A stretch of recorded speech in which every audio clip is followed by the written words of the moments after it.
Hello, hello, hello. Good morning, my people. uh, okay. So, I've been playing around with this look and I've come to, I've arrived at something that I like, man.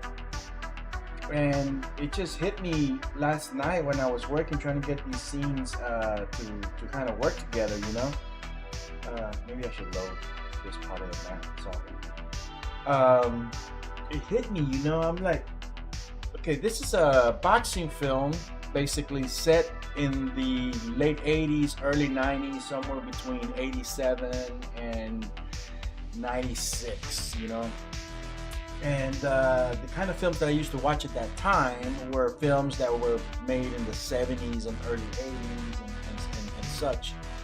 And they had this iconic look, we still had like grindhouse cinemas back then, and like the theaters, they had that, they would just try to, like, the $1 cinemas, they have the reels and they play them over and over and over again, and they're damaged and they're discolored, and the different film stock that they would use and everything. It had a very iconic look to it, and I remember watching films like The Godfather and Rocky and all these freaking movies back in the day, and yeah, and one of the things that I do remember was the texture of the films, and so some of the things I've been playing around with is giving it this like little washed out, pale-ish kind of a look that's very reminiscent of those type of films from that era, and being that, one of the biggest inspirations for me for this film was, of course, Rocky. Why not? Why not? Why not try to emulate the color, the patterns, the look and feel, and of course that's the behavior of the things like in the theater. One of the things, of course, that I've been playing around with is I repurposed a camera shape to turn it into more of a flicker. So I made the camera shape super microscopic, okay? A little bit short on the horizontal and a little bit high on the vertical.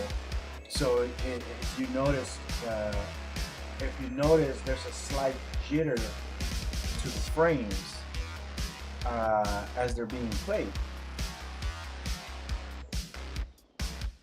It looks, it's very subtle. It'll probably get you dizzy if you focus too much on it. But once you have it in motion, you kind of forget all about it. You feel it, but you forget all about it. So that's one of the things I added, aside from the color tone so far, making it a little bit more washed out, like a Fujifilm or Kodak from the 70s. I still gotta tweak the colors a little bit more, I think, to get it perfect, but it's almost there, man. I also did this thing with dust and scratches, and it's very subtle, and rather than having it play constantly throughout the whole thing, which will be annoying as fuck, and I made it so that it has a certain depth, which makes it self-interacting, if that's even a word, self-interacting, so that if an object comes maybe 2 feet or 3 feet from the camera, I think it's like maybe 2 feet or a very short distance from the camera, it triggers the effect. So you're only gonna get that effect when, and the audience will never notice it. They'll just notice that every now and then there's gonna be little scratches on the film. But what triggers it, rather than me coming up with some kind of code pattern or something, I just said, when something is this close to the camera, that's when you should play it. Let me see if I can trigger it. Okay, see, I'm close to this car, so you can see the scratches popping up. So they don't happen, the scratches don't show up unless you're close to the camera. Like right there is very subtle. You can still see them. I don't know how good the quality is with the YouTube compression, but right now you can still see them. But as I get further away, okay, so now I can't see any scratches pretty much. my end. So as things come in and out of focus on the camera, there's gonna be there's a little combination of scratches and little color tweaks and things like that. So I think that's kind of cool, and it definitely keeps it looking somewhat random. So it's like, okay, there's no telling when it's gonna happen. I mean, the audience will never notice that the scratches are actually triggered by something walking in front of the camera. But yeah, that was a simple solution to that. I'm playing around with text, and I don't know.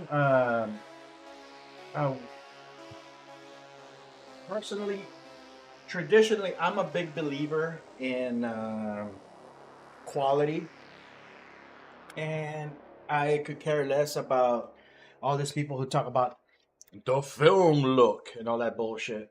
Um, they always try to go for that 24 frames per second because that's the film look. And yeah, we're accustomed to looking at a jitter on screen, which is caused by 24 frames per second. But also a combination of the 24 frames per second means that it's a slower f-stop, which means that as there's more time for a blurring effect to happen in between frames, so you gain a little bit of motion blur. So personally, if I end up not doing this with the retro look, I'm gonna go for a full-on 60 frames per second or more, because the thing already looks like a video game. There's no way that I can try to pass it off as a live action thing or whatever. And the closer you get, the more uncanny valley the thing gets. And so you might as well just embrace the fact that it's a machinina, or whatever they call it, machinima.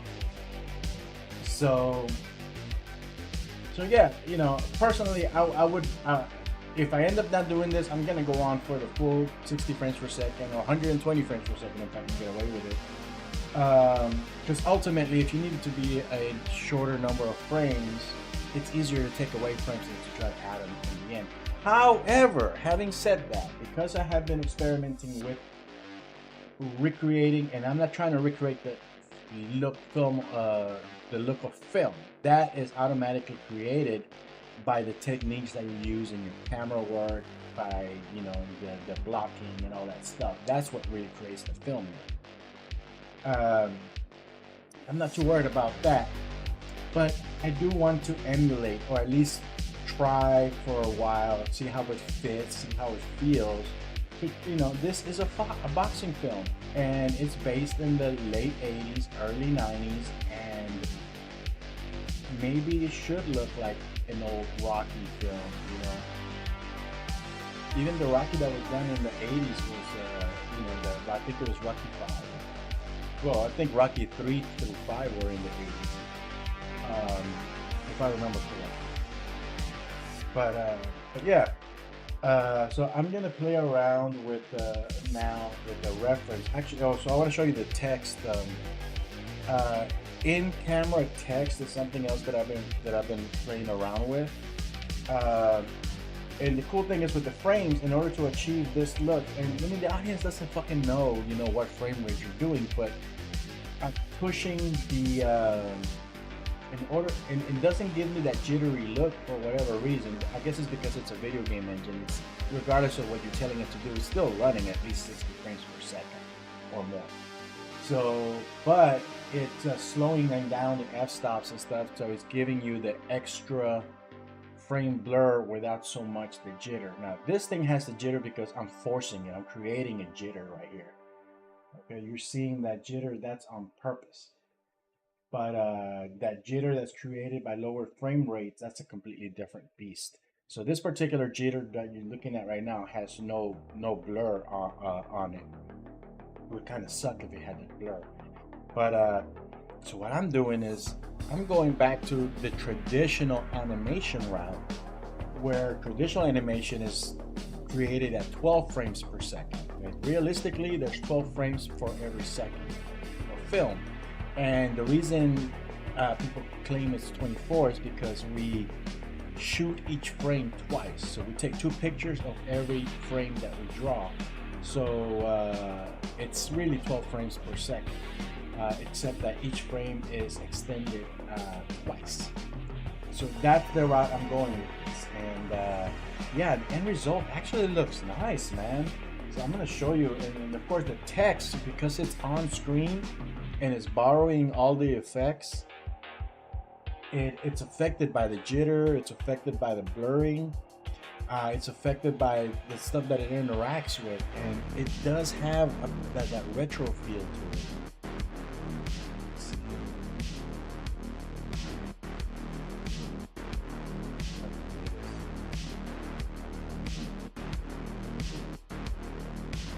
I'm gonna take a picture before we do it.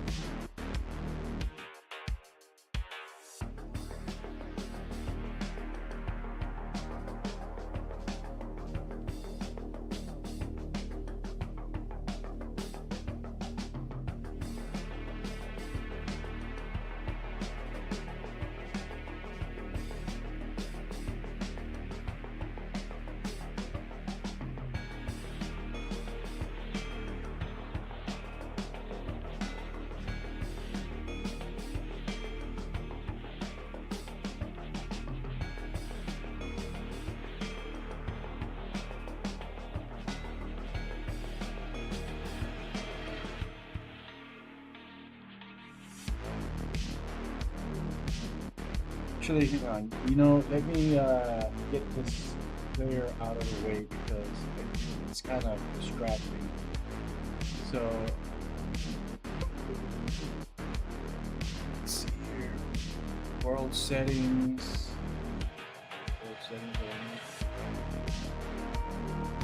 Game mode.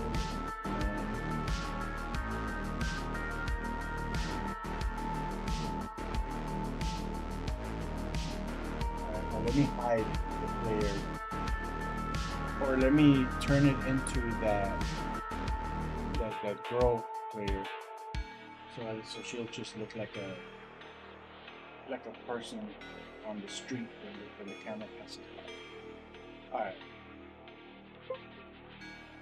good it. Fucking, I hate that notification closure. Why did I put on?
Oh man, I wasn't even recording that, was I? I had my microphone on me. But if you notice that as the camera passed inside of the nightclub, yeah, the little scratches show up, and I like the look of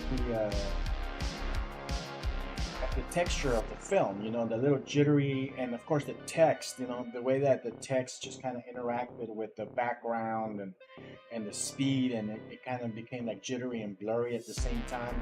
It had that late '70s, early '80s feel to it. And I like it, dude. I really really dig it. I'm not sure if in this club scene, I mean, this club scene itself is still a bit. I don't know. It might still be a little bit dull. I mean, it's probably fine. I mean, it's probably serviceable, but I could add I could add a cinema light or some kind of yeah, like a fill light or something back here. Just brighten it up a little bit. That might be enough to fix. Well, not. I don't think there's anything wrong with it, so there's nothing to be fixed.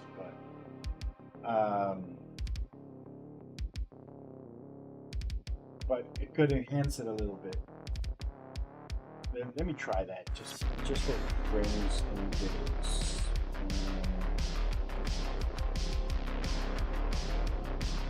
Try. I need one of those soft light things. Disco light. There you go, studio light. This studio light. Here.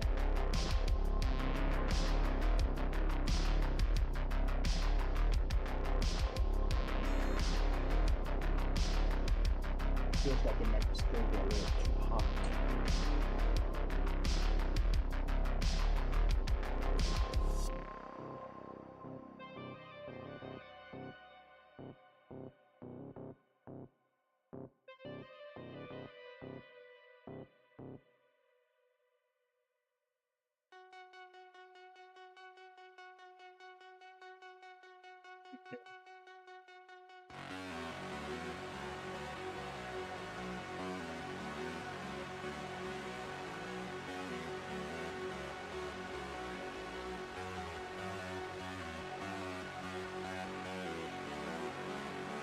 I've also discovered the path tracer mode.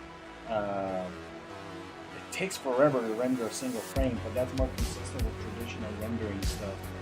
Um, I'll probably show a little bit of that. I don't know if One Gun does that because his films look pretty good most of the time. So I wonder if he runs it, if he renders them using path tracing, and I just never noticed before. Oh shit, this is the wrong thing. This is world settings. I'm gonna go outliner, studio light, and images. I gotta get comfortable with these user interface, man. Hidden in green. I think that it takes away the whole thing though, that it doesn't keep the light. Let's leave it on for now. I just want to see if I can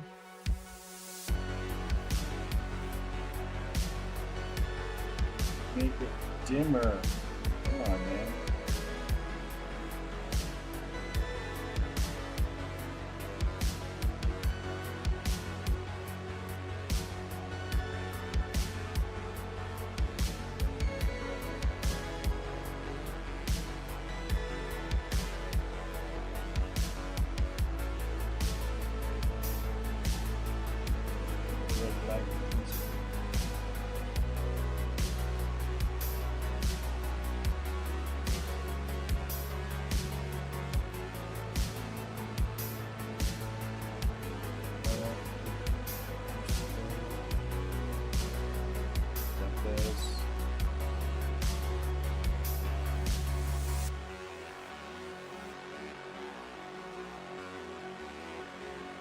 On can be toggled down and off. Light color, light temperature. In the 70s, the light was a little yellowish, a little on the hot side. Most films are done on the hot side, anyways.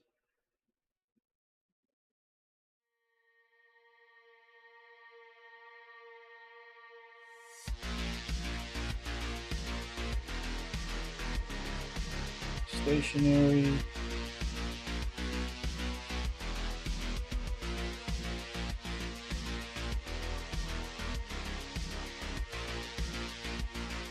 Movable means that the light's more real time, I guess, because it doesn't bake into the mat.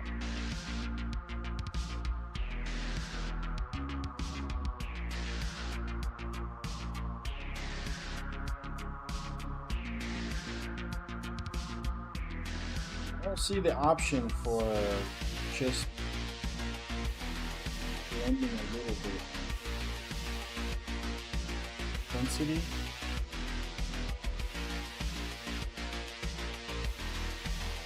There we go. Just make it a little bit bright, not too much.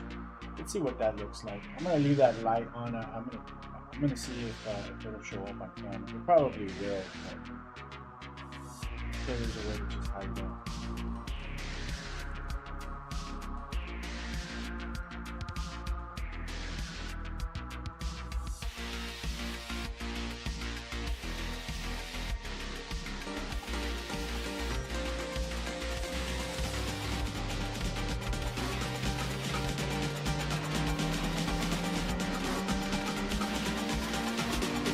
Thank you. This place is great. I can't believe we got in. I always wanted to check this place out. Yes, I love it. This is nothing, Chris. You all should have seen Vegas. Now that was the life. I'm talking food, games, and real entertainment. Women? Come on, Lainey. You know I only have eyes for you. Matter of fact, why don't we take off next month?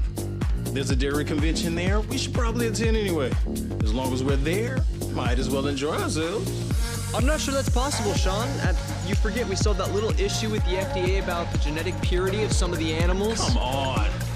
All work and no play, brother. You know what they say. Lighten up, Chris. Yeah, my bad. Think your brother's taking the job a little too seriously. Somebody has to. Look, this FDA thing, it's gonna blow over by the end of the week. How can you be so sure? Because I talked to the inspectors myself.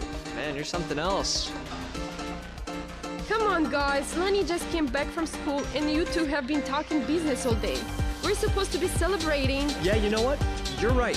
Come on, let's check out the fancy dance floor. Since when can you dance? What? I'm a great dancer. I can do one hell of a white man's overbite. Yeah, that's good. Oh, what did I get myself into? Come on. You kids are on your own. Vegas, huh? The sin capital of the world. It's not all that bad. Says you. So, how is the gambling? Any luck? Well, you know I don't like to brag, but I did walk away with a couple of $1 million more than what I started. Wow.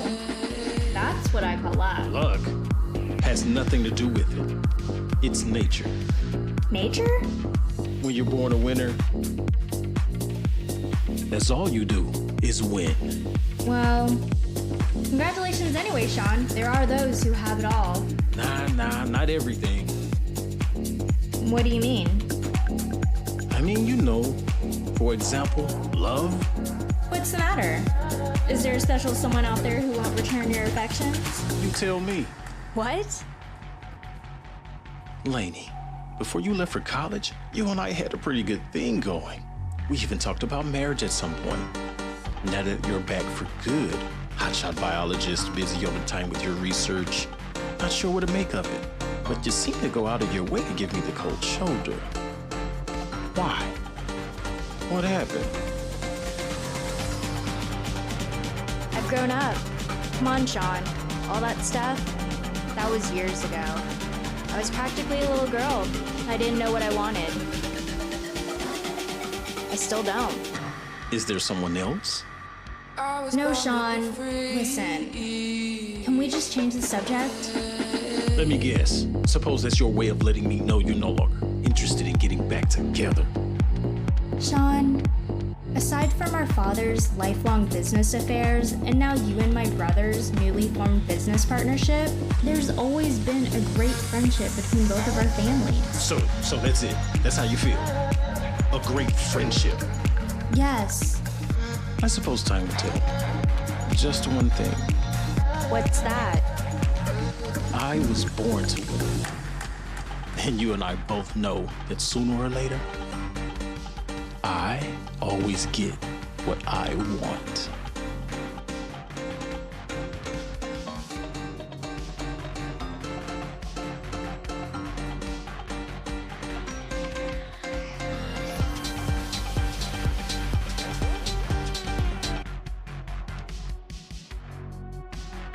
I'm really, really, really digging that look. Now these lights might have still been a little too bright for that.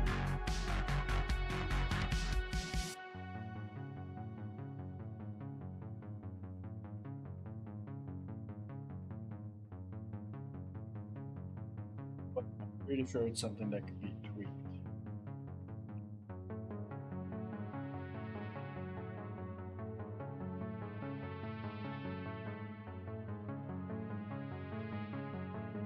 The brightness.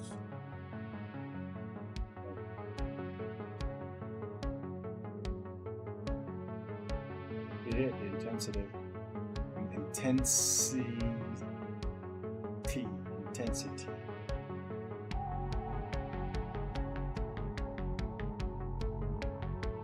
See if I can hide that light.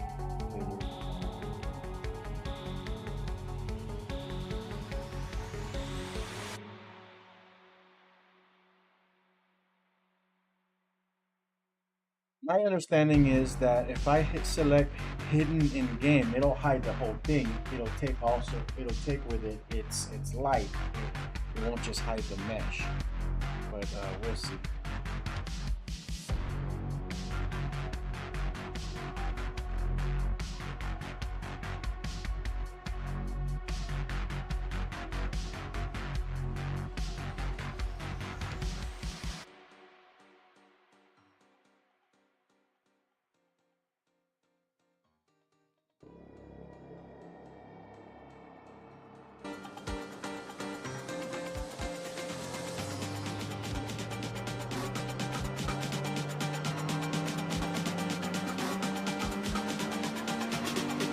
Thank you. This place is great. I can't believe we got in. I always wanted to check this place out. Yes, I love it. This is nothing, Chris.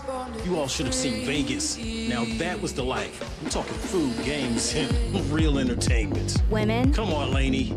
You know I only have eyes for you. Matter of fact, why don't we take off next month?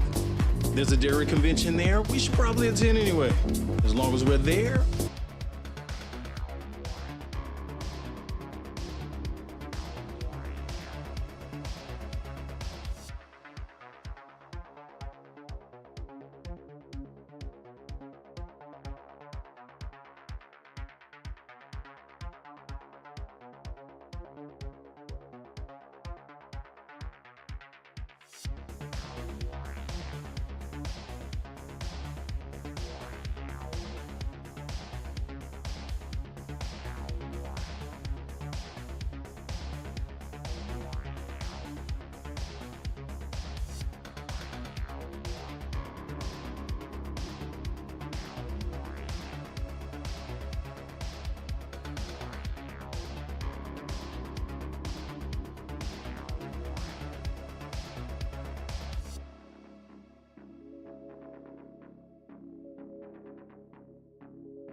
and not that it matters too much.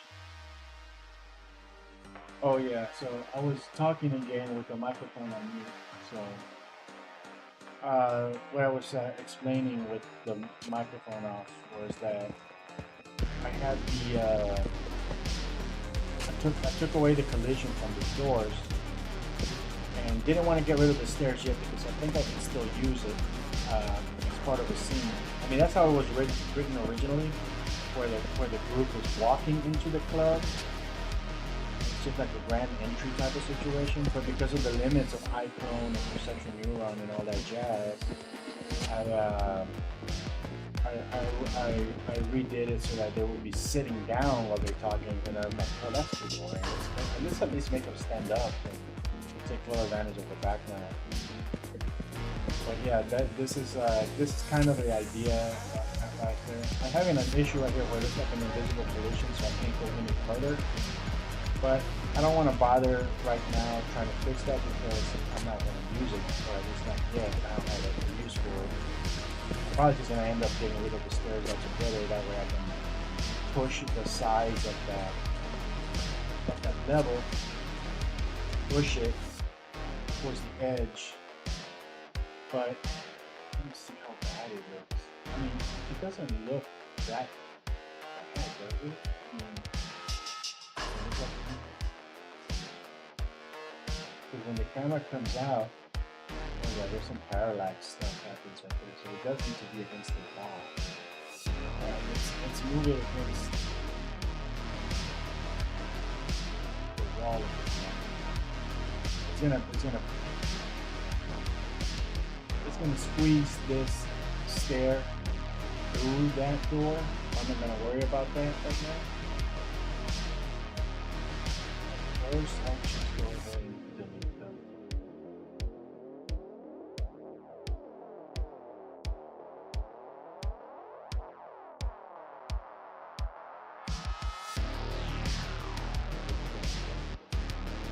Noticeable. Push it down so that look it's kind of.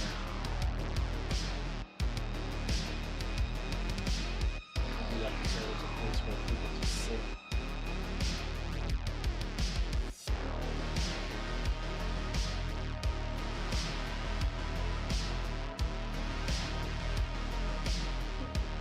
Kind of aligns.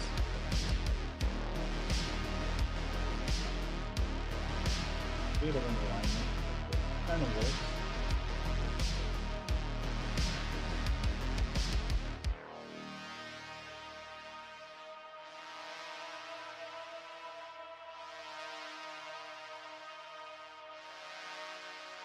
Kind of works. Look at the background back there. Yeah, that looks nice. It doesn't look too shabby. Good enough for the girls I go out with. Does not look too shabby. And so now, I mean, there's some bartenders back there behind that wall. It's kind of cool. Let's see here.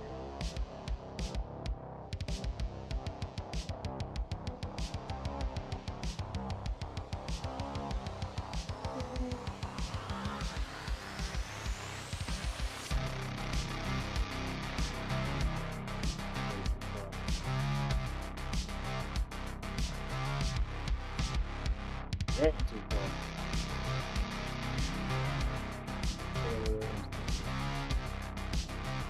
Partition,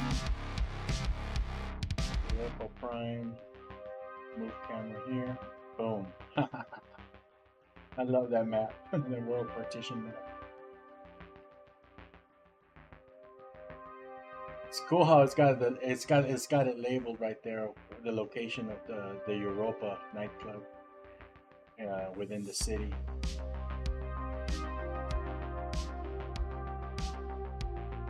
Unload selected regions. So I just unloaded the entire city map. It doesn't have to use of resources while I'm working, it'll still put them back into the screen.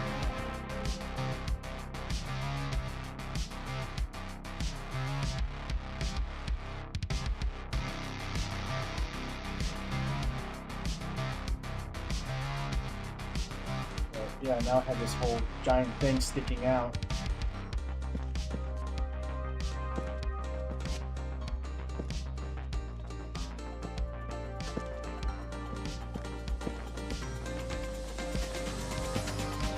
To go in there. And maybe the issue is inside of the building. Can I go around it?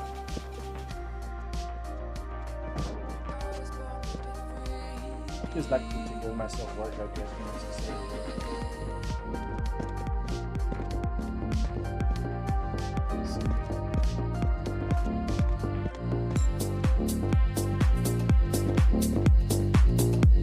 she's still walking in.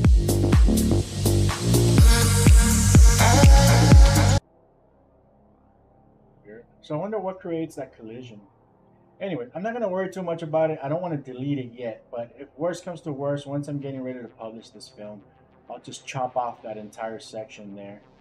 I want to see how it looks in the context, so I'm going to play it from here. This is going to be in daytime. And then I'm going to play the cinematic, which turns it into nighttime.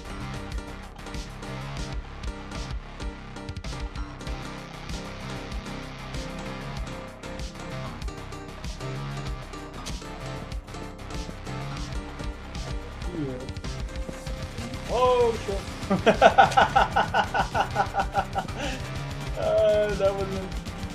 That wasn't what I wanted to do.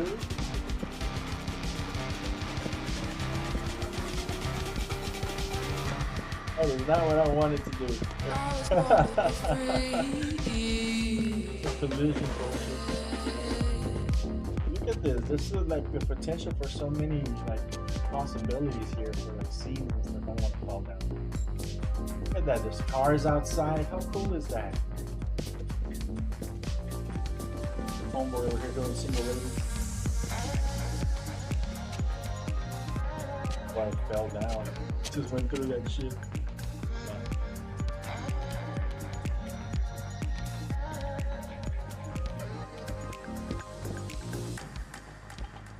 I'm going to play the... Actually, hang on. I think I could just turn it into nighttime. There's a function.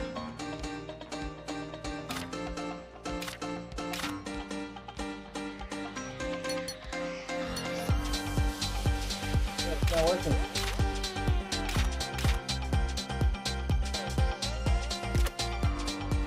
Okay. Good, that's disabled.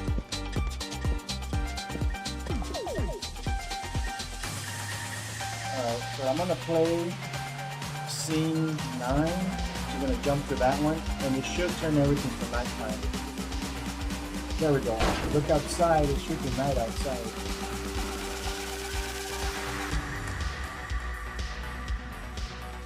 If it's working. Thank you. This place is great. I can't believe we got in. I always wanted to check this place.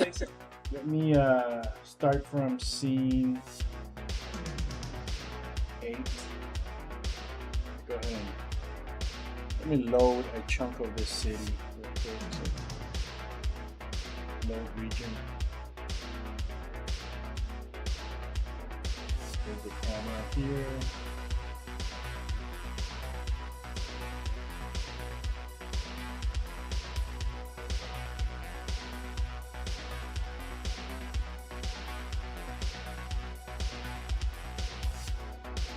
Trigger it so that it automatically starts at scene 8.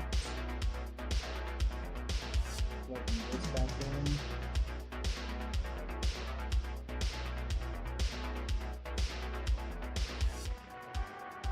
Good.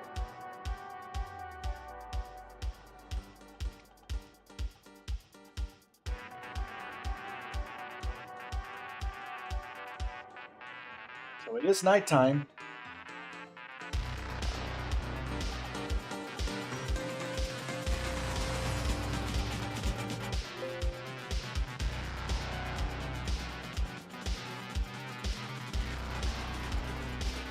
This place is great. I can't believe we got in. I always wanted to check this place out. I like that much better. This is nothing, Chris. You all should have seen Vegas. Now that is the life. We're talking food, games, and real entertainment. Maybe not so much purple. I can change the colors. For you, I can put more red. better friends. Why don't we take off next month? There's a dairy convention there. We should probably attend anyway. As long as we're there, might as well enjoy ourselves.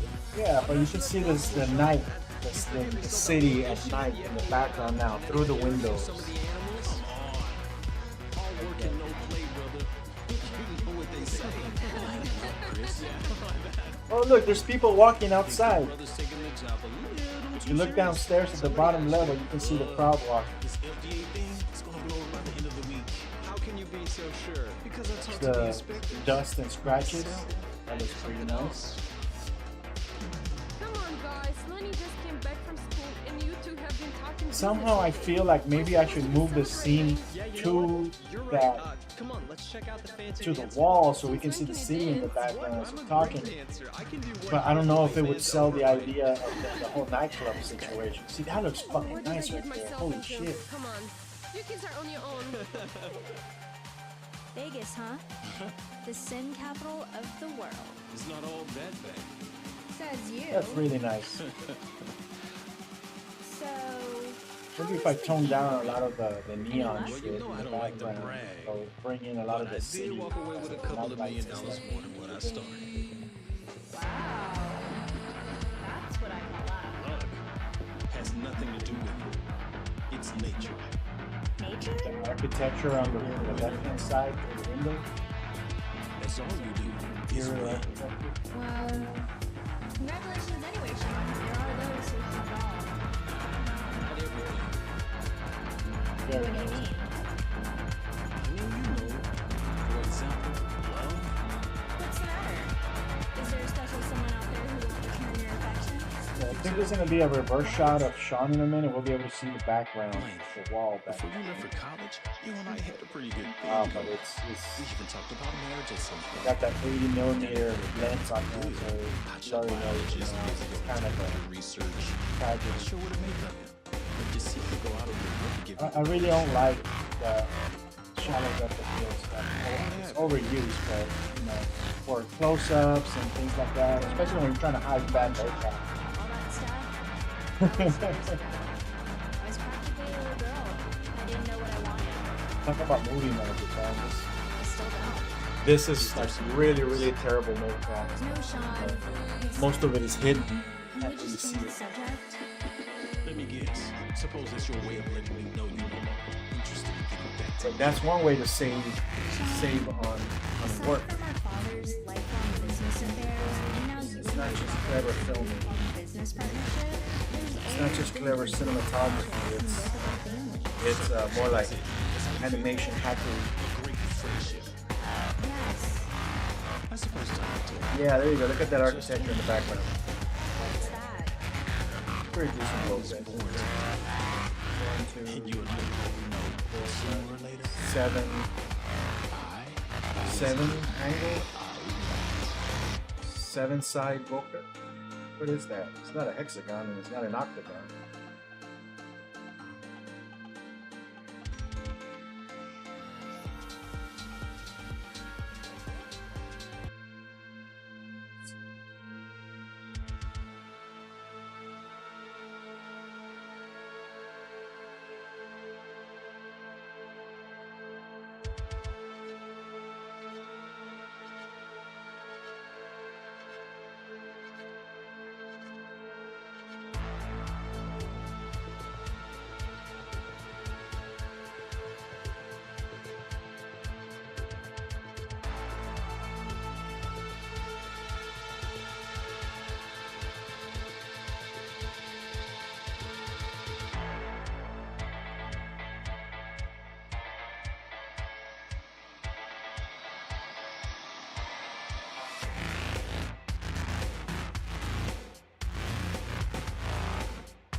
Let's see here. I was grabbing a copy of the Rocky montage sequence. I'm gonna try to compare and observe some of the things.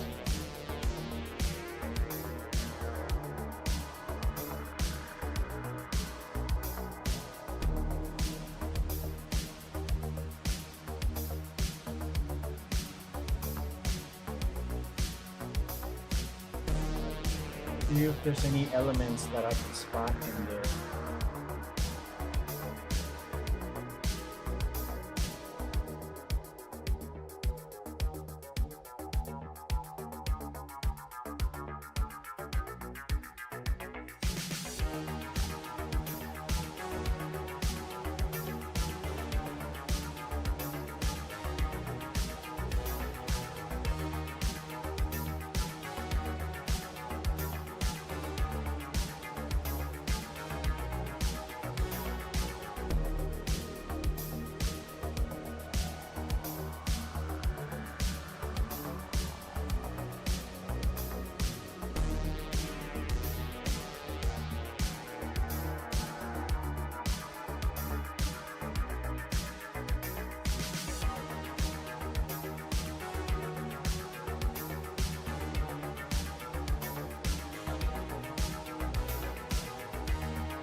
Sorry about that. Had some text messages come in. What am I doing? First thing, okay. So.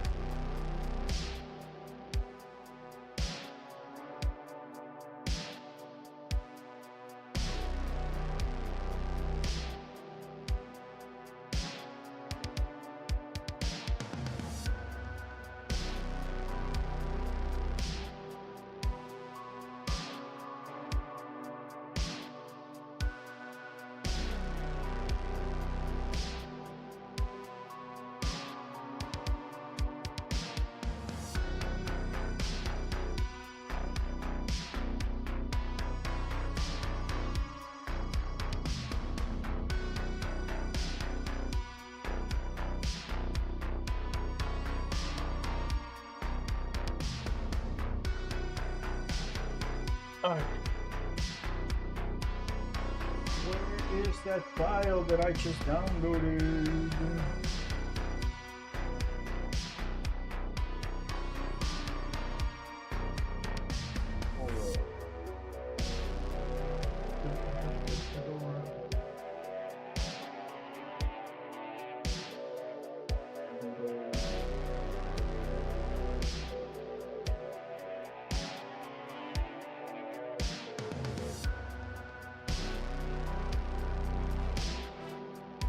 I'm gonna reduce the audio on this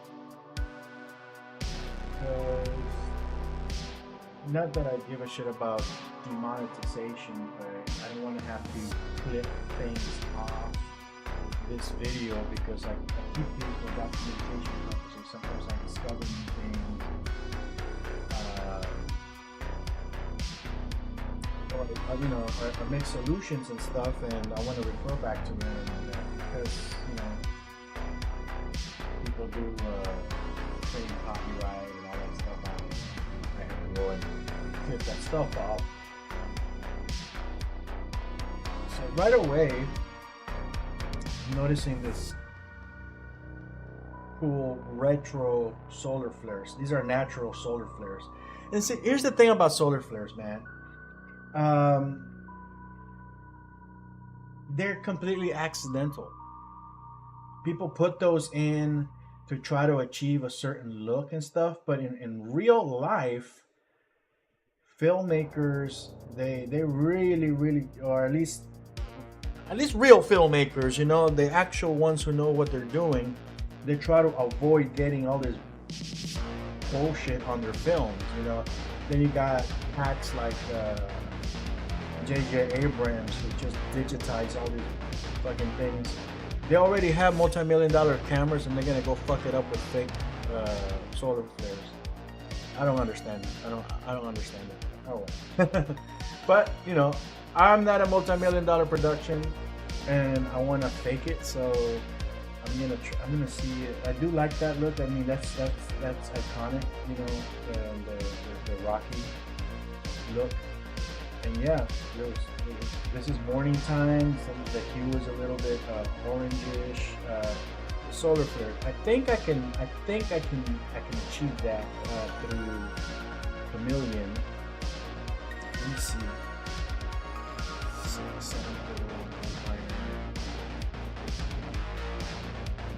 I got a double instance of Chameleon. I renamed it Grindhouse. Let me rename this more better to find. So this is color. This is gonna be my effects. I'm trying to keep those separate, so I know which ones to edit. So on my effects one, I'm gonna look for flare. It should have something. Lens flare. This is on the native post process. I don't want that. Anamorphic. No. This is the anamorphic ones are those wide ones. This is the cheap J.J. Abrams looking good.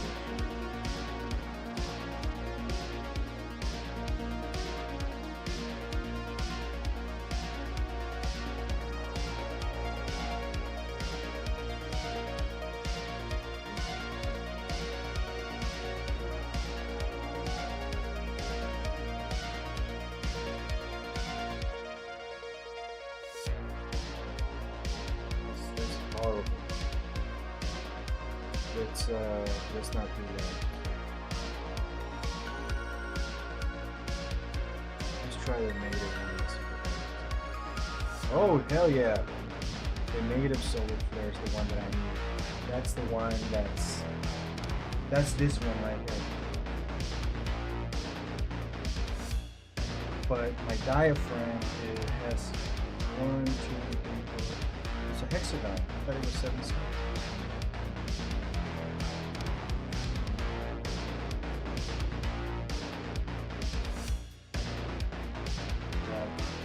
So they're using a real film camera. It doesn't have like. It has a really nice diaphragm. It's circular. They were probably using a Academy aspect ratio, a 4:3, with and then cropped it down.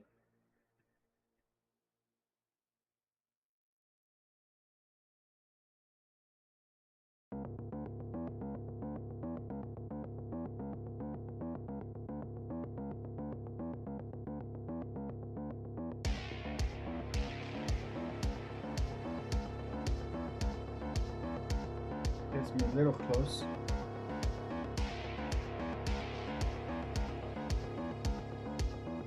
See what it looks like in the engine. At runtime. Oh fuck, that's too strong. That is way too strong. That is just garbage. Fuck, that's strong.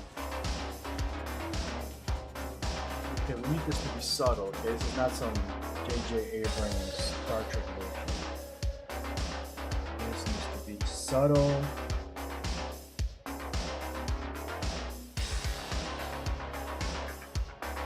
Green.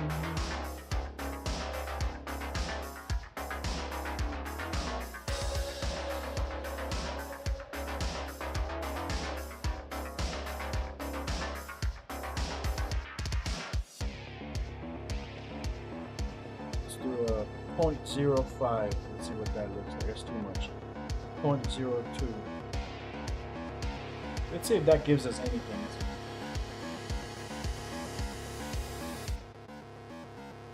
It just needs to be subtle, accidental from time to time.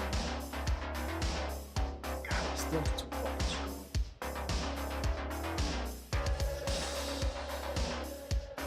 Can't be having fucking solar flares everywhere, man. You just need like every now and then the random one because the cameraman was a fucking idiot and pointed the camera to the light.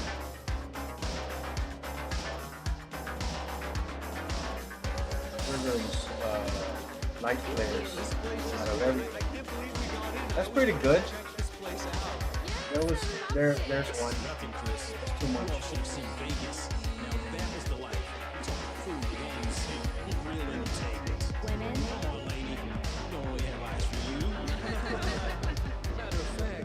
Okay, so yeah, there's not that many of them. They're not all over the place. It's not very obvious. See, there's one right there. Boom, boom. I wonder if I can make them bigger though.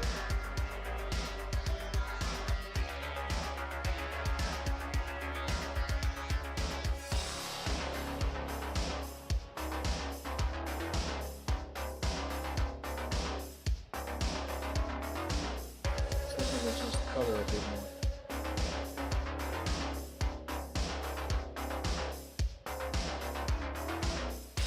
That green one, that's just, why do we need green solar flares?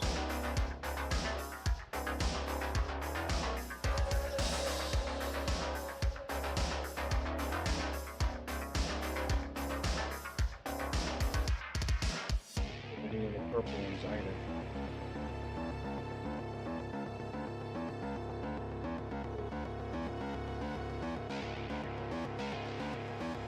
Light flares, not necessarily solar flares.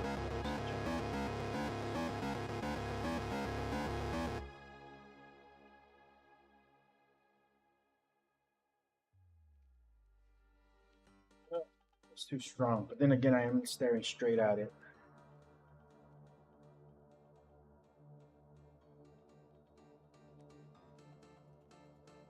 Yeah, that's good. Yeah, that's not too bad.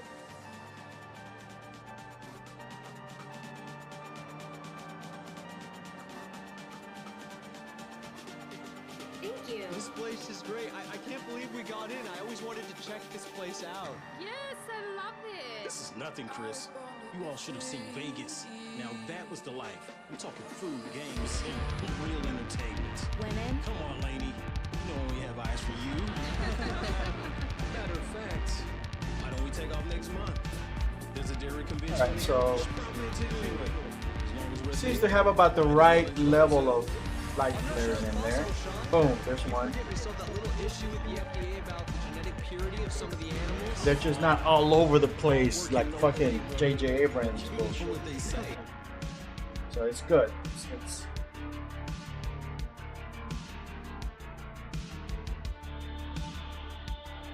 tasteful.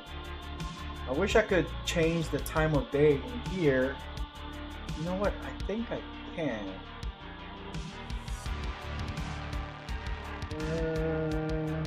Oh, but that's gonna completely take away a lot of my sky stuff if I do that. Well, you know what? I haven't played with that in a while. Let me, I can always just take it off. It's a component. Okay.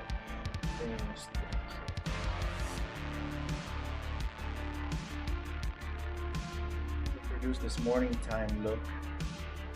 At least if I can change to morning time, then I can adjust some of the other colors and then take away the morning time thing. May or may not work, I don't know. Free games. Free games! Yeah, I haven't played a game in a million years.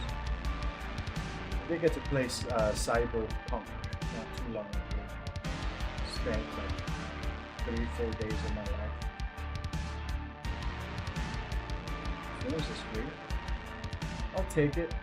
I used to love playing The Sims. I think I own it on the Origin platform, but I haven't played it in years. I used to, it was bad, man. I used to spend so many hours playing this game. Like, you know, characters, they'd be out getting a job, worrying about what to eat, bathing, all that shit that I should have been doing in real life, but instead I was immersed in this fucking game. Oh, I had to throw that shit away.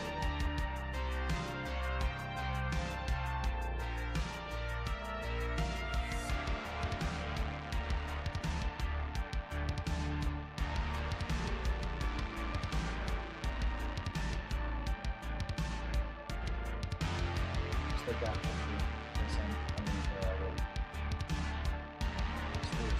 friends online.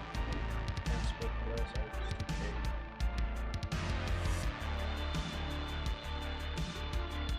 All those people.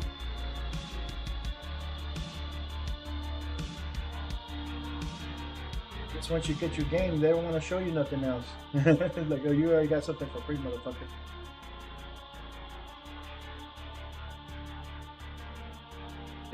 This illustration look is nice. I mean, my film originally, I mean, I wanted it to be a 2D film. I really did. I was going to do it with Cartoon Animator, and realistically, it would have been possible with G2 characters, but you know, Reallusion decided to be a little bitch. Stop supporting their own achievements. What am I supposed to do? You know, they got too many bugs in the one thing that I use the most. And as much as I like it, and I could probably still do it, I'm not gonna fucking do it. It's just too much work for it. No. I fought the 3D way for the longest time, being a staunch 2D animator. You know, traditional 2D animator, hand drawn 2D and Flash and all that stuff, and all about, even when the whole thing, everybody was saying, you know, 2D is dead, 2D is dead. No, it's not. We're still passionate about it. We still love it. I'm still gonna make a movie with it. Da, da, da, da, da. It took one fucking company, changed it all around for me. If it wasn't for Reallusion, I would not be doing this in 3D. And that's not a compliment. That's not a fucking compliment. By no means. Still using the fucking product. I mean, iClone, that bitch crashes on me 30 fucking times a day to get through it.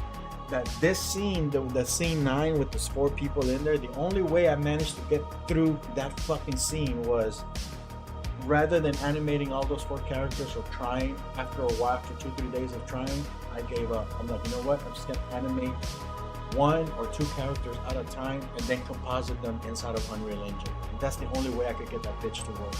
Fuck iClone, fuck Reallusion, man. Piece of shit software. Absolutely necessary for people who don't know what they're doing. I just happen to be one of those people. I depend on it. But hopefully my dependency on Reallusion products is going to come to an end soon.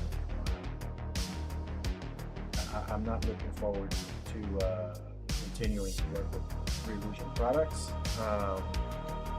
It definitely seems possible that I can probably do without iClone.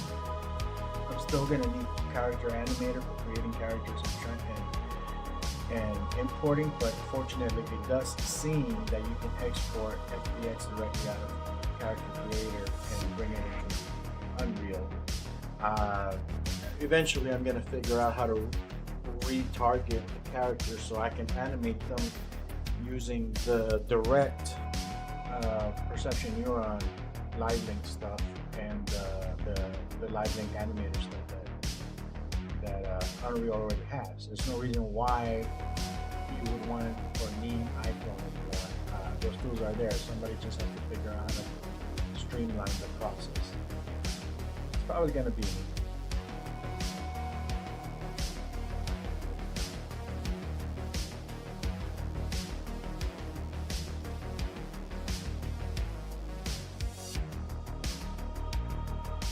Sky. It was something dealing with sky. Real sky or some shit sky. Good sky. Was it called Good Sky? It had like a stupid name like Good Sky. Fuck.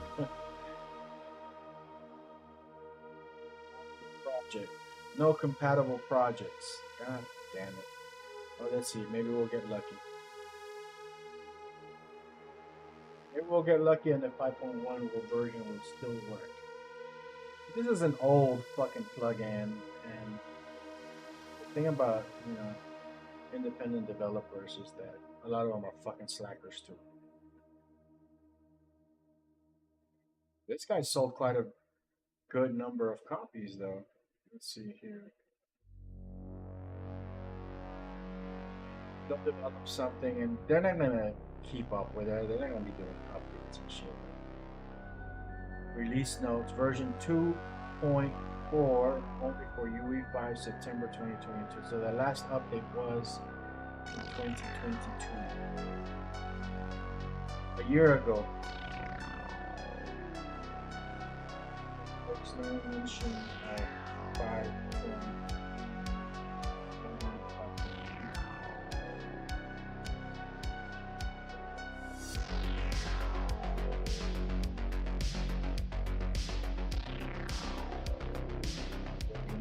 5.0. We'll see. If it works great, if it doesn't, oh well. I probably wasn't going to use it anyways. Because I know that replaces the natural sky system.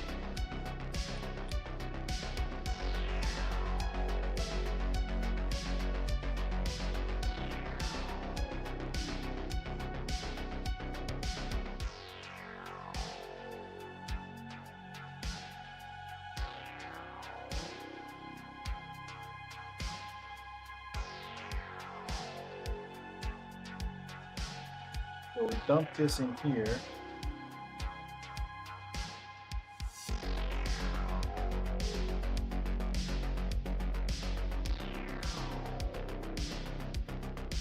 Let's take a look at the scene from Rocky.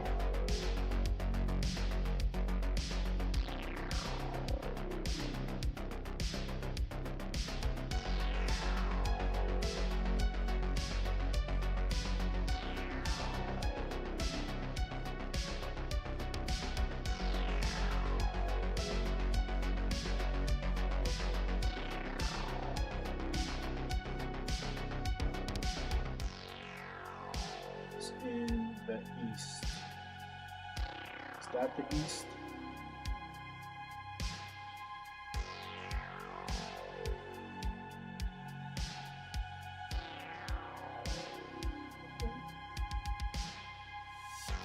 What's this hell?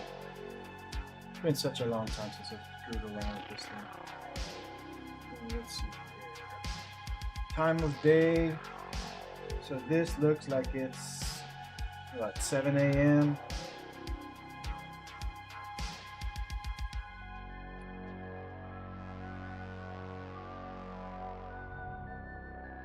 Sun over there. Well, I guess I'm using two different suns right now. Let's make it big.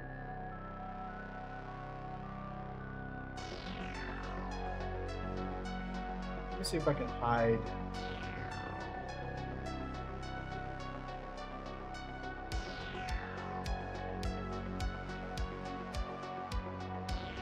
This for a minute.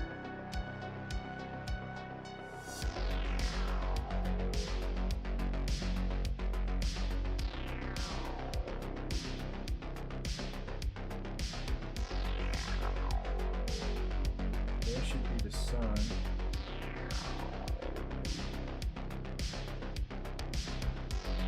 No, it's that an indicator of the sun? Where is the sun?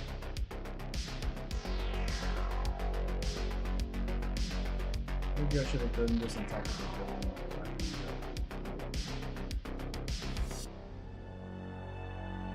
I think the sun is being hidden by maybe the Skynet,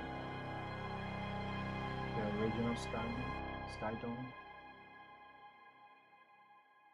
Yeah, even this is huge. All right, now. Can you imagine base jumping up on one of these buildings?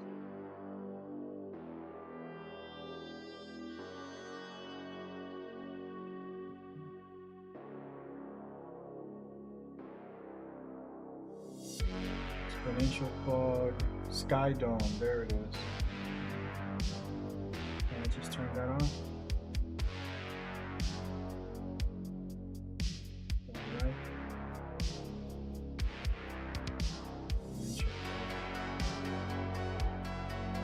One of these things is there's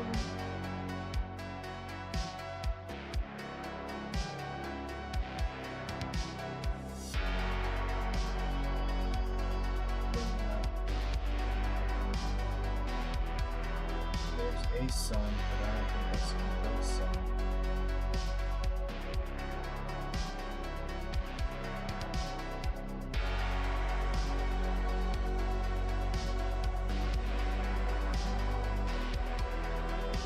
Looks like it's raining outside. I'm gonna bring that up here so it's easier to reach.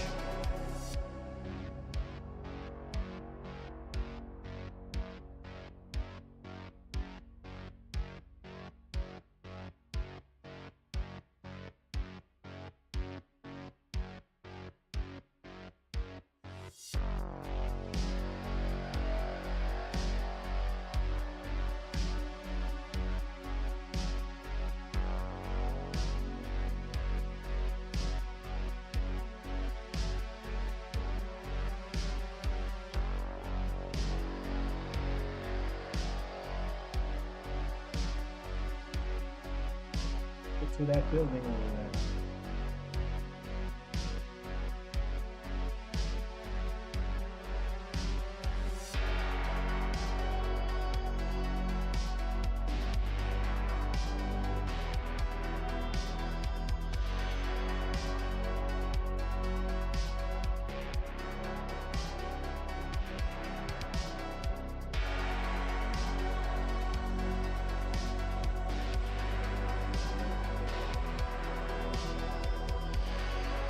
Somebody's wrong. That guy's the original sun and the thing is way back there. That's the original sun. And then when I turn on this good sky thing, it blocks it. And it says the sun is above me. There it is. Okay, so let's try. Yeah, like 7. It looked like 7 or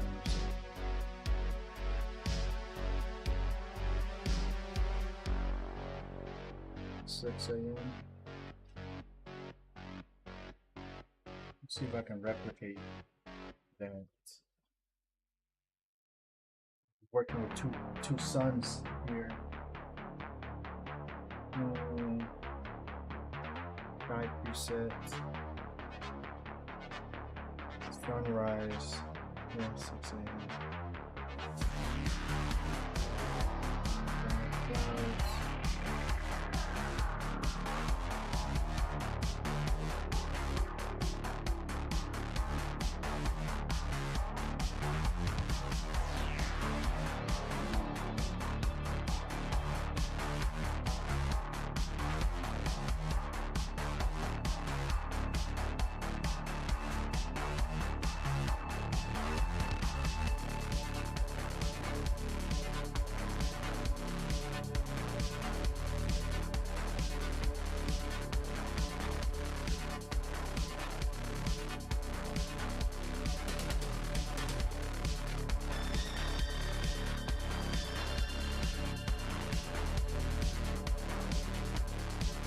So that gets me closer to having the sun where the original sun was. It's a little off. I don't think I could just do it like this to align it. It would be nice.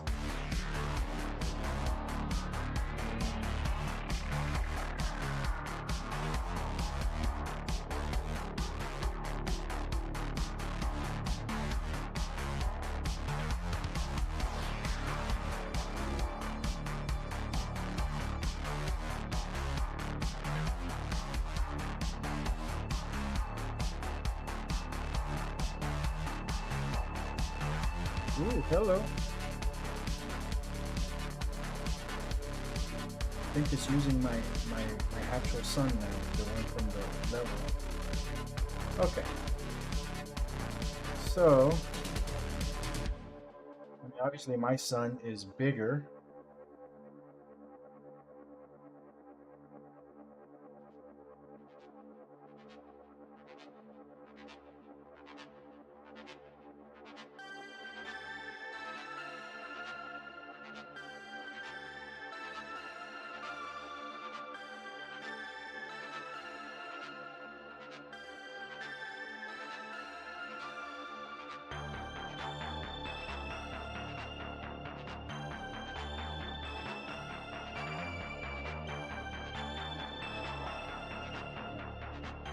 Alright. Come on, we're wasting too much time now.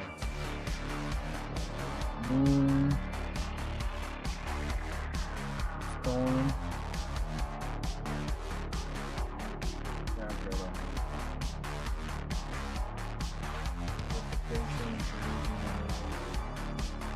It's not really doing much as far as giving me the color on it for morning time.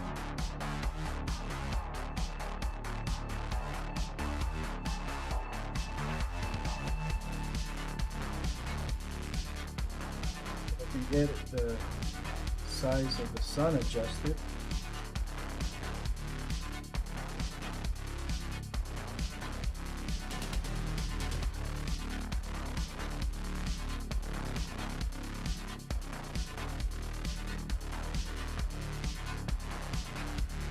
Doesn't let me change the color of the sun to a reddish one.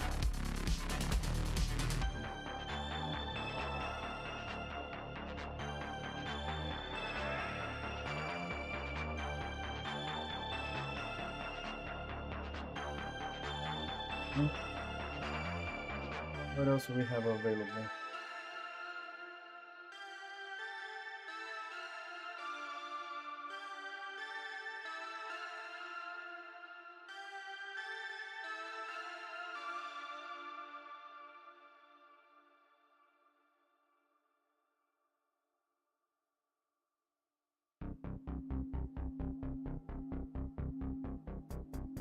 It didn't really work.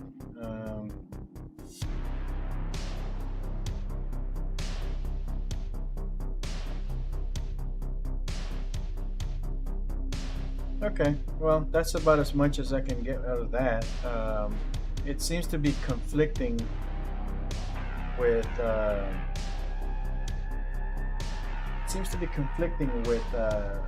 with the already established skylights and stuff.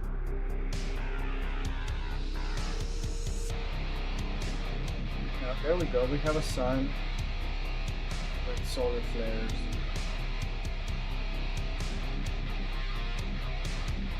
Close enough.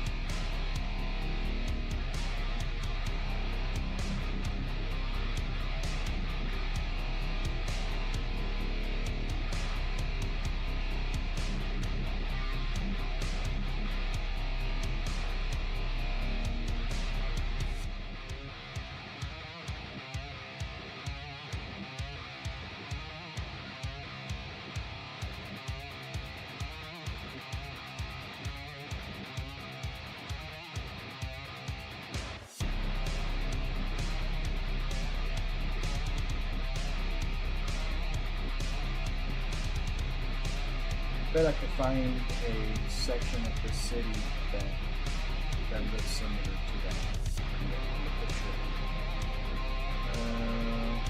World partition. So there's the freeway over here. let's go over here. Let's load up this section.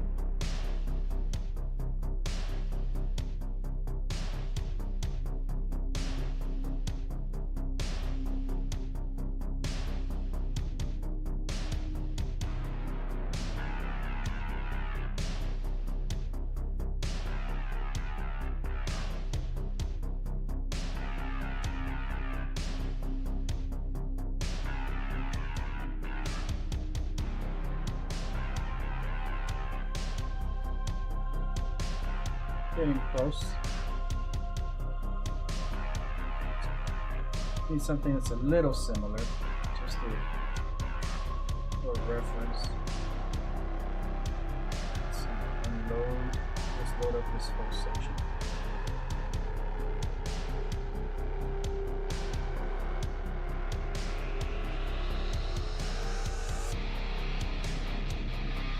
What's that sound?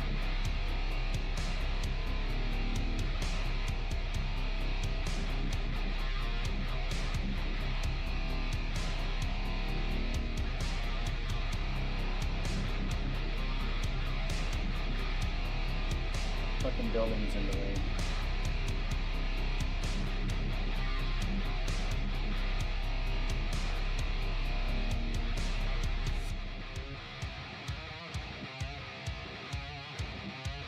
I think this might be as close as I'm gonna get.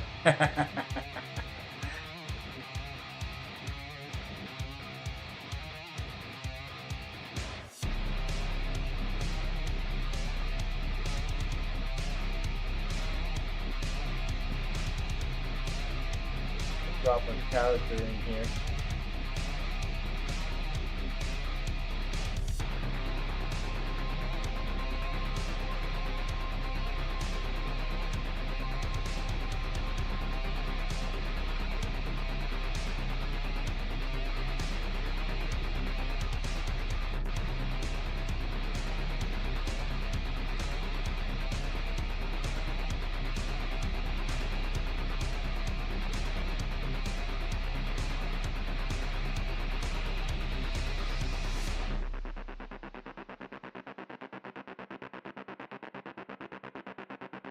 So we have a reference.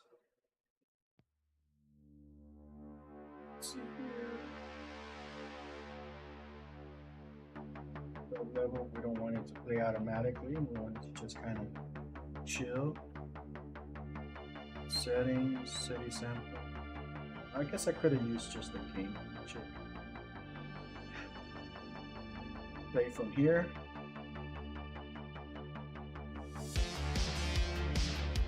Still need to make the colors more muted. It's too blue. The sky colors are almost pastel color. What the hell happened there?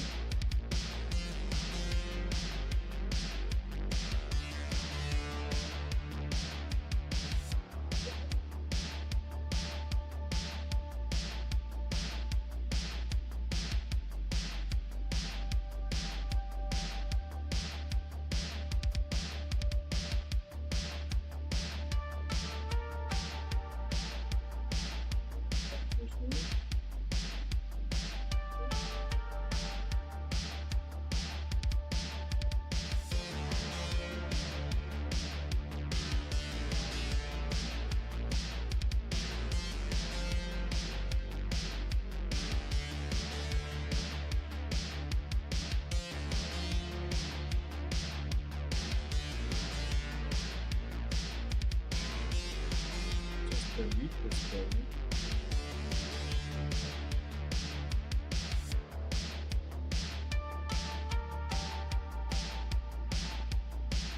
Putting something else there anyways, probably.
Wish I could lock the viewport to that specific shot. That would be too easy.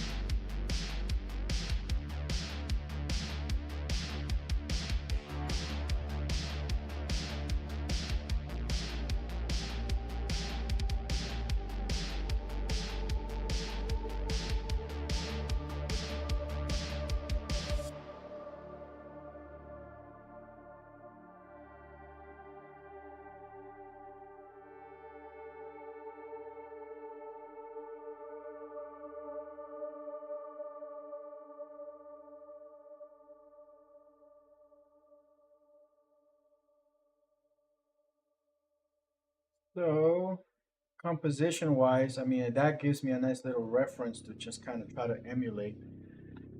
So, it's a morning time shot.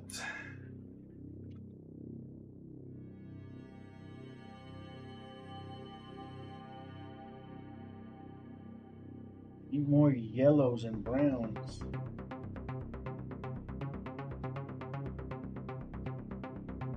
Solar flares. I do need the solar flares to come out whenever I do that. But I think that's something I can like do programmatically. Have them load up depending on the scene that I'm shooting. What I need is those dark hues, those dark pastel things.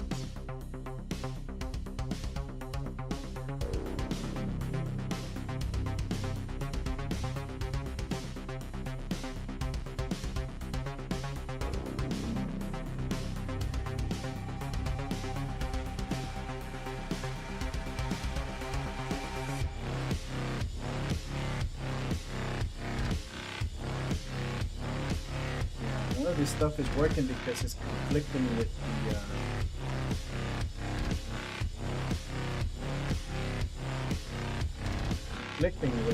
with the other sky system inside of this other network.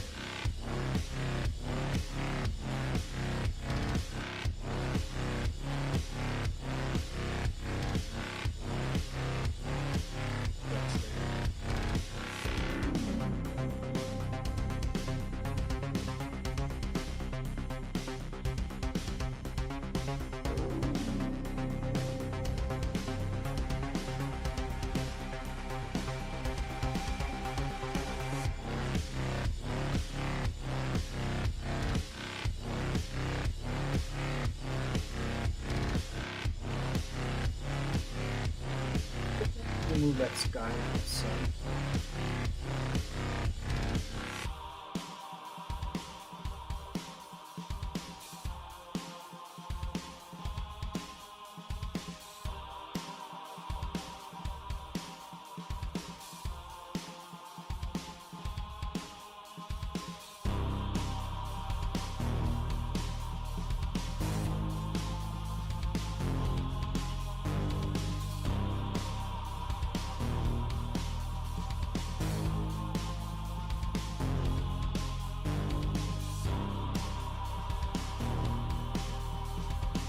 That.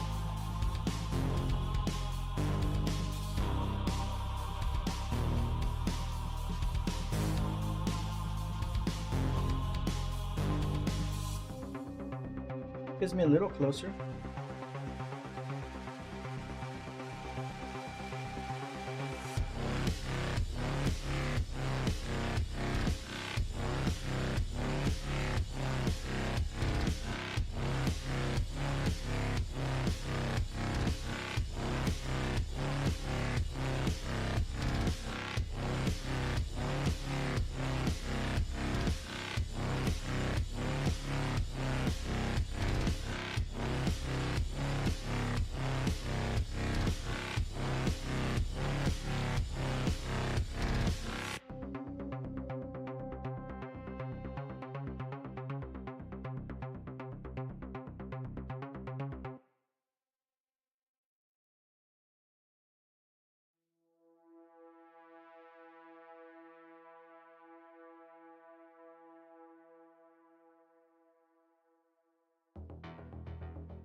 think I'm altering the retro look a little too much though.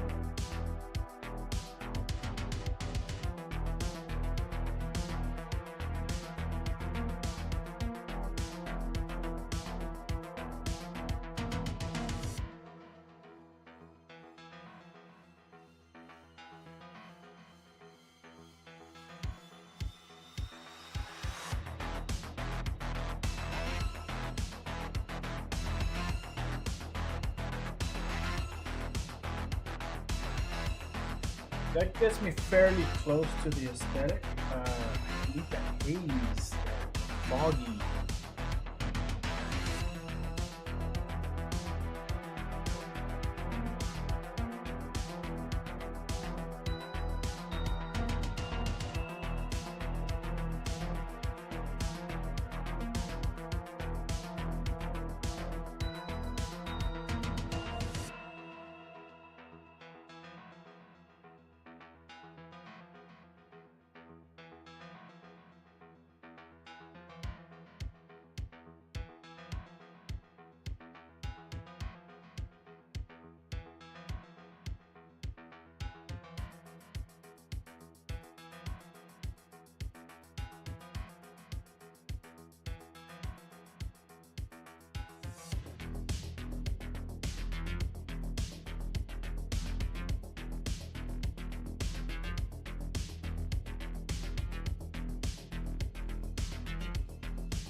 That is fucking atomic bomb level.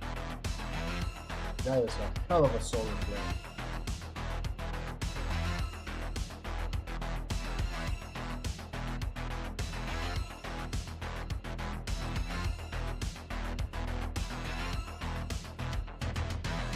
Let's do anything.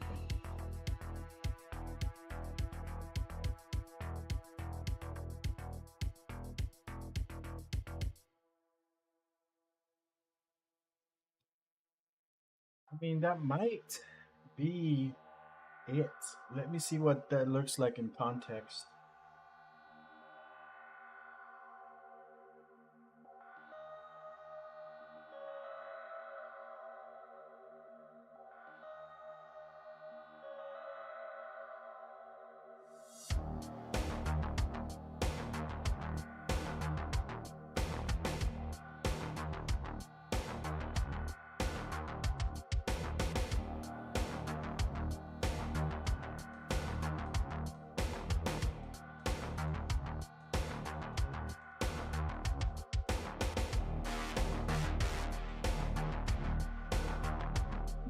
Yeah, the solar flares are definitely too heavy, but that's something that I can turn on and off as needed. Okay, I will be right.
Okay, well, I am back.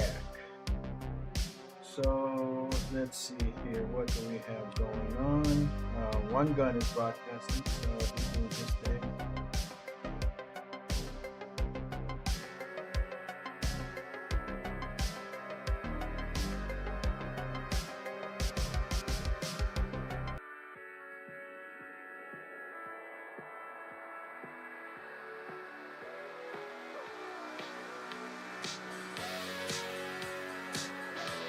See what else we can grab. I mean, I want that gloomy look. Obviously, the solar flares are a little too much, but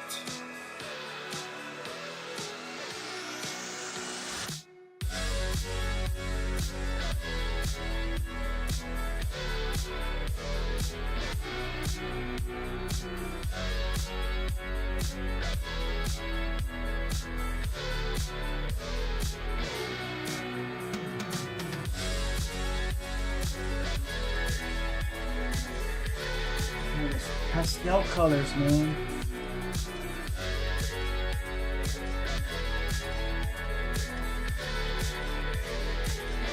Okay, let's get rid of this sun.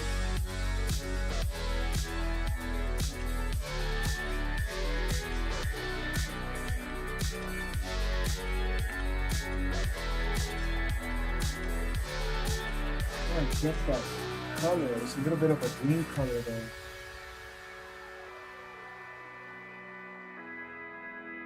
That green is, that looks like it's an intentional use. It's not a filter on the, it's not a filter on the actual film or the film stock. That's actual lights that they're intentionally using. But this, yeah, that's a green shirt, green pants, gray colors.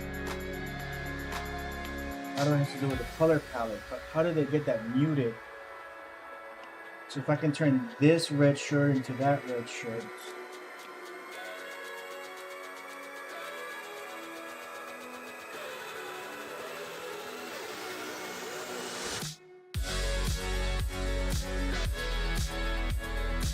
Load up some more of this swirl.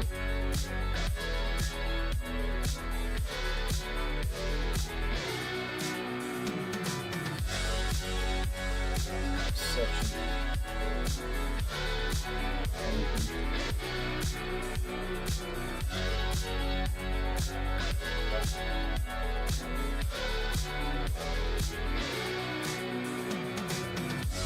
If we get close, we get the dusts and scratches that show up.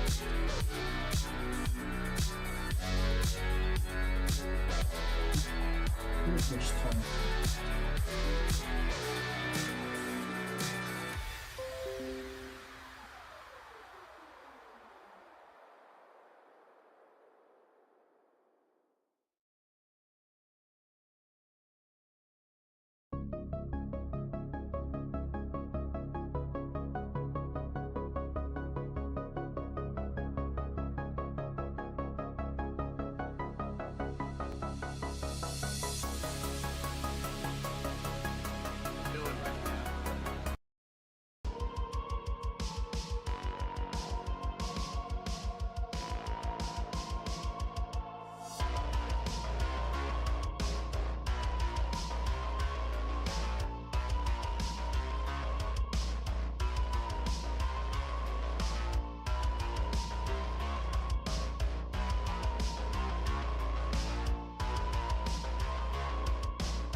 See if we can switch to the headphones, because that is kind of, I know from your end, guys, this could be a little bit of on the annoying side.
All right, so I need to get some color in here.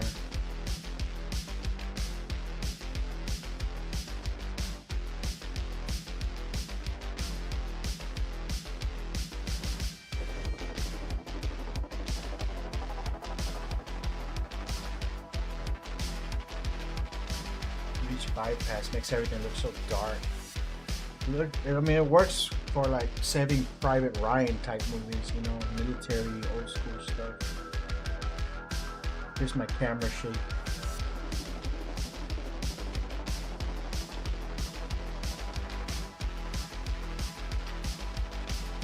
Definitely keeping that channel clamper.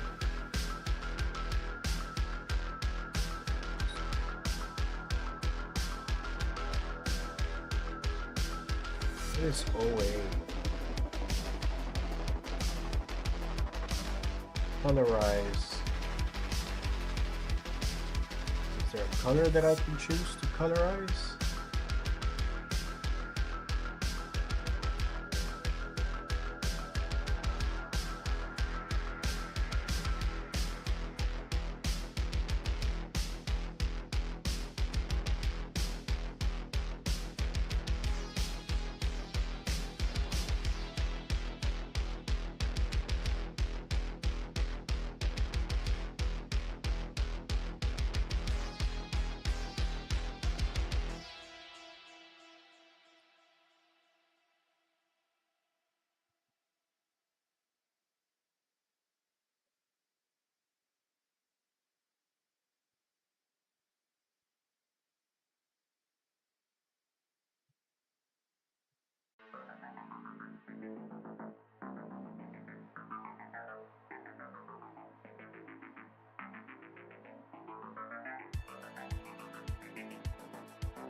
How does this colorized work? I mean, it's more like a posterized effect.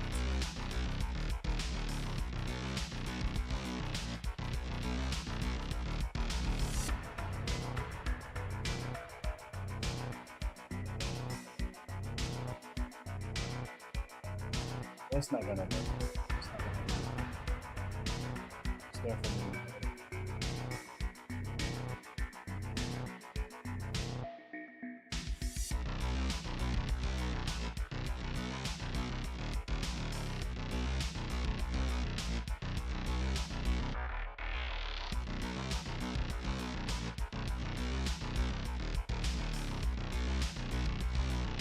None of these are useful.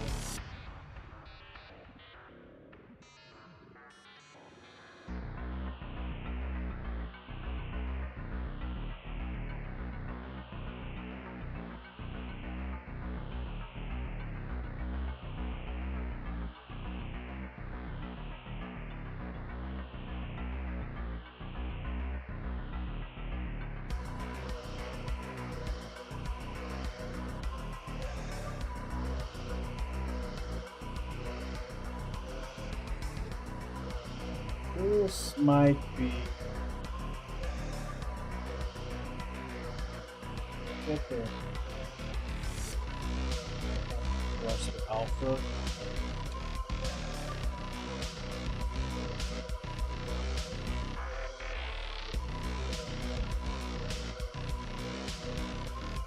We can't blend it. I want it.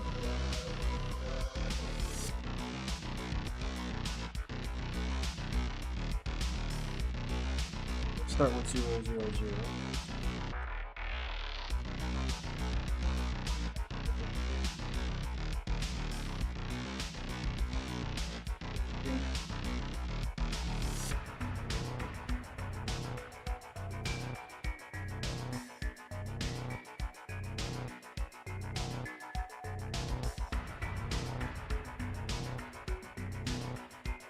Flash colors, come on, give it to me.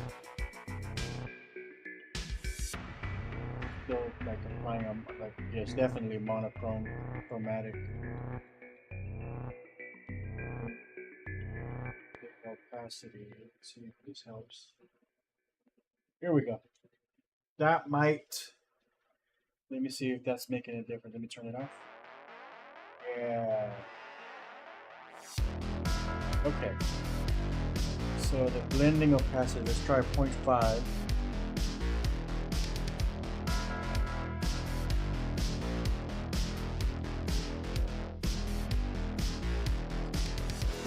Bring back the blue.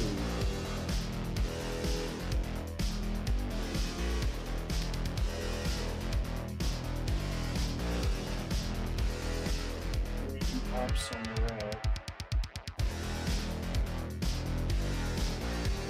Ooh, red.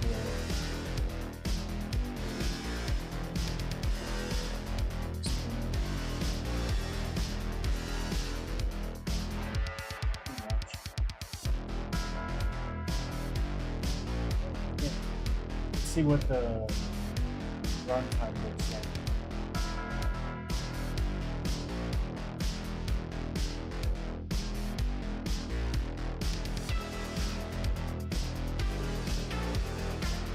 A little too classic. It needs to be brighter. It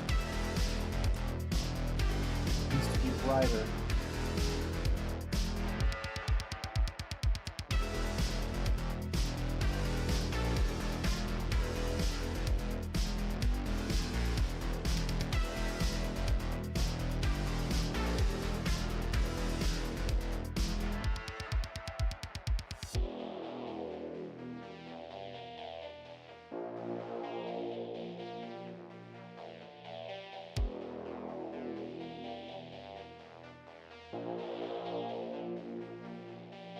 What the fuck is going on with the faces? What the hell?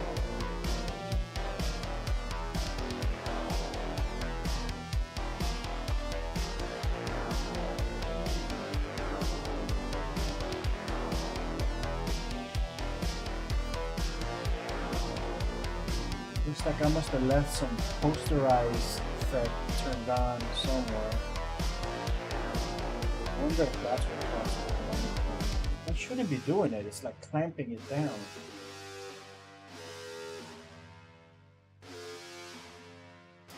Let's jump to C9.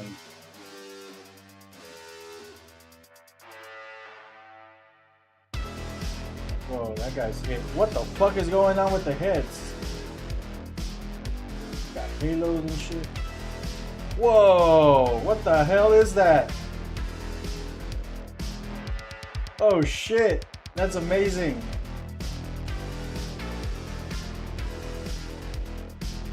What the fuck?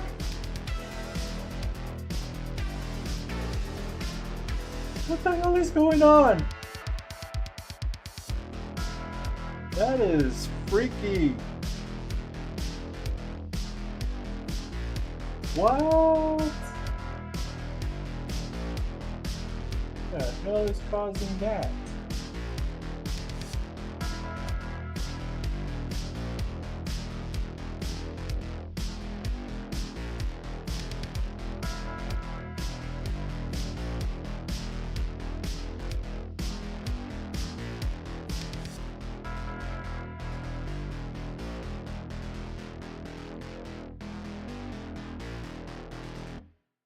I gotta do something about the cell phones though. You know, I got a year to figure this out, so but I do have to do something about the cell phones. Whoa! That taxi cab just crashed into that nightclub building.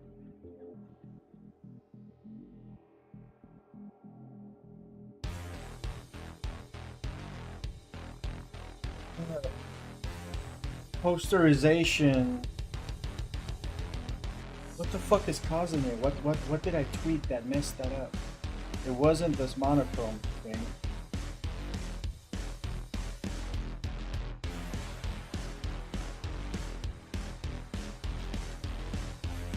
Okay, scratches.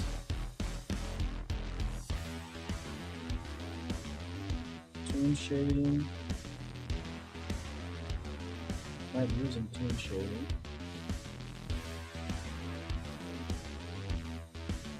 Noise. Okay, I'm using that just fine.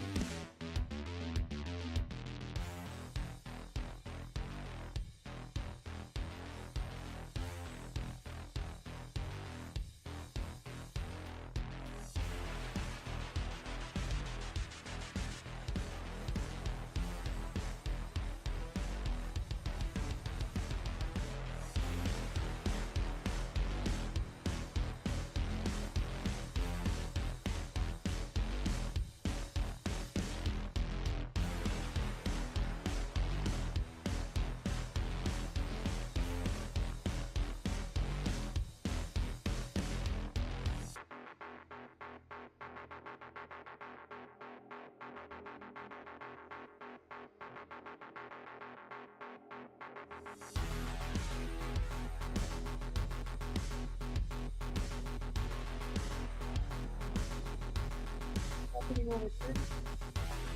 Otherwise.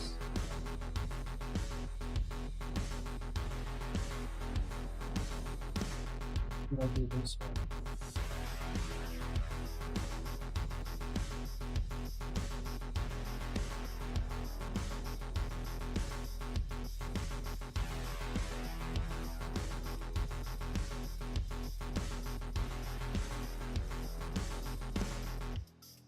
I think this is what's causing it. I don't know when I turned that one on.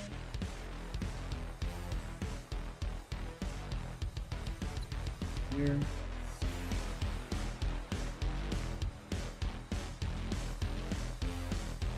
Let's turn on this monochrome again. Because I think that was kind of.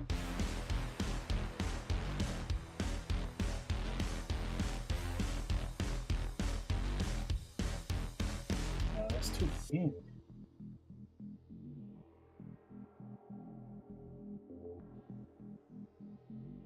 Is there like a just plain brightness? What about a warm level? What about cool? What about cold?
Ooh. Ooh. Who's a pretty boy? Who's a pretty boy? I boom did it. I think I found it.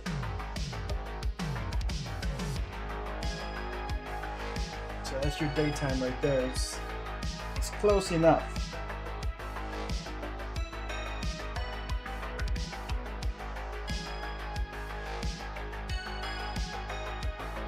Knew it was on like something to do with temperature.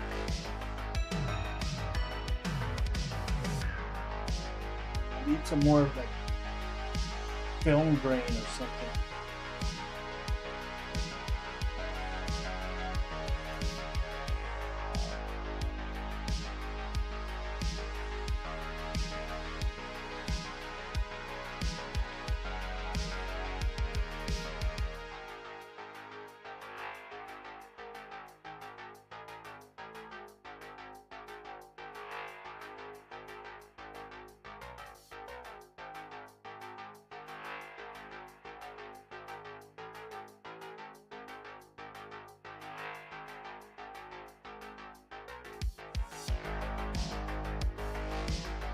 Need more blue. Need some more blue, like a blue haze on it.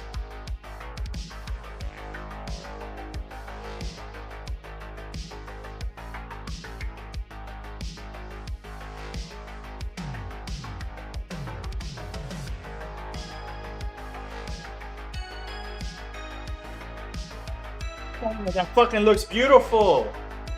I need like a little bit, a tiny bit more exposure just to bring out the features a little bit. Increase the exposure. There's gotta be like an exposure offset.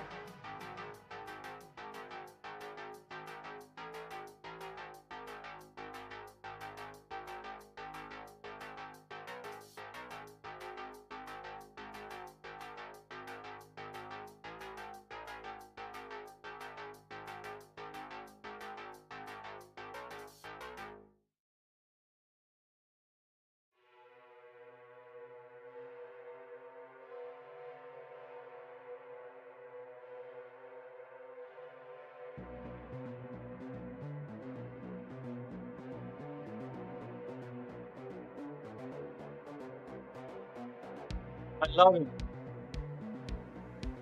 It just needs a little bit. I mean, obviously this is purples and stuff like that because it's inside of the nightclub. But look outside. Look at the solar flares. Look at the standard colors, the texture. It's very close. It's very close. You need something needs to be brought out more though. It's like a more yellowish type of yellow blue. I don't know what that is.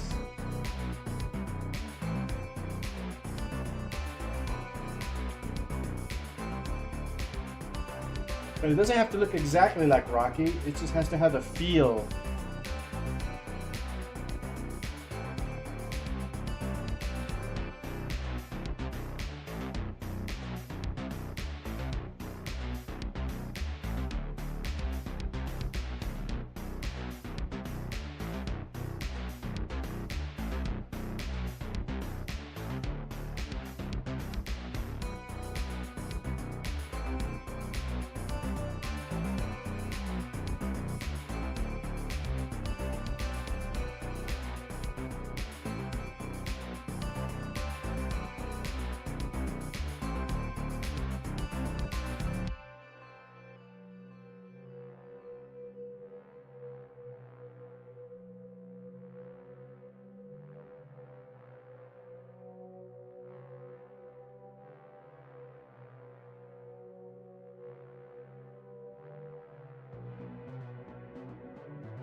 It's very close.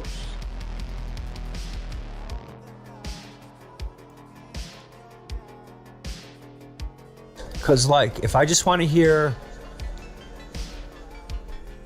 the melody, it says melody. Listen through my voice through these headphones. When I scream, I am so let it echo. I ain't holding on to anything. Boom! Dragging me down. Wake up in the AM, say a prayer, then I leave out. Make sure when it come to us, the comments they don't leave out. You see what I'm saying? Each song has its own.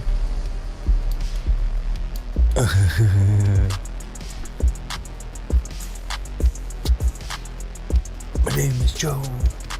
My name is Joe. Jose boy. Jose boy. Boom. And then you put it back on full mix. But look what we got here. Render Man quality. Here, number. Thank you. This place is great. I can't believe we got in. I always wanted to check this place out. Yes, I love it. This is nothing, Chris. You all should have seen Vegas. Now that was the life.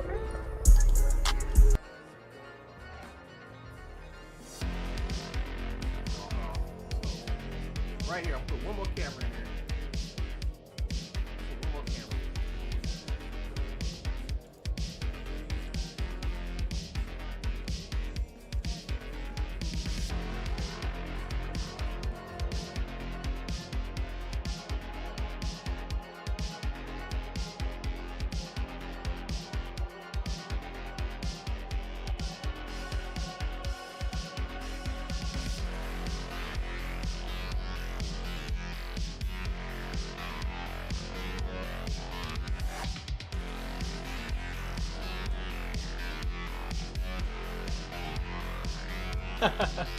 Thank you. Yeah, it's about time you subscribe to my channel. Everybody always just visits, but you know, it's all good. It's all good. Spending a lot of time just refining the look of this thing. Thank you. This place is great. I can't believe we got in. I always wanted to check this place out. Yes, I love it. This is nothing, Chris. You all should have seen Vegas. Now that was the life. I'm talking food, games, and real entertainment. Women. Come on, Lainey. You know I only have eyes for you. Matter of fact, why don't we take off next month? There's a dairy convention there. We should probably attend anyway. As long as we're there, might as well enjoy ourselves. I'm not sure that's possible, Sean. You forget we still have that little issue with the FDA about the genetic purity of some of the animals. Come on. The All dust work and no play, scratches. brother. You know what they Instead say. of doing some code-based thing, what I did was Think your I brother's just taking set up the job filter a so little that too serious. whenever the Somebody camera has gets to. too close to any object, like a This car FDA passes thing, it's gonna by be over or by a the end of the person week. walks How can you be by so the camera, Because I talked to the inspectors. it triggers My the son. Man, you're the something scratches. else. So they're not just Come on, constantly guys. bombarding you Lenny with just came back from scratches. school, and you two have been talking business all day. We're think it's supposed to nice be and subtle. celebrating. Yeah, you know what? You're right. Come on, let's check out the fancy dance floor. Since when can you dance? What? I'm a great dancer. I Well, can do it's one more hell film of a white brain. man's overbite. That's good. Oh, what did I get myself into? Come on. You kids are on your own. Vegas, huh? The sin capital of the world. It's not all that bad. Says you. Hey, story time flicks. How is the How's it game? going? Any luck? Well, you know I don't like to brag, but I did walk away with a couple of $1 million more than what I started. Wow. That's what I call luck. Luck has nothing to do with it. It's nature. Nature? When you're born a winner, that's all you do is win. Well, congratulations Gonna- anyway, Sean. I You're am all gonna those try to who put a have little all. bit of more of that blue not from, everything. from Rocky. What do you mean? I mean, you know, for example, love. What's the matter? Subtle. Is there a special someone out there Light who will flares. return your affections? You tell me. Look at that. That was some What? heavy scratches right there because the camera got really close to Blank. that character. Before you left for college, you and I had a Look, pretty good watch, thing going. see?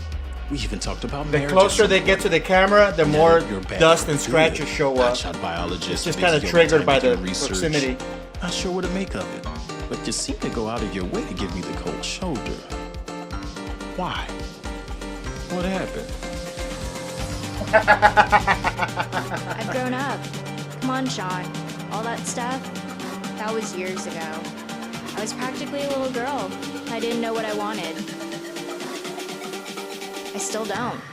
Is there someone else? No, Sean. Listen. Can we just change the subject? Let me guess. Suppose that's your way of letting me know you're no longer interested in getting back together. Sean, aside from our father's lifelong You gotta do something business about their dead affairs, and now eyes, you and but my brother's that's the newly least formed of my business issues. I mean, partnership, there's always I been think a once I great laid down friendship all the between both of our scenes families. in here, So that's it. That's how I you can feel. just go back through each scene, great just kind of tweak them friendship. until Yes. they're perfect. I suppose time will tell. Just one thing. What's that? Look at this I was motherfucker's born. face. And you and I Fucking both know snake. that sooner or later, I always get what I want. I should have just left him there, like staring at her.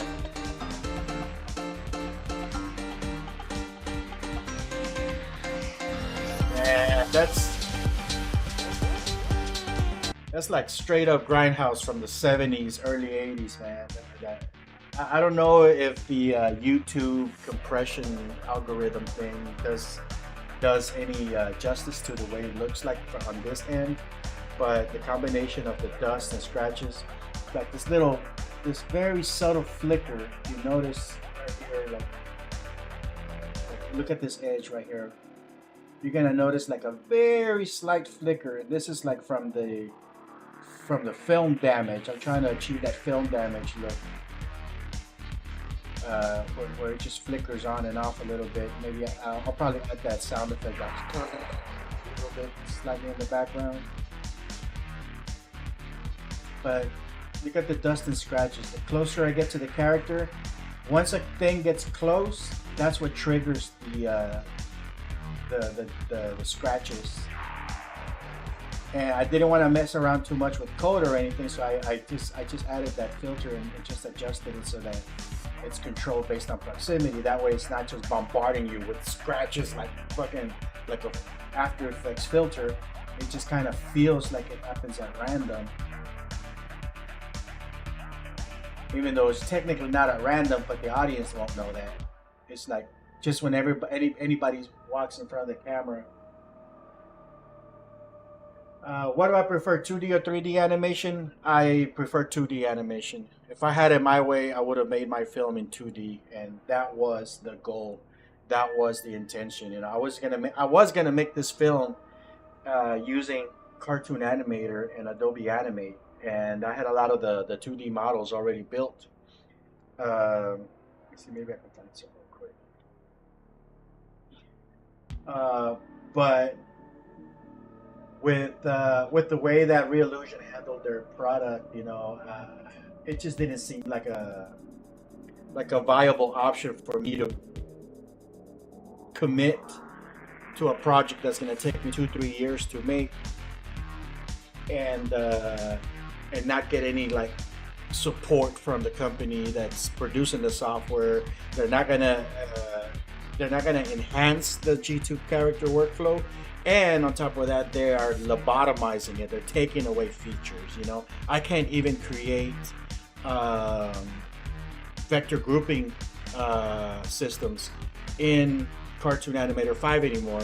So that is out. So if I want to be able to use it, I have to literally go back to either version 3 or version 4, 4.5 to be able to do that. I don't want to do that. You know, bugs show up in the software. I know for a fact they're not gonna get fixed because they're no longer supporting it. So it's unsustainable. So even though I don't care too much for iClone, it's kind of a necessity right now for the animation portion. But eventually, I'd like to get rid of that part. It looks like it's gonna be possible because it looks like you can import like perception neuron directly into Unreal. And it looks like, you know, that live link face thing that you should be able to do that, but I don't know how to do any of the retargeting stuff. I'm pretty sure you can retarget a Reallusion character to work with Unreal's live link, the face, the animator, and stuff like that. So eventually, if I can figure all that stuff out, I'm gonna bypass iClone altogether, and maybe Character Creator is probably the only one I'm gonna end up using. But, I'm using 3D right now. I'm a newbie. I'm forcing myself to learn this stuff out of necessity. I definitely prefer hand-drawn classical animation. That's my background. But I'm also lazy, so I will. I definitely like the whole motion capture. You know, people think of it as, oh, you motion capture, you do this thing. No, man, you're still animating. It's just like using a Wacom tablet. It's a digital tool to achieve a different ends, you know, and a different end result. So it's no different than using a Wacom tablet to, you know, bypass pencil drawing and go directly to digital. With motion capture, especially the way this stuff is with perception neuron and stuff like that, Rococo, Xsense, they're not true like motion capture systems. I mean, they capture motion, technically they do, but you're really not doing like motion capture or performance capture in a meaningful way. You're essentially just doing basic puppeteering, and then you have to clean a lot of that up by hand. So it's really more like digital puppeteering.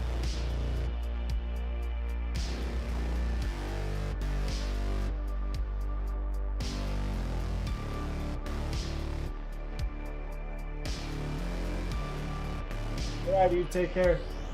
Just sent your message.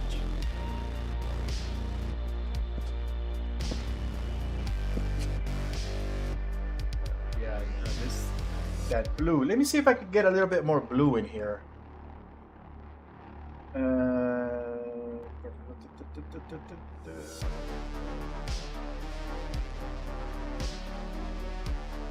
Let's see if we can get a little bit more blue.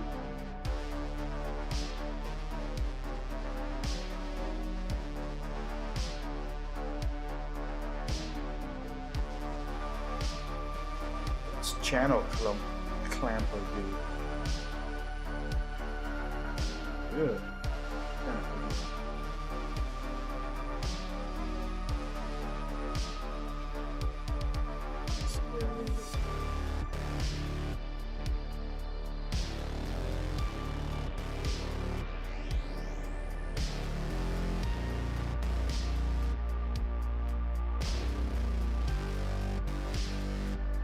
It's too blue. It's like too deep. You need to have a more of a washed out 70s look. Like what you see here in the rock. These stones need to be a little bit more old looking, buildings, concrete. I need to get close to that look. Hey, it's somewhere in there.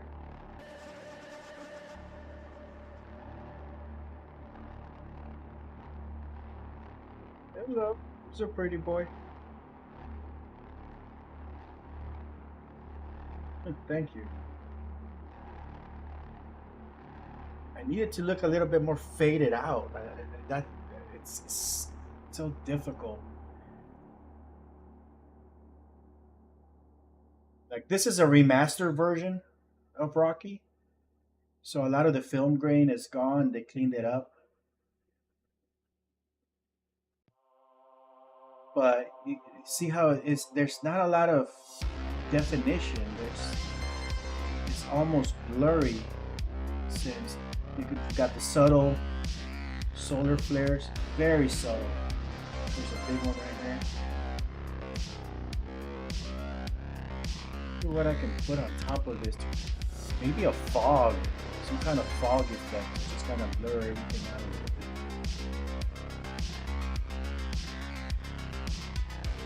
Oh shit, you know what I just noticed? There is like some black colored film grain happening. It's like a black film grain.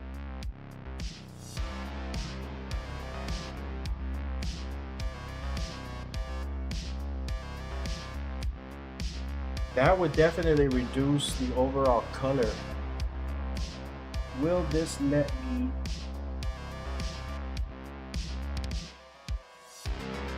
It's not very noticeable.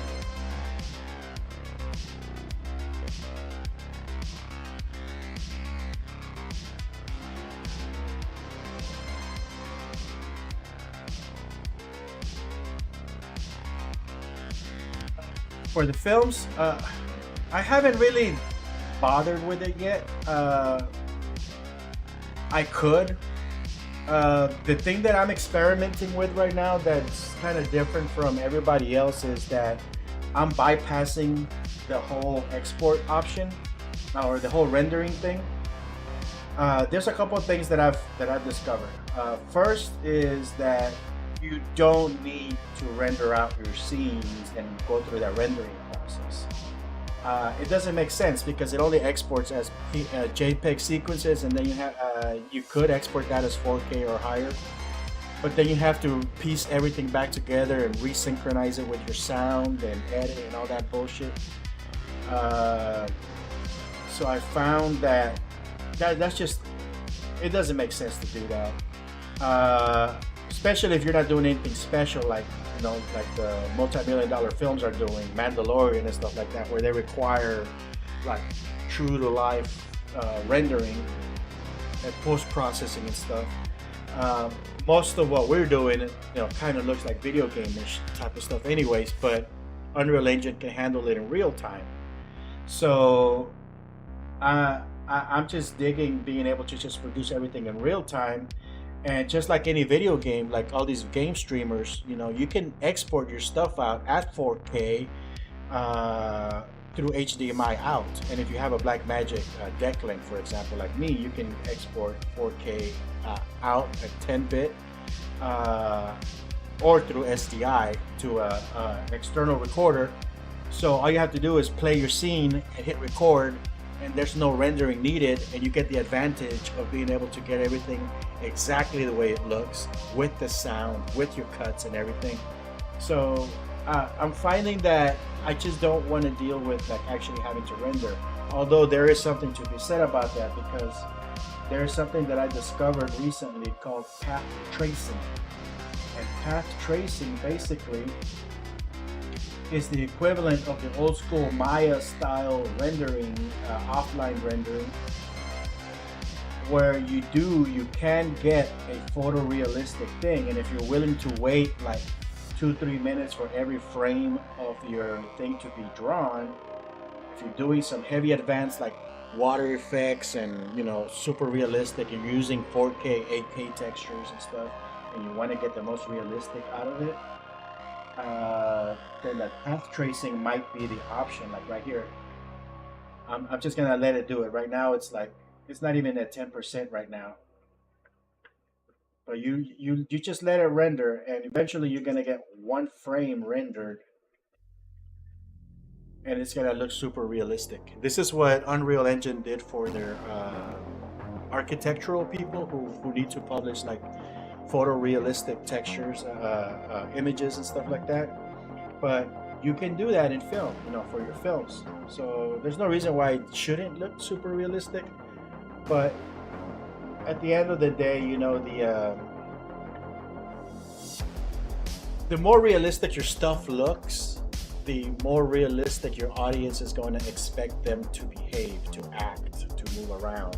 And you get into this uncanny valley thing where your stuff looks so nice and realistic, and but the acting is very cartoonish and unnatural. It's there. Look, it's at 50% right now. That's just for one frame. So yeah, it's basically, it's like the iRay renderer almost, and it's just doing its thing. It's just going through the whole image. I wonder how long it's taking to generate this one thing. So imagine if you have a sequence. So what I'm doing is, they look semi-realistic. and I'm actually killing it, killing a lot of the quality on purpose. I'm adding film grain, I'm adding solar flares, I'm adding dust and scratches, I'm adding jitter, and that's all because it's really more of a distraction in a way too, because it distracts from like some of the not so realistic movements. And I'm really heavily removing frames. A lot of people do films at 24 frames per second. I've never liked that, especially for something that looks like a video game. You might as well do it at 60 frames per second. It'll look more beautiful. It'll have higher quality. And later on, if you want to change it to 24, you can like remove the frames and reduce it. So there you are. You have a rendered version of that. Looks pretty decent. Switch back to real-time rendering. You know, the real-time rendering looks pretty good too, so I'm not too worried. So, but what I did is I took it an extra step. I went even further back, being that I'm a traditional animator, a hand-drawn 2D animator. You know, cartoons are really done at 12 frames per second. They're not done at 24. They run at 24, but really they're done at 12 frames per second. 12 frames are actually drawn usually, and they're photographed 2 times. And because film runs at 24 frames per second, you take, you know, each frame, you photograph it twice on film, you end up with, you know, with a 12 frame sequence running at a 24 frame speed. If that makes any sense. So that I kind of went back to that. So I'm adding that. It's not very. It's really not noticeable, but the lack of frames does give it a little bit of an extra. It does give it a little bit of an extra motion blur. Let me see if after adding that little bit of extra blue, what that looks like. Once this runs, like I run, oh yeah, that looks, yeah, look at that. It has that bluish tint now. But now I need to bring up the skin colors, because the skin colors are taking a hit. I need to keep that grayish blue muted color, but I need to bring out the color of the skin tones, and I think I'll have it. I think that's all I need. Yeah, that's very close. Look at that. Look at the background. Look at the rocky. The color. Yeah, it's very close. I think I just need to bring out the skin tones a little bit out of there. That's something I'm gonna have to work on separately. But yeah, it's the skin tones. Yeah, I think that's all I need. I need to bring out the skin tones. I'm gonna run the sequence. Start at scene 8, and you'll see it's actually running at 12 frames per second. It's not running at 24. But you don't notice it. What you do notice is the addition of natural shutter-based speed blur.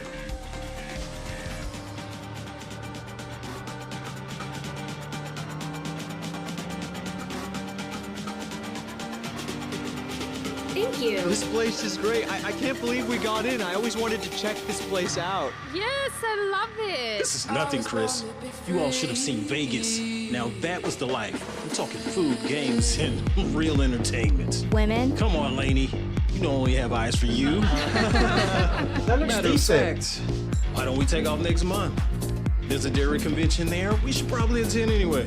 As long as we're there, I might do as a well enjoy 4K ourselves. thing. I'm not sure if that's I possible, publish Sean. for YouTube at You some forget we point. still have that little issue with the FDA about the genetic purity of some of the animals. I mean, that's easy enough to capture Hard it work and directly no to play, the brother.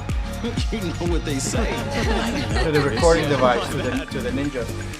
Think your brother's taking the job a little too seriously. Somebody has to. Look, this FDA thing is gonna blow over by the end of the week. How can you be so sure? Because I talked to the inspectors. myself. And there's something else. Come on, guys. Lenny just came back from school, and you two have been talking business all day.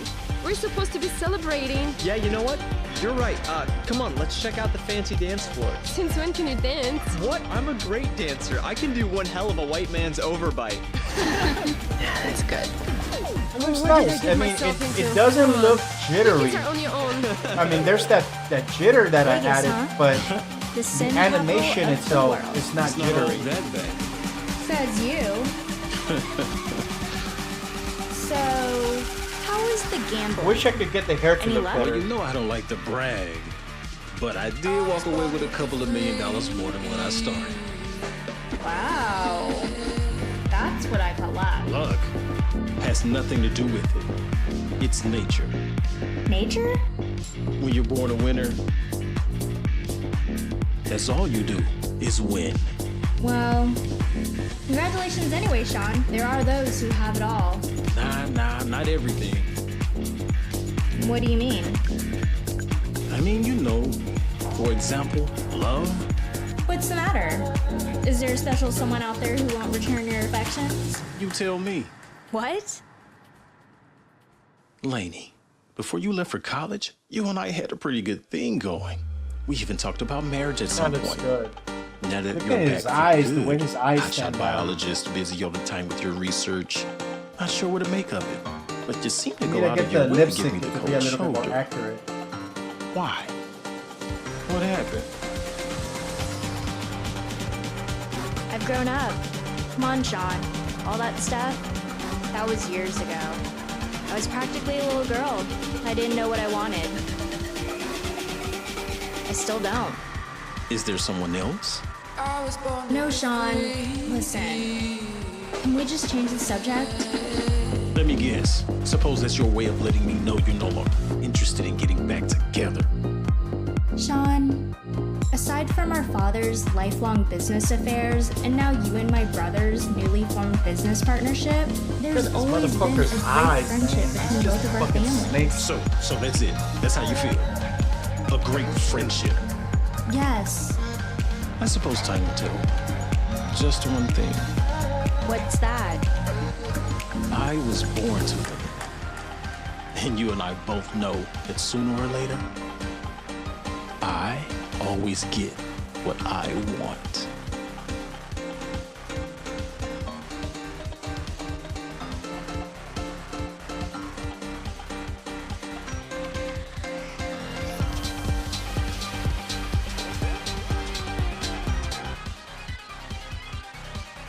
I think that's gonna work out. Alright. I'm gonna start wrapping things down. I think I'm happy with this. I'm gonna save it. And what I am going to do is I'm gonna start making plans for the next scene. Once I have all my scenes laid out and put together, then I can come back and do extra passes on them. Could probably put that warehouse in here. Let me see how that'll work. So if I put that warehouse in this empty lot right here, that'll save me some time.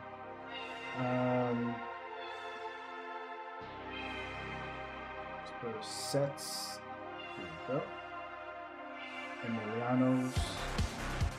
We can put the boxing arena here. Well, I don't have the arena shots in episode 1, so I'm not gonna worry about it. I'm gonna do the warehouse next. I notice in games, in most animation, it's very hard to get the lips to sync like real life talking. Yeah, it can be hard. You can take your time with it, you know. If you know the mouth movements that you need to do, you can go in there and manually place them, and you get a good approximation. You can get really good. It just depends. It depends on the budget. Okay, so that's really the main factor, the budget. If you look at anime, they know that shit is gonna be done ahead of time.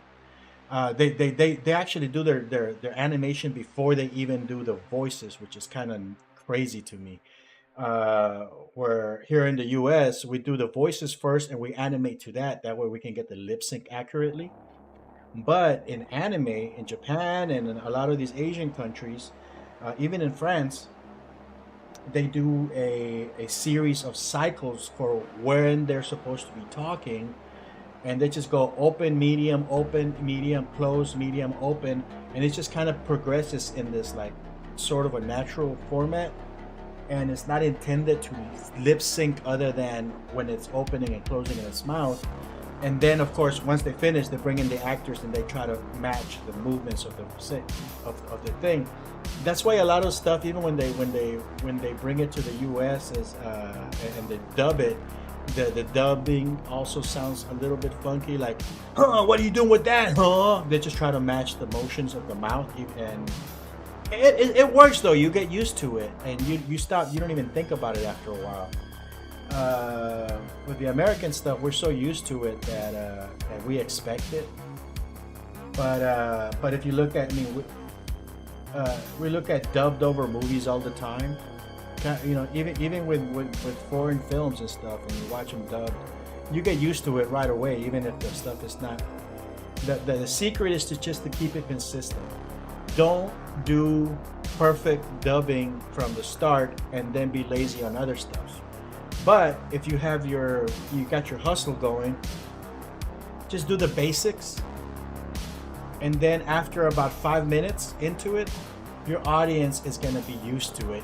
It doesn't matter whatever movements your characters are doing, they'll buy into it. It's just like you gotta buy into that world. Your audience is going to have to, you have to keep it consistent so your audience has an easy time to suspend their disbelief when it comes to that kind of stuff. I know, like in that scene 9, I know that there's a couple of automated things that I can go in there and do that's going to fix up and make it a little bit more accurate, but it's not something I'm going to do yet. I'm going to work on all the other scenes first, and then I'm going to come back and like polish them all off, because now that they're in here, I could just update the animations from iClone, just import them on top of each other, and they'll just replace it on top of it. So I'll be able to update that, and that's one of those things where I could just with the AccuLips thing, you put in the dialogue, and that'll give you a good pass or a good approximation. And then if I really want to, I can go manually and add those things. I'm not going to. I'm just gonna do the basic, as much as I can get away with. Even in that sequence, like the one, that scene 9 sequence, there's like really, really terrible motion capture in there. And it looks like I did some clever filmmaking choices in there, but a lot of those close-ups and stuff, that's just hiding like foot sliding. It's just hiding like foot sliding. It's hiding like arms like twisted inside, doing all sorts of crazy things. But when that happens, just fucking do a close-up, get a good angle. You don't have to spend so much time cleaning it and fixing it. Just hide it with the camera frame and move on. Just the writing and the audio work is the most important. As long as everything, like from an audio perspective, kind of works, I think that this should be fine. So I think this would be a great location for the arena, but I don't have any scenes in any kind of arena until like episode 4, maybe episode 5. It takes this guy a while to start actually fighting professionally, so I'm gonna move him over here.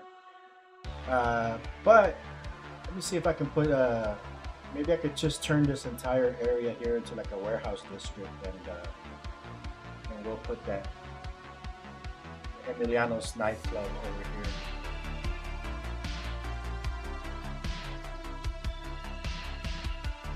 This thing has its own set of glitchy and visual effects. I need to get rid of those.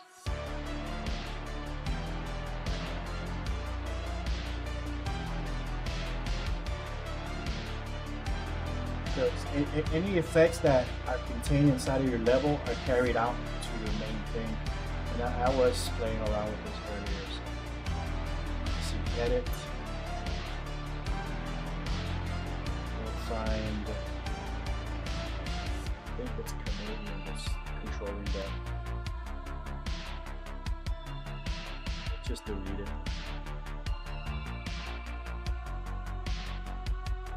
Oh shit, what did I do?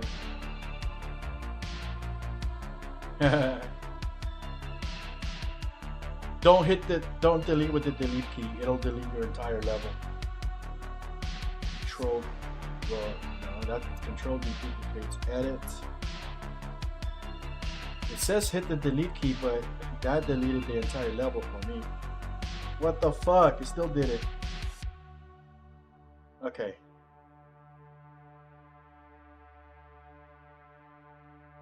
I'm gonna go to the level directly and get rid of it from in there because it's kind of annoying.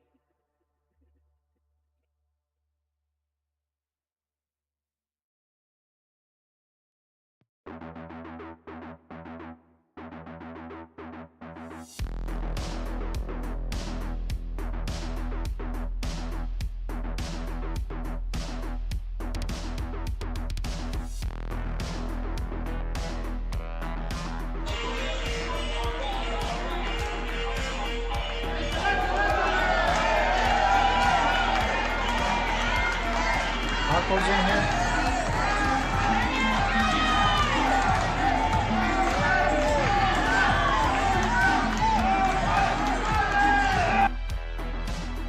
I think I want to get rid of that ring. Wait, do I need the ring?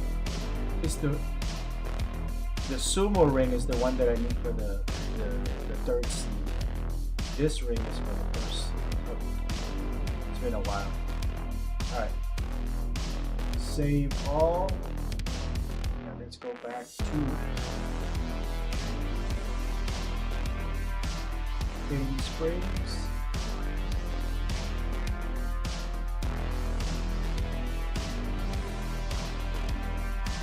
Just doing some weird shit tonight.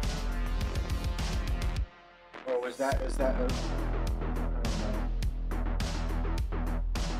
Yeah, there's some visual stuff in that warehouse that's blending and bleeding into the city here. Watch that.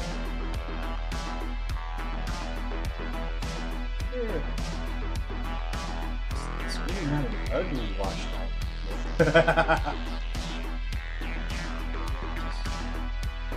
I mean, it's giving me a little bit closer to that watchtower 70s look that I'm trying to go for.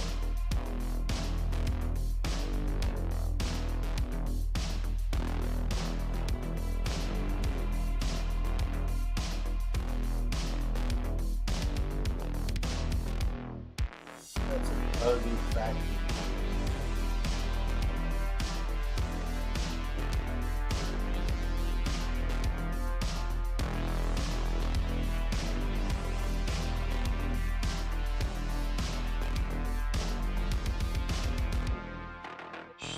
Could probably get rid of all the post-processing effects that are in there, the volumes. Let's see. Let's play from here. Let's see. Oh wait, I gotta turn off the scene. Okay, it's off. We'll play it from here. Just walk around and see what it is.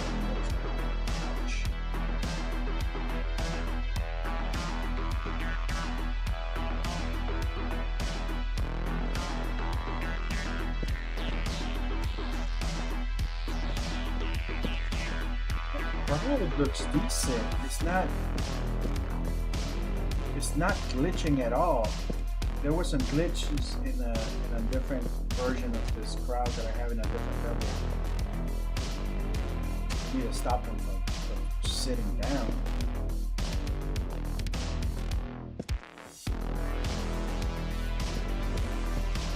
Walk by.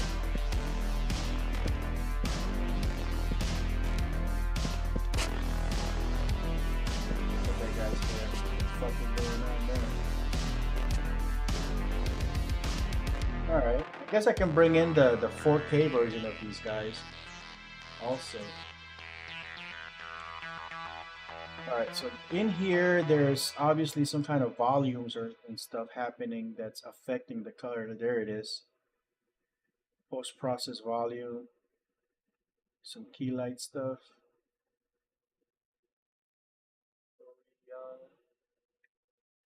Okay, let's well, I need to delete this guy. All right, let's go back into sets, Emiliano's. We'll edit that directly.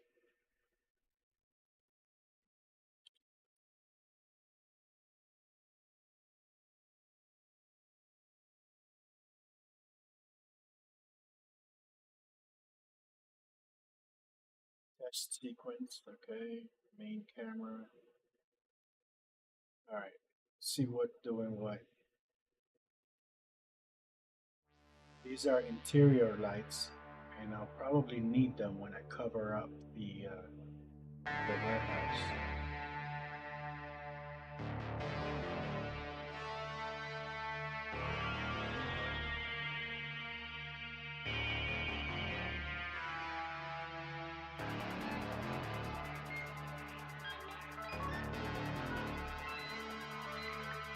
Get rid of that.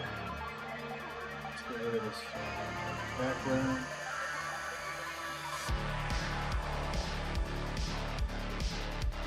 Yeah, pictures relight this whole thing. Where's that bright light coming from?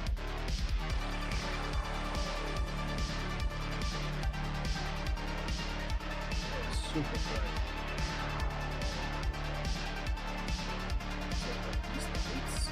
Really that fast?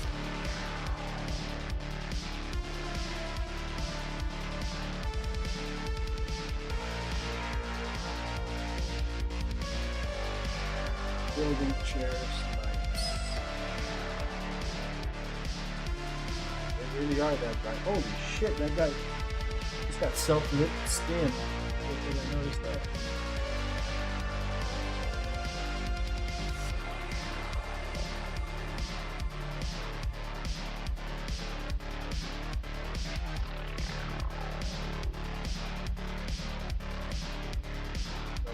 Really, really hot.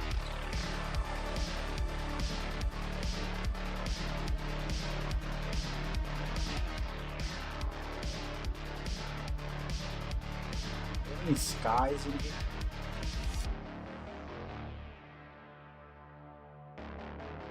Definitely a lot of lights. Ambient light, fill light, key light, anything that would affect an entire world.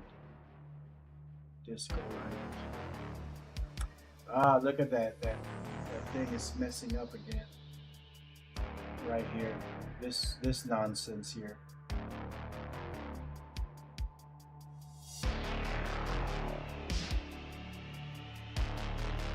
Let's get rid of this guy.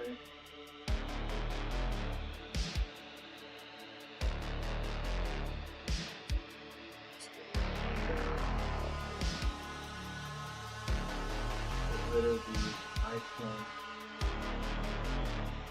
center.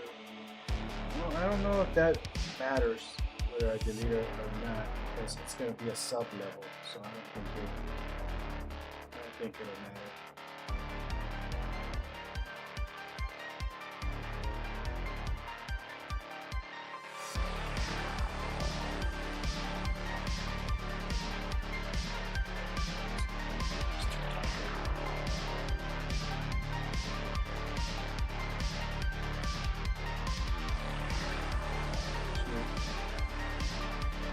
Find a different song to put in here.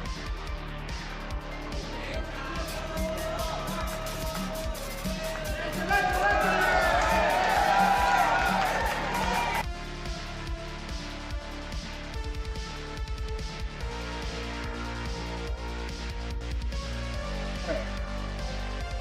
Save it and let's see what it looks like inside of the menu.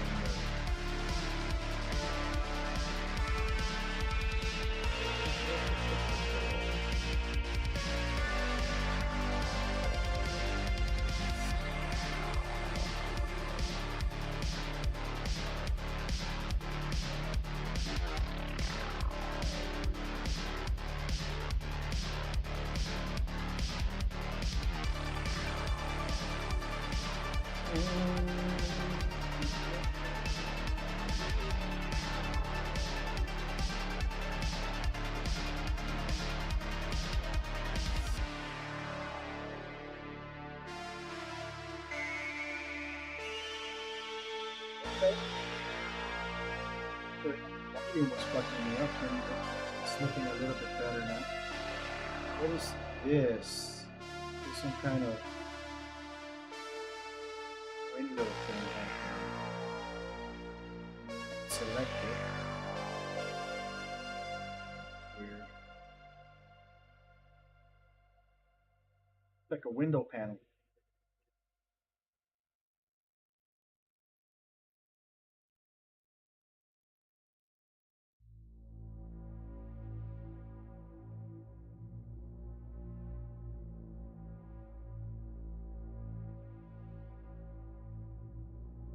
Still there.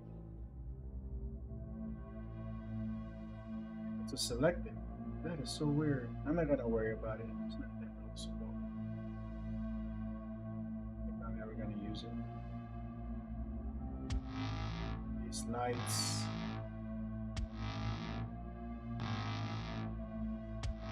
Optimize scene for path tracing.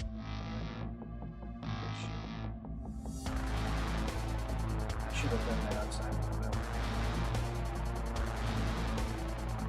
Let's look a little bit better.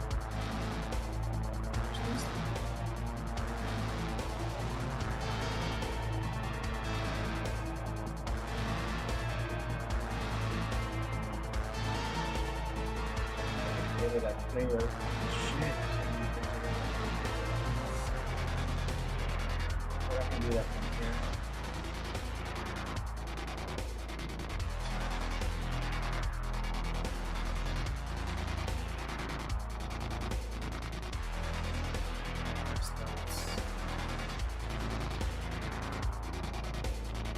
Damaged.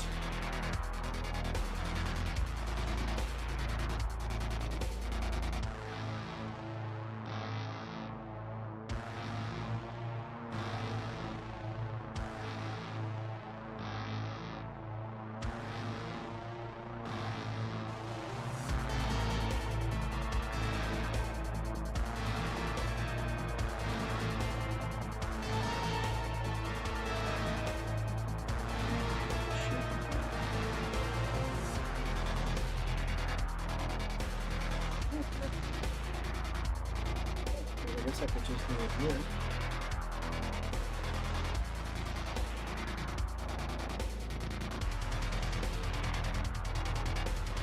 Let's see.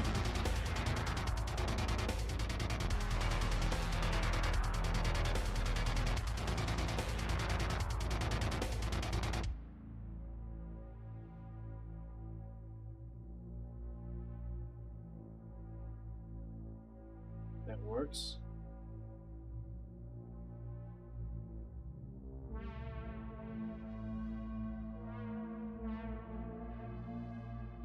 Alright, let's play it from here and let's see what it looks like.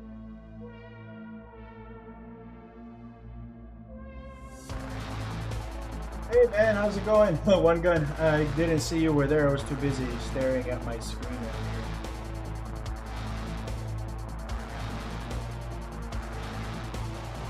Thank you, man. Yeah, I'm trying to get it to look like a.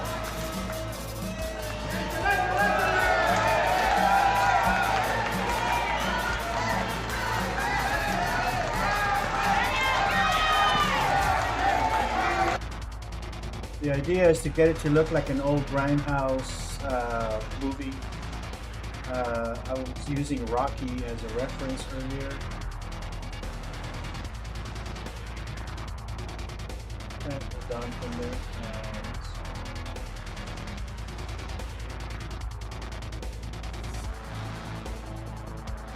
So, just trying to achieve this look right here.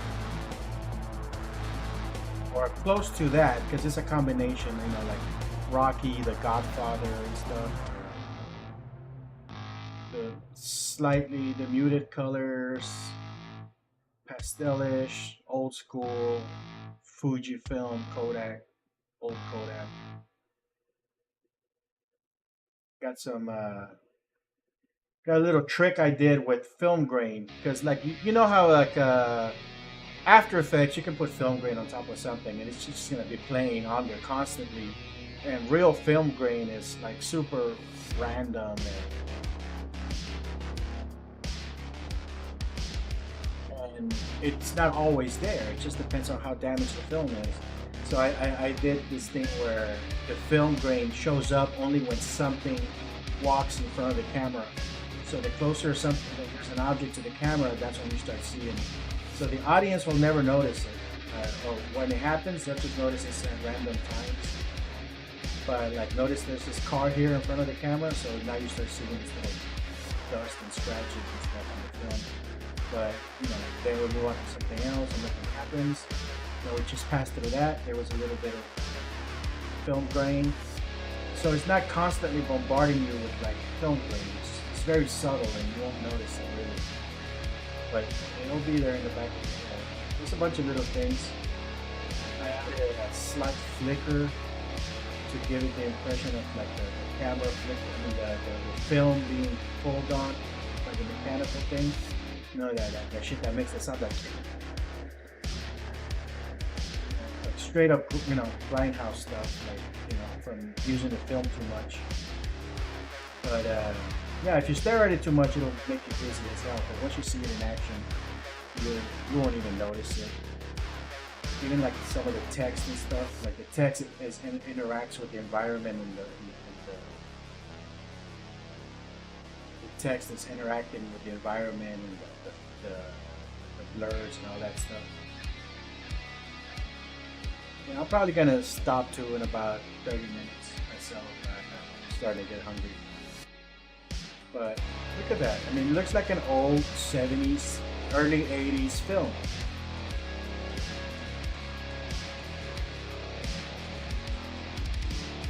It's like straight up grindhouse, Like, damn, it just looks like grindhouse cinema.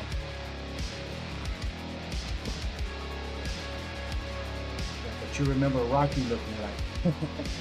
Or what I remember Rocky looking like. Watch this. Look at that text. Look how it just kind of looks old. And it's just reacting to the motion blur.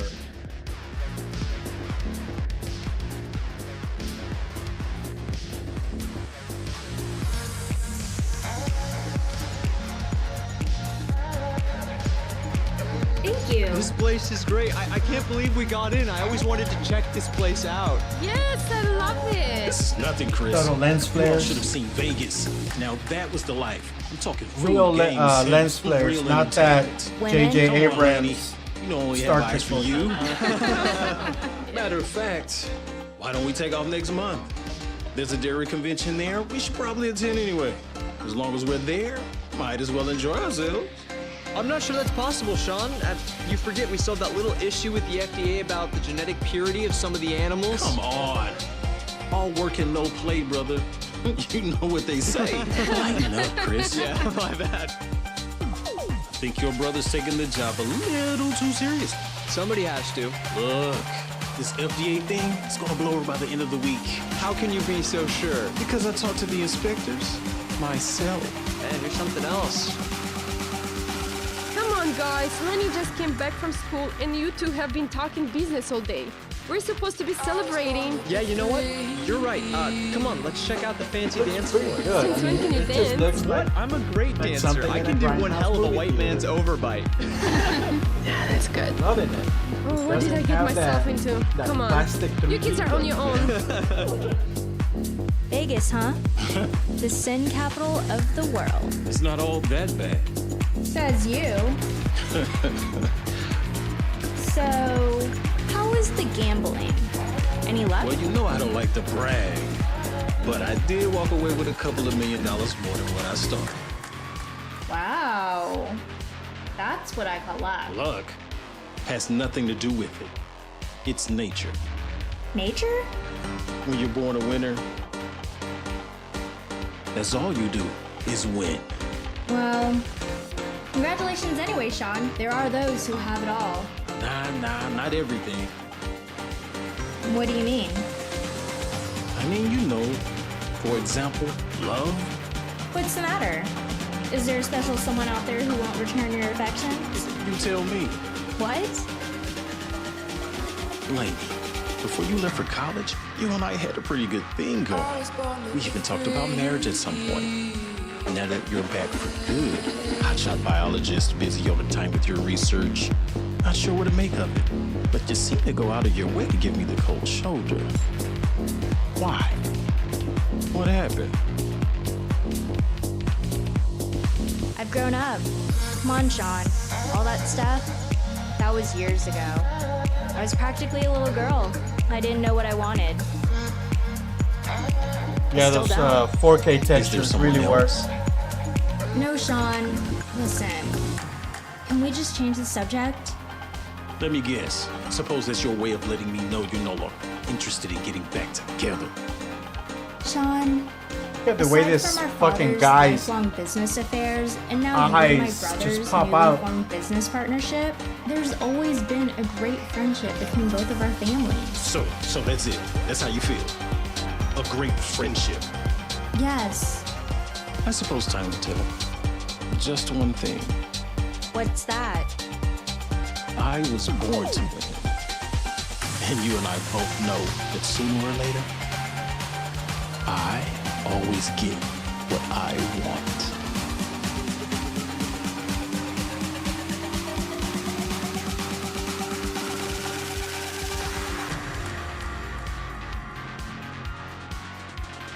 I was born to be free.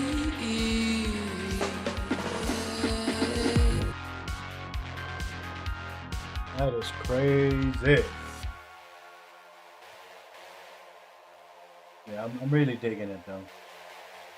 Let's go back to the. So yeah, I'm basically turning this entire city into a giant film lot. I demolished a building earlier, and in its place, I put in the Emiliano's Club, which is where the first fight in the scene one is going to take place.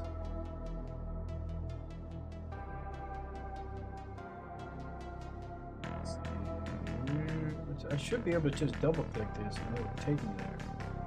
There it is.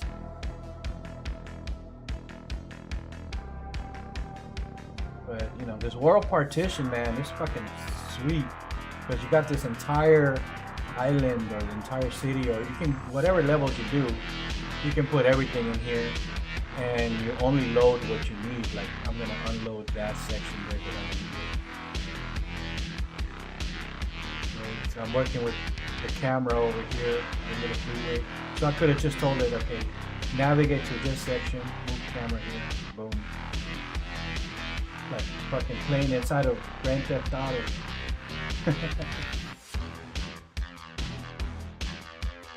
This needs a fan. This looks weird. I feel like this needs it's not aligned properly.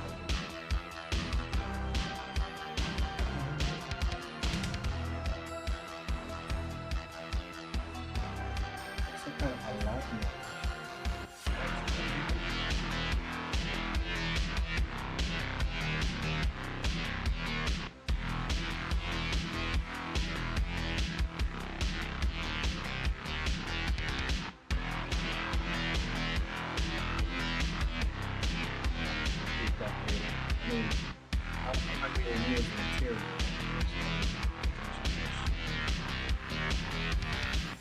But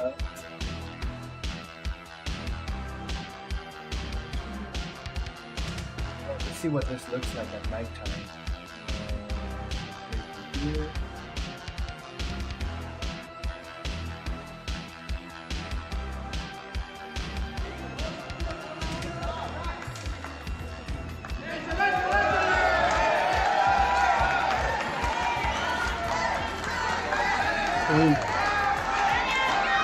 The outside of it.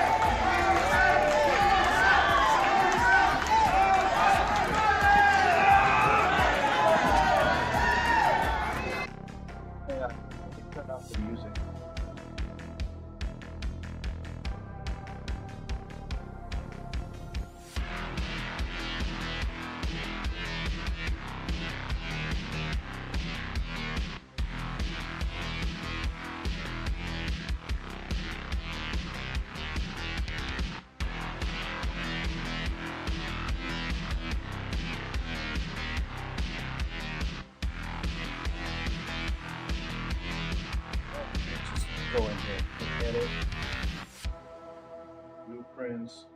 Sub-levels. Edit and analysis. That's what I should do. Play test sequence. We're gonna break that.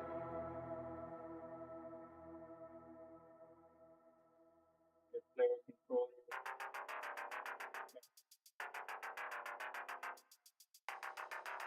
Disable input. Where the hell's my music player?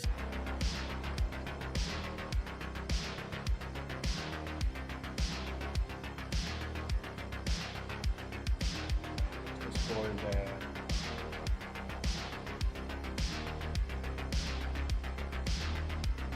What? Where's my music coming from?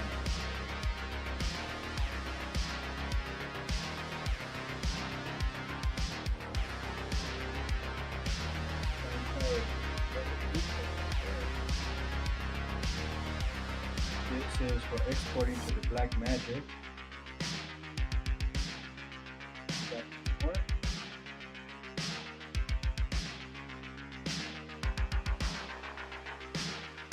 Oh, the physical object.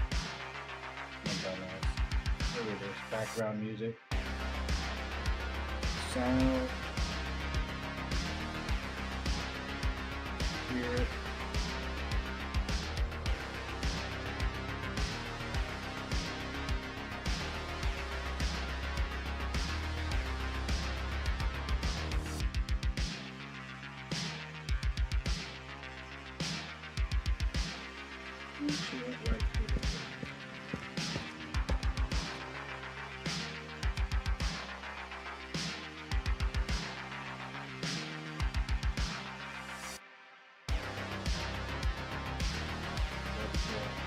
Just want to make sure we don't have any music playing. I can spend some extra time navigating in here.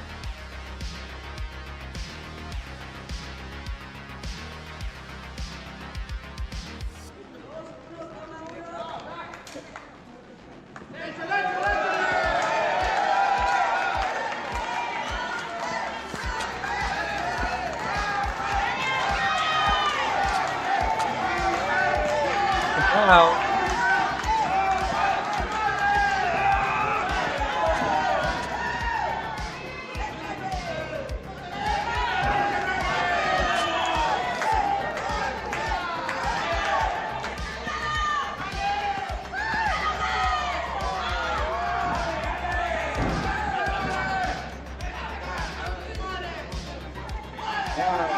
Going to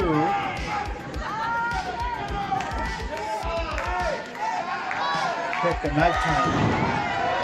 See if we can get night to play from here.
That night stuff.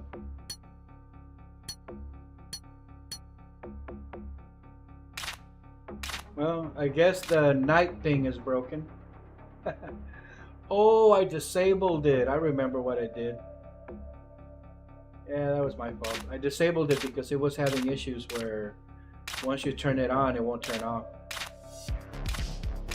I might have to create a sequence and trigger it. God damn it. Let's see what nighttime looks like in here.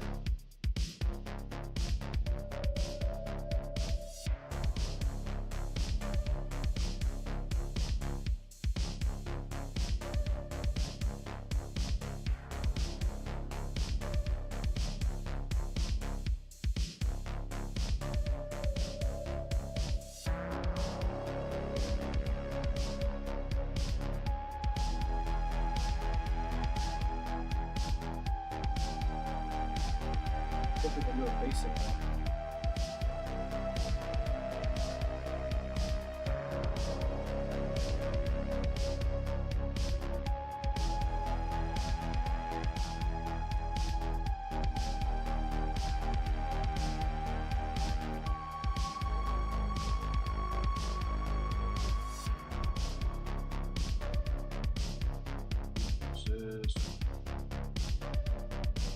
Duplicate this one, scene 8.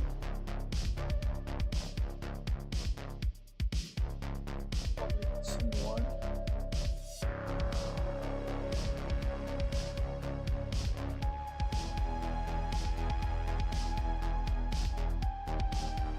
Under editor.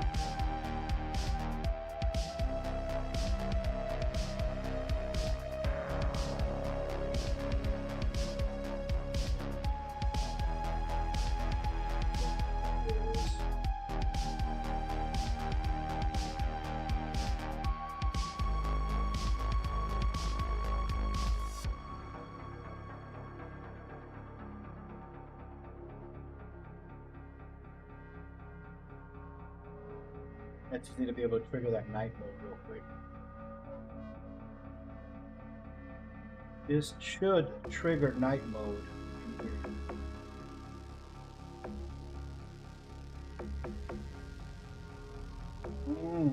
Not quite. Hang on.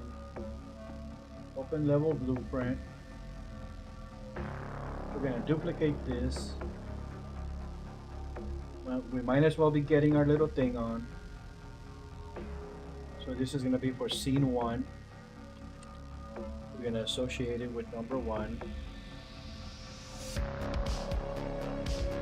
Might as well get these done. So when I press number 1, it switches to scene 1. And this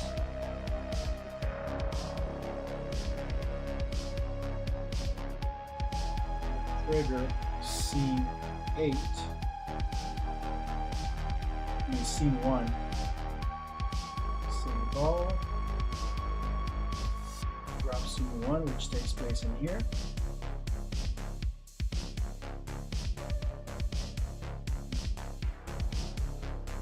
Outliner.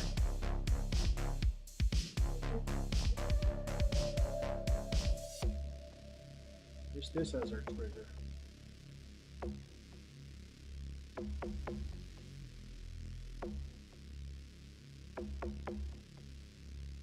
Okay, so pressing number 1 will trigger scene 1, pressing number 8 triggers scene 8. Pressing number 9 won't do anything in here because number 9 is embedded inside. Anyways, that's a different story. So, yeah, let's play it.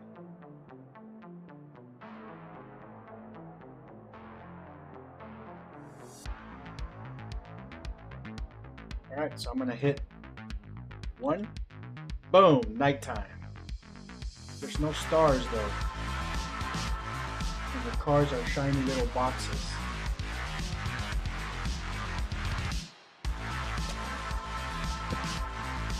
That's pretty sweet though.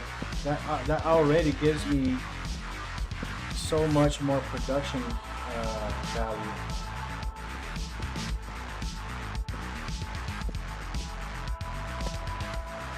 It's damn near dystopian, man. I wish I would. At this point, I'm like, man, I should have never rewritten my script. Because the original script was like a science fiction cyberpunk thing, you know? At this point, like, god damn, this is like damn near dystopian. I could really have made that cyberpunk version of this film. But instead, I ended up with a pure story-based boxing movie. Looks good. And the color's not too dark.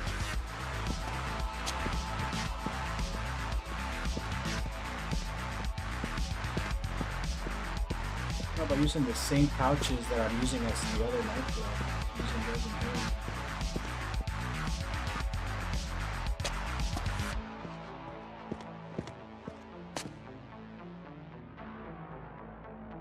This is fucking crazy. I mean, it could use some glass panels. Maybe some rain dripping down on those panels.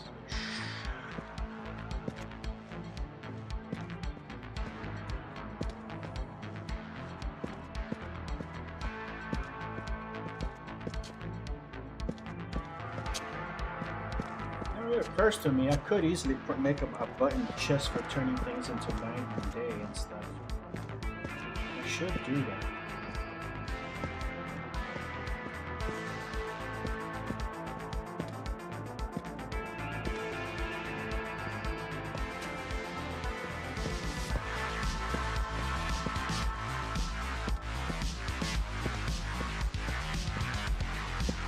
These robes don't have collision detection. They should, but they don't. Let's bring in the new version of the characters from iconiic if I can find them.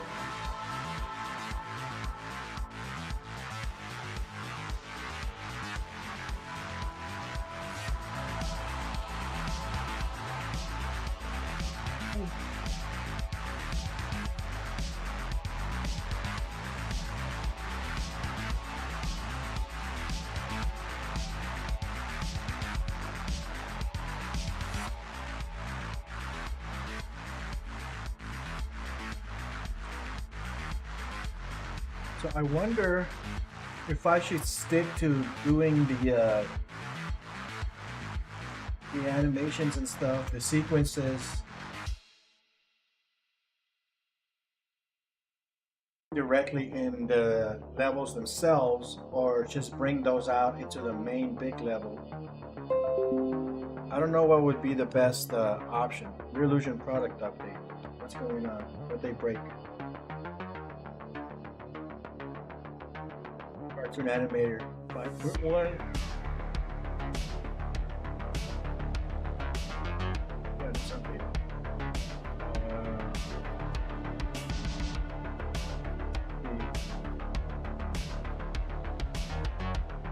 Application freezes and crashes when certain PSD or SVG characters are 80% loaded.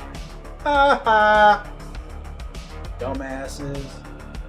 Unable to remove, copy, and paste 2D motion keys. Wow. So for the last few months, people haven't been able to do that. Application crashes when a 360 head is applied to certain characters. Jeez, some keys on morph head do not take effect. They still use morph heads? Those things are kind of fun. Application crashes when certain parts of the facial clip is played back. That means every time, right? And then version 5.1, we update introduces several major additions. First significant feature is the round-trip vector editing workflow with Adobe Illustrator. Finally, they finally made Adobe Illustrator work. Of image sequences, particularly exciting for traditional 2D animators who excel at. Oh, shut the fuck up, Real-Illusion. You cannot do 2D animation in Illustrator. Fuck off with that shit. Alright? You don't expect a traditional animator, which I am, a traditional hand-drawn animation artist, a real guy, a real one from back in the day. Ain't nobody gonna be doing this shit in layers, man.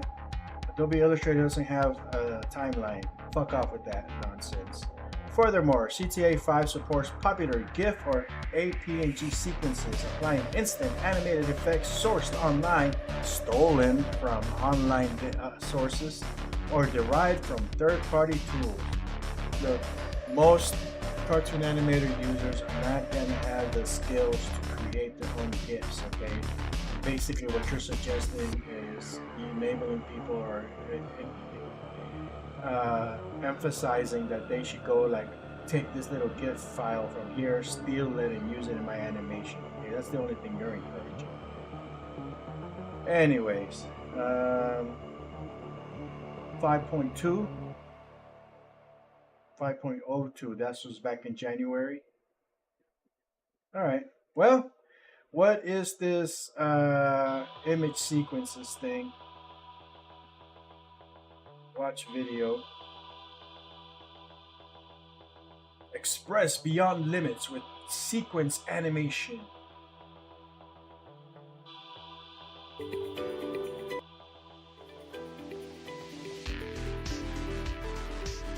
Well, I know they're gonna fucking put a copyright thing on my video just to keep me from talking about this shit.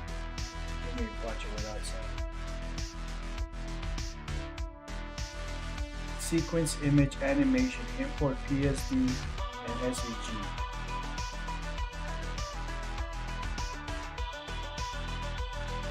Music. Import PSD SVG sequence. Yes, you can import sequences.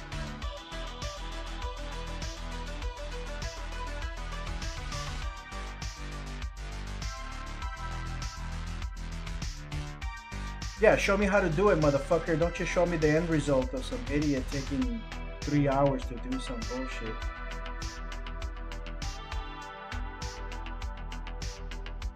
Import SVG vector. Oh my god, did you see? No, hell no, ain't nobody gonna be doing this. So they're asking you to import your SVG as a bunch of layers in Illustrator. Nigga, ain't nobody crazy enough to be doing that shit. What the fuck is wrong with you?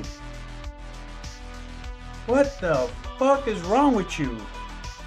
Ain't nobody gonna be doing this.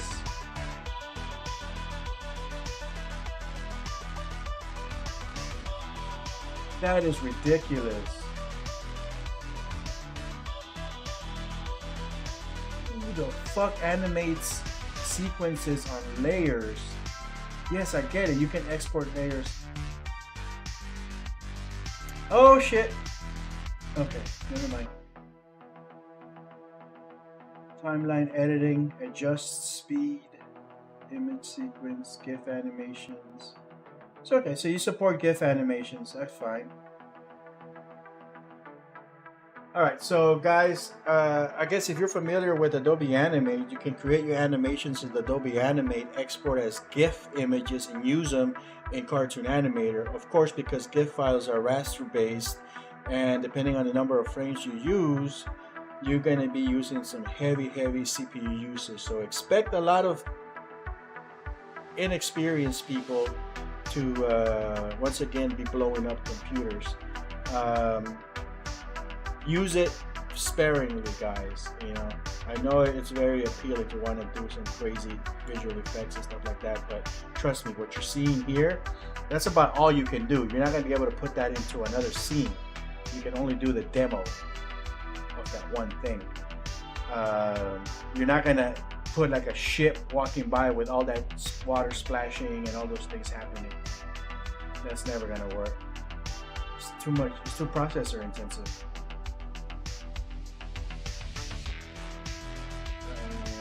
But if they let you import a sequence of SVG files from a folder, then I suppose you could still go back to using Adobe Animate, because Adobe Animate exports SVG files. There's nothing stopping you from exporting them in a numbered sequence, and as a result, importing them into Cartoon Animator. That might work. They might have put me back in business, because I don't think there's like a mass exporter of SVGs from Adobe Animate, but I think I can create a plugin that will allow you to export your animation sequences as SVG, as a SVG sequence.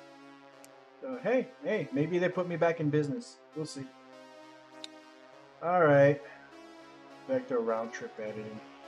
Whatever, Reallusion, you know, they're a waste of my time. Speaking of Reallusion, let's go to icon. Let's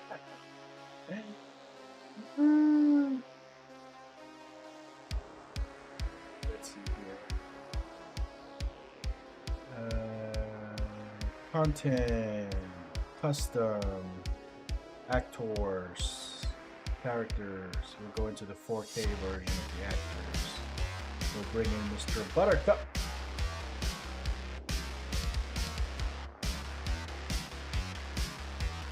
We'll bring in Mr. Odysseus, young version.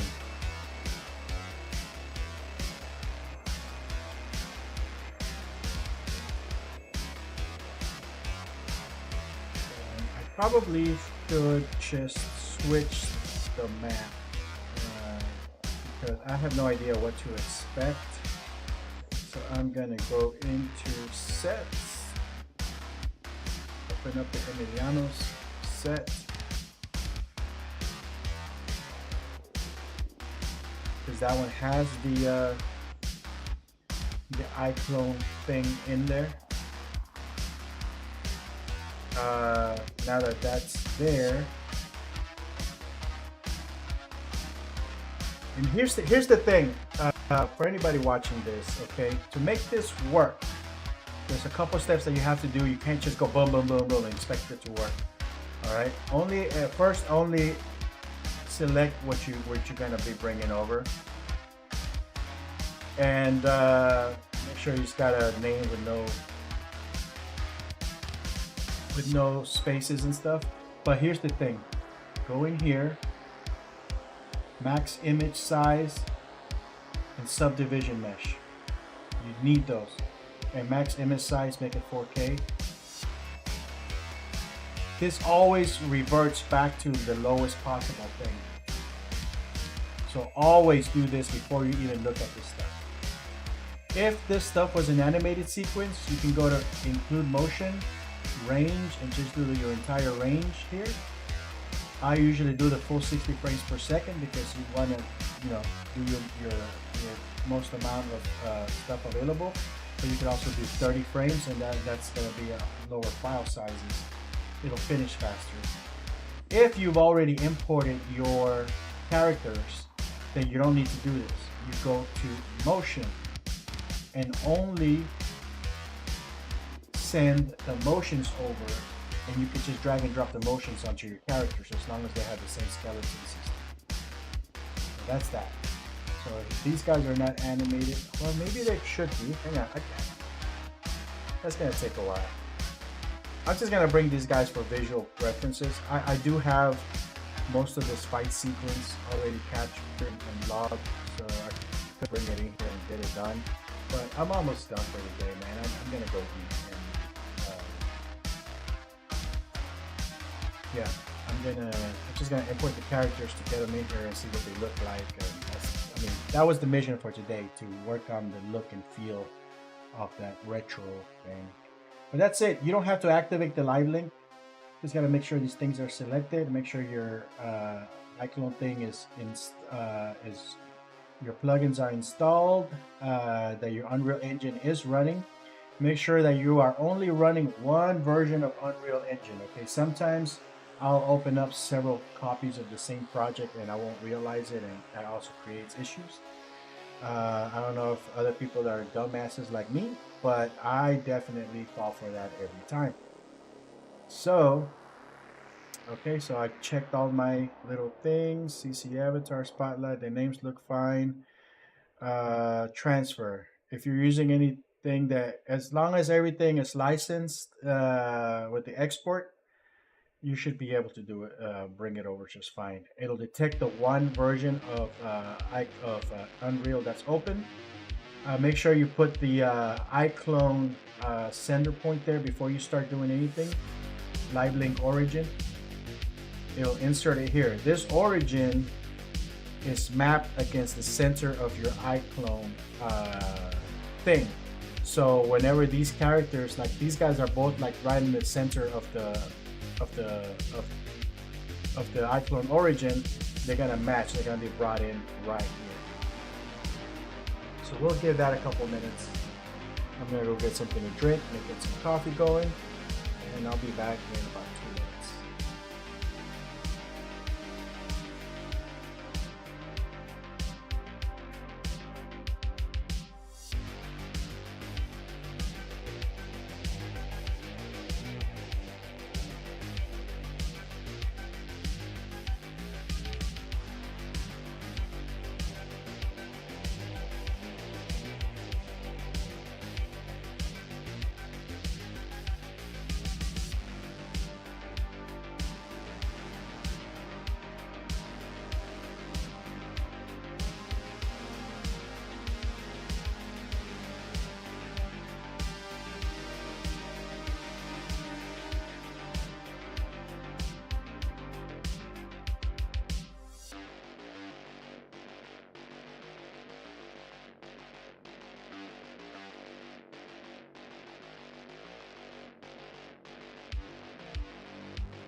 Okay, looks like it finished importing. Let's see. Of course, these look like crap because of the volumes and stuff. It's processing.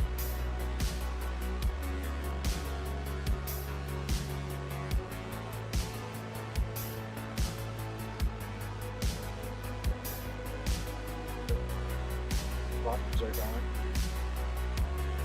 I'm going to be relying exclusively on the volumes from the main level.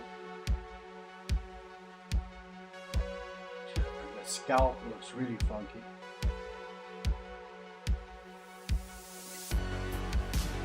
I guess I still need to fix that scalp.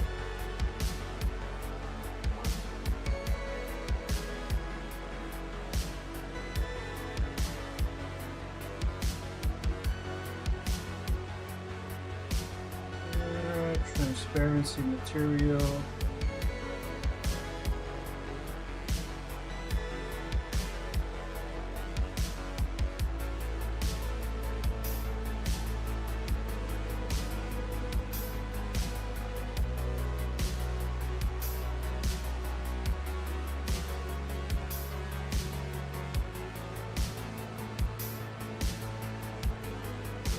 This could be the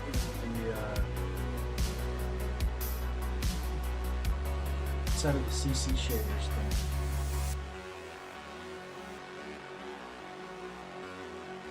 Air shader, standard shader, air specular.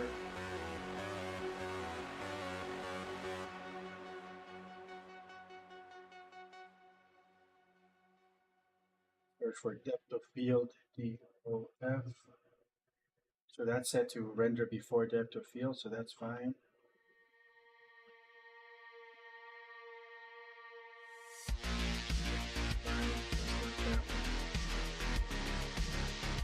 Fixed the tier line already.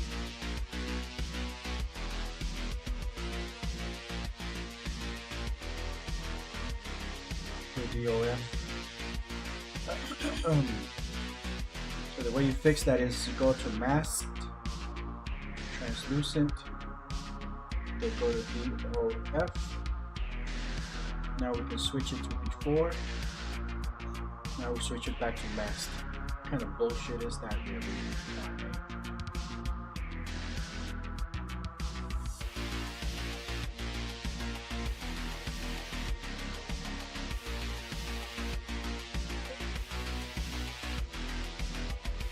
Using DOF 4 back to masked.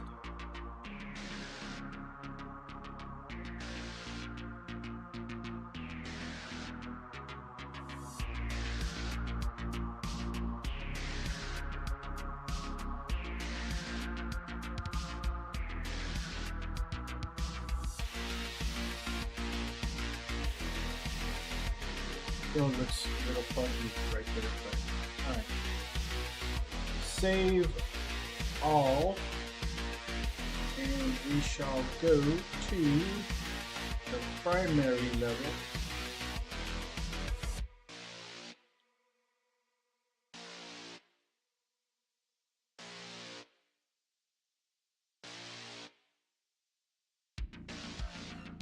Oh, that looks pretty.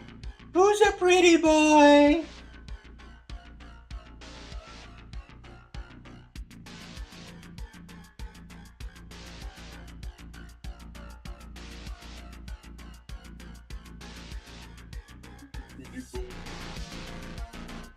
What the fuck is wrong with the skin texture? They look like really, really low quality.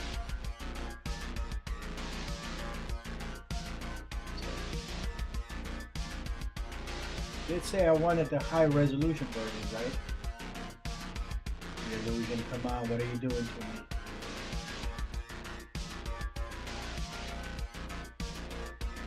There's something I can do to compile shaders. Let me see. Oh, let me hit this button and see what happens.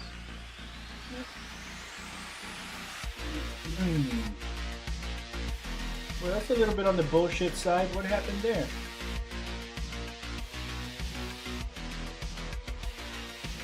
Looks great from far away. Almost what I expected.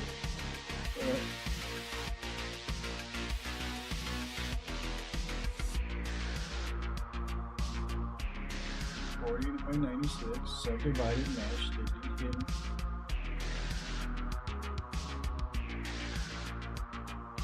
Software illusion didn't fail me.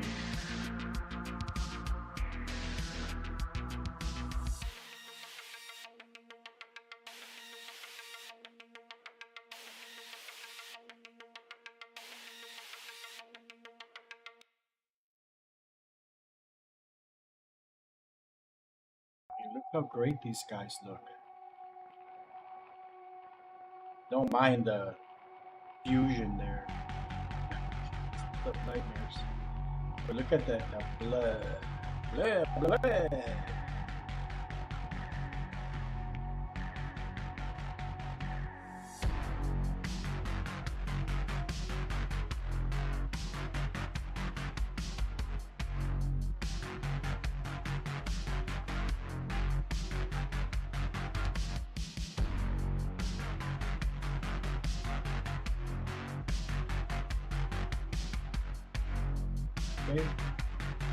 They look like this inside of iClone. I expect them to look a million times better inside of Unreal Engine.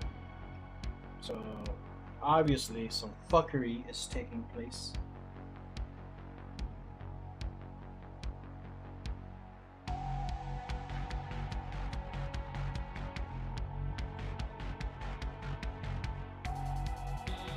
I might as well save this. I'm gonna use it for my fight sequence.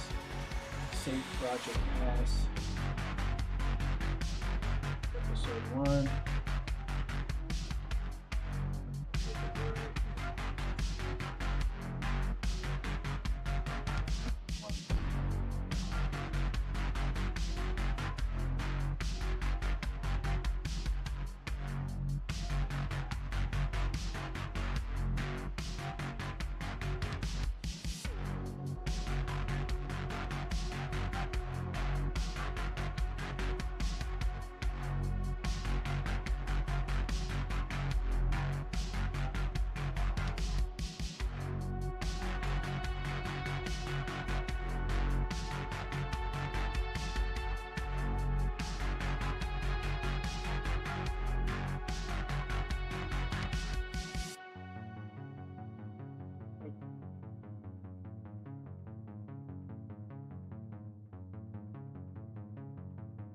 You have plenty of time to fix yourself.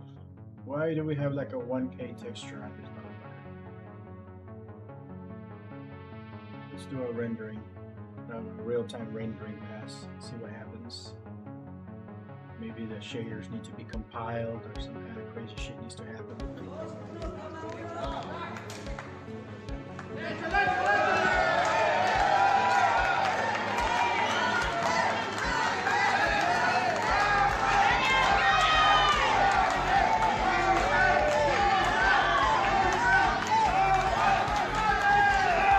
Skin cache.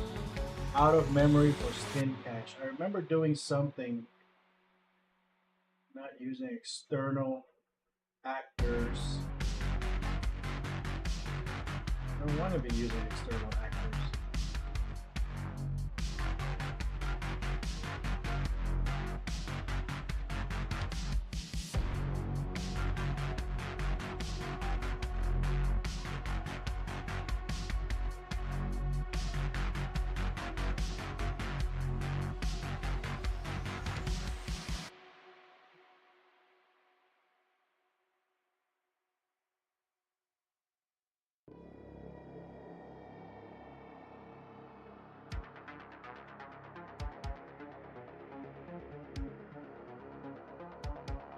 is spatially loaded?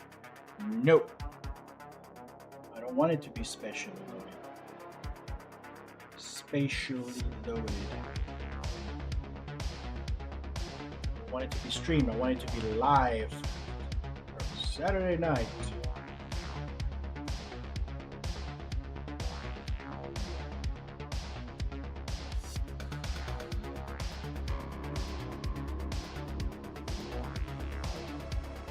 Anything else? Extra streaming. I don't need that. What's this camera doing? What does it do?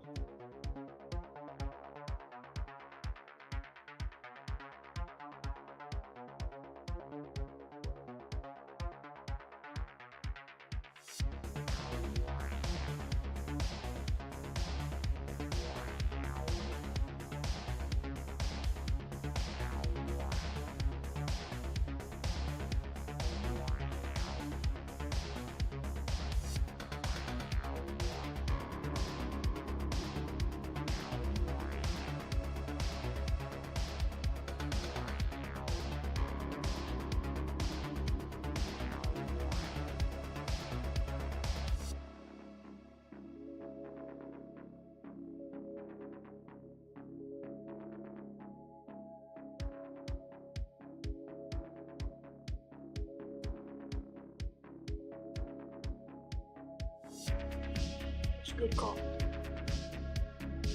That's a good coffee.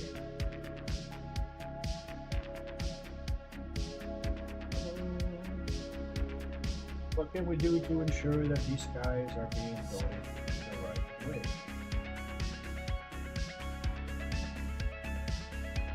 This, oops, what the fuck did I just do?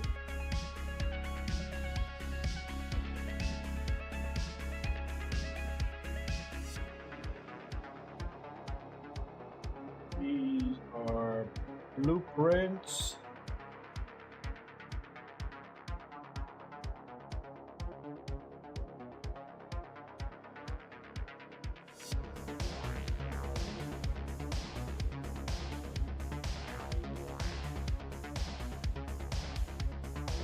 Let's not use blueprints. Let's go into actual mesh. Caramel content.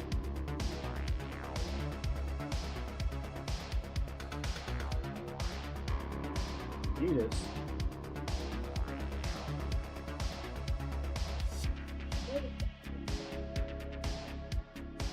Oh man. That's what mesh looks like. Yeah.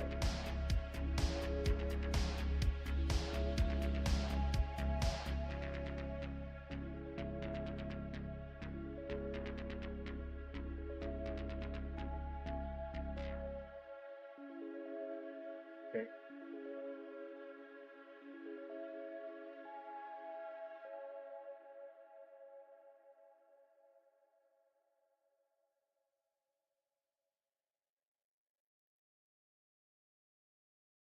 Well, at this point, I think it might have to do with the, I don't know, it's worth trying.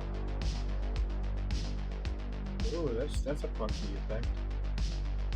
The skin thing.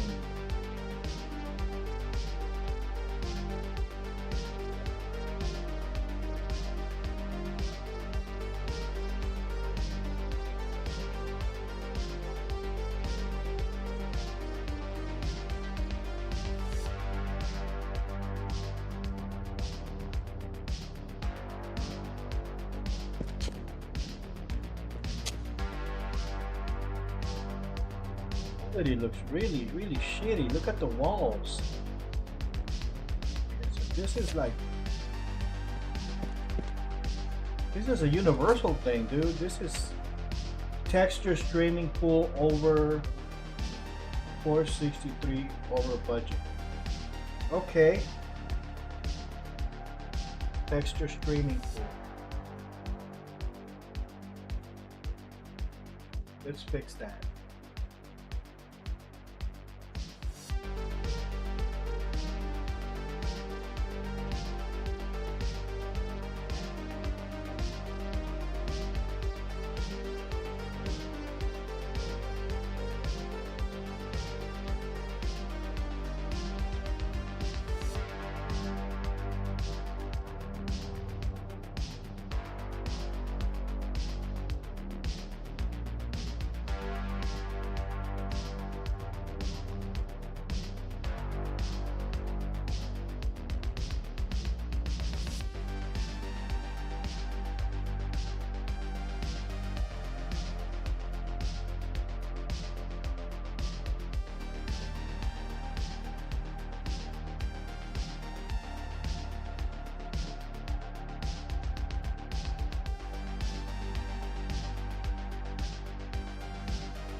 Would that work? I don't know.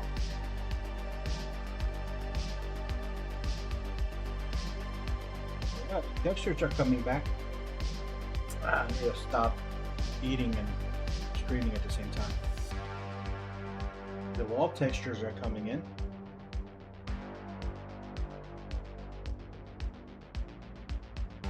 Skin still looks like shit.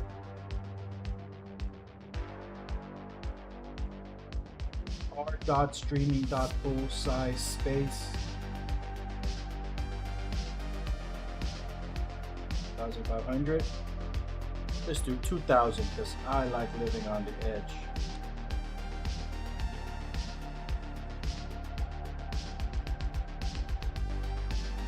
It's not a rebel.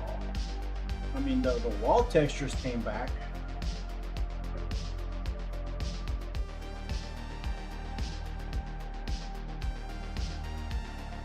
Wall textures look fine.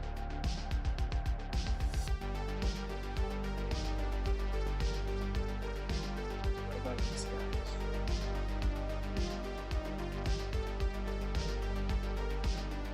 Maybe if I go in and out of the level.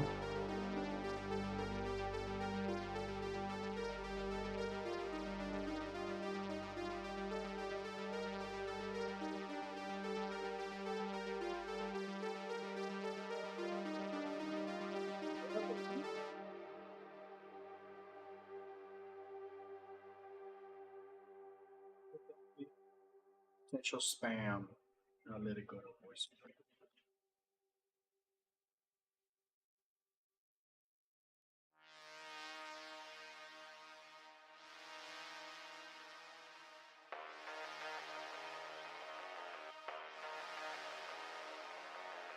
Let's get rid of this guy.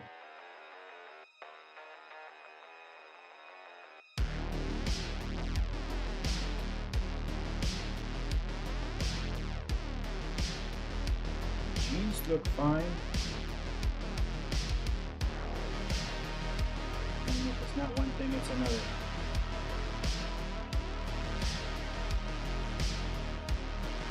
This look fine.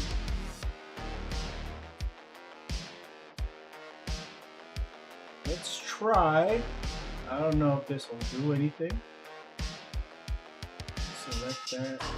I've never seen this thing do it. Execute CC setup action. Paint high quality shader.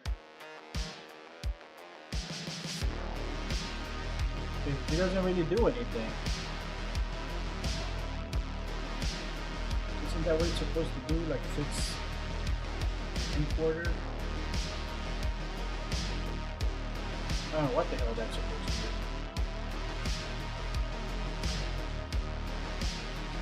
If anything, it made it worse. Now I can see the seams on the head and neck.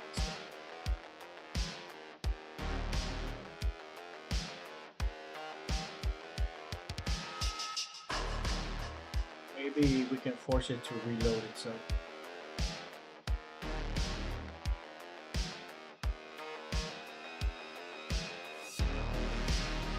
Texture streaming pool over 500,000 MIT budget.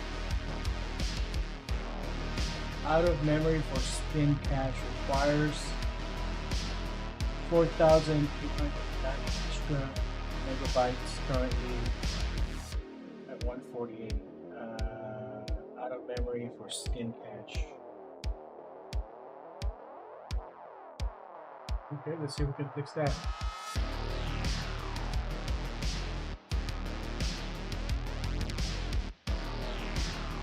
Well, really bad shape. If this is gonna be scene number 2, and it's already doing this, and I have 9 scenes in my project, it's gonna be an issue. I'm gonna have to figure other ways to like load and unload the scenes.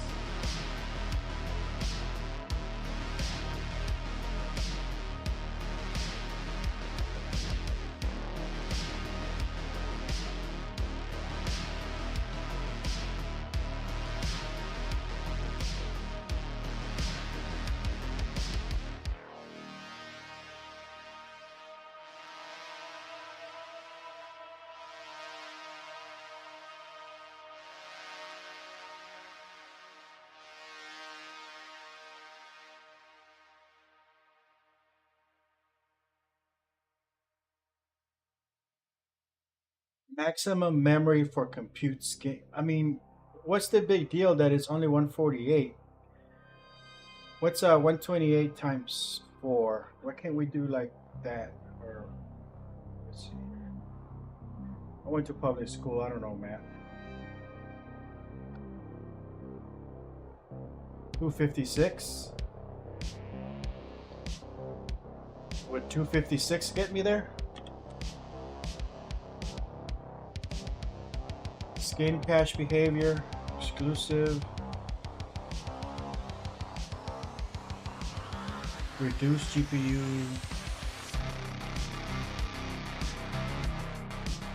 skin cache is turned off.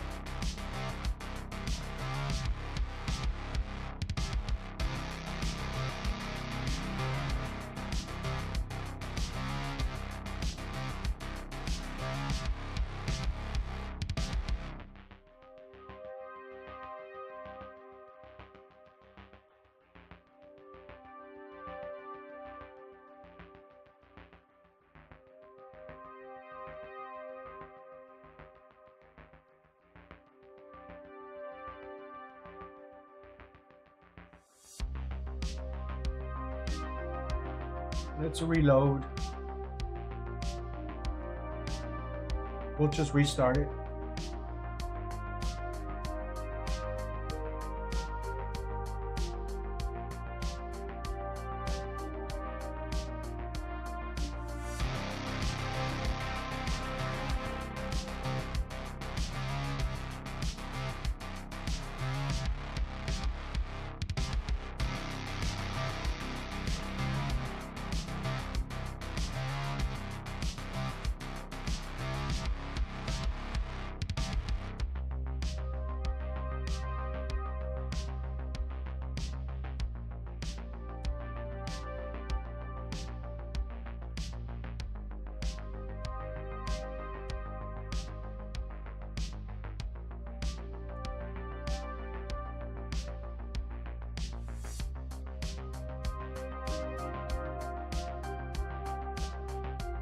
Discovering assets.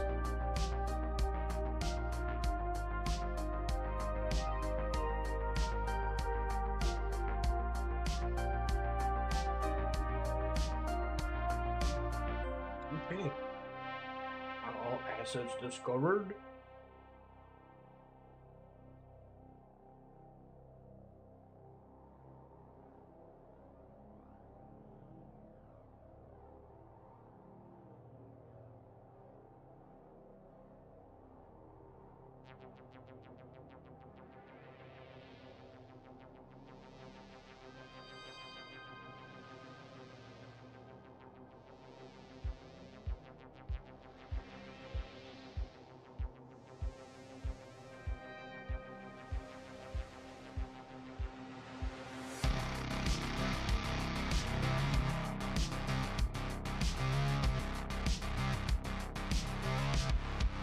Nope, they still look like shit.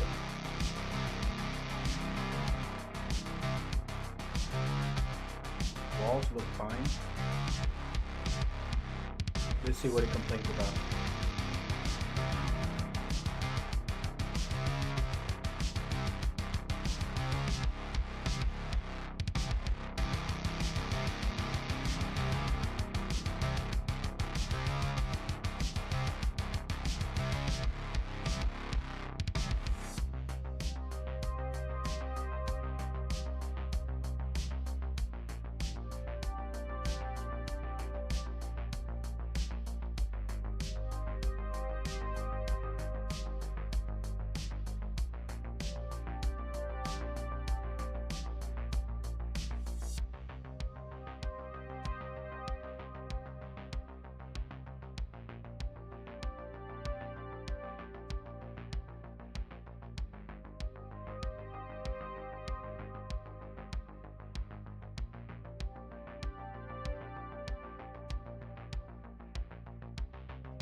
I mean, it doesn't look bad, but it's bad because I know it's that's not the quality that this thing needs.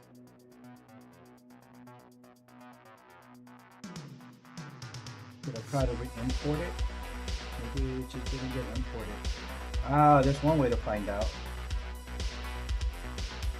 See how it got imported. We'll look at it directly.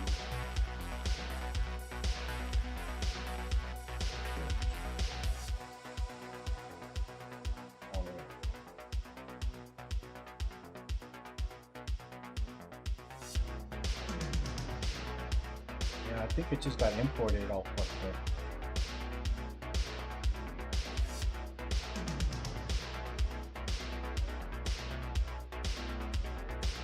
Yeah, that was just like an import fail.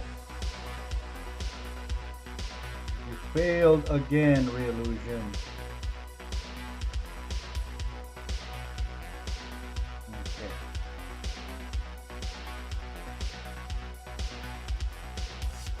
We'll try it one more time. Yeah, I guess that's what I'm going to be doing the rest of the day. Let's see. Sean. These guys have the same problems? This guy has a pretty decent quality texture.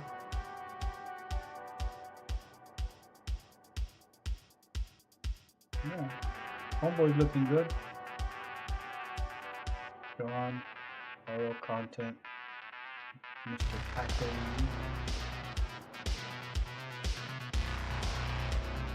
Taco needs to be re-imported big time. Wow, he looks like shit.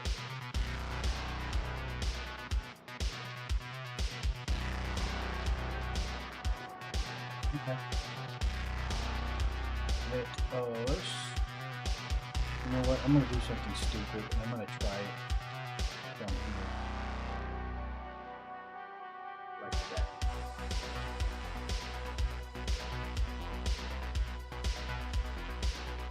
I know that's gonna be a stupid thing to do. A recipe for failure.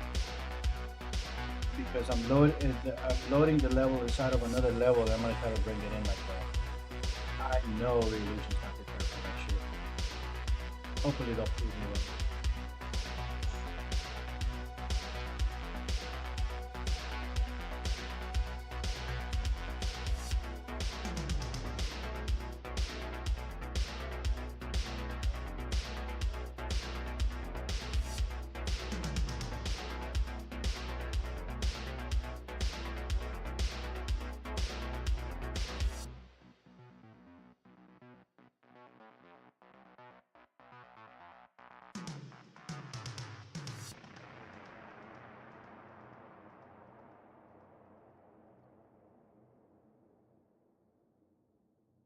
Yeah. Just do one character at a time. Scenes, no motion. You're not gonna link nothing. Maximum image size.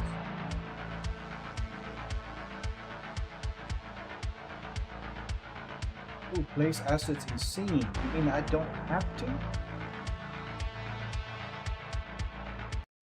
That's one step that I don't need to do because I can do it myself.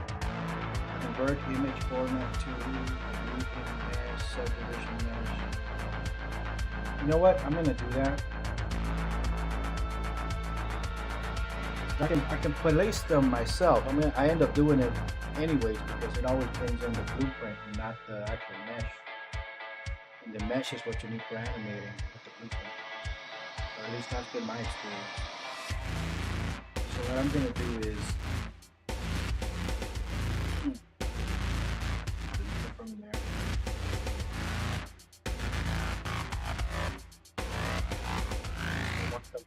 That's just an extra step that I don't need to usually do. The more things I allow him to do, the more likely it is that I can break something. So I'm gonna start with butterfly. Transfer scene. Full motion.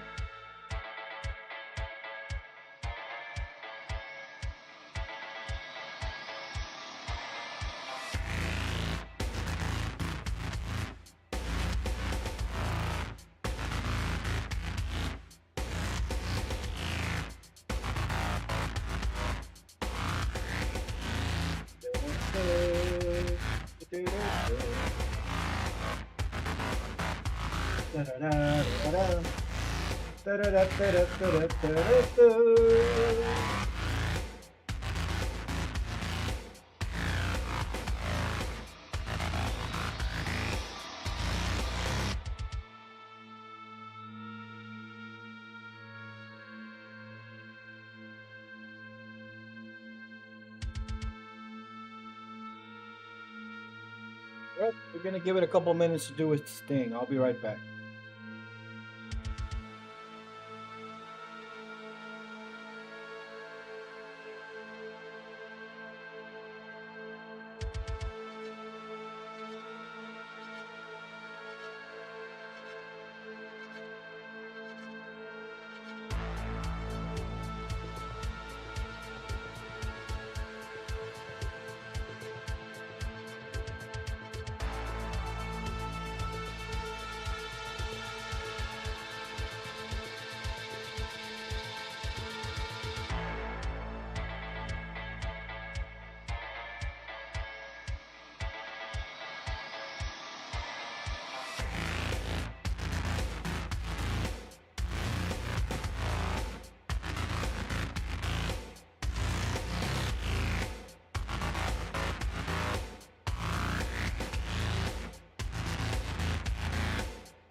back. Let's see what happens.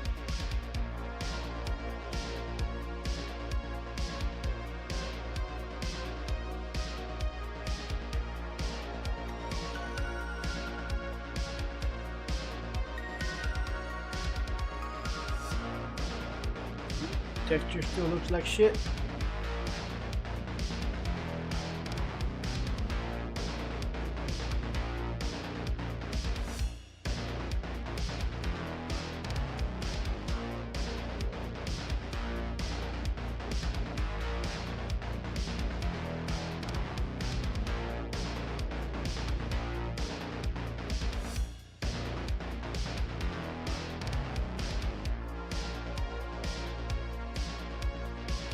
See if we can minimize clutter.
Da-da-da-da-da-da.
This metahuman animator stuff is fucking no joke. It's fucking crazy. I would love to be able to do that, you know? I mean, there's no reason why I can't. I'm using Unreal Engine, I'm using 5.2, I have an iPhone. The problem is that metahumans only have like 3 shirts and 2 pants and the same fucking 5 hairstyles to share amongst themselves. I can't have a fat character, like a real fat character.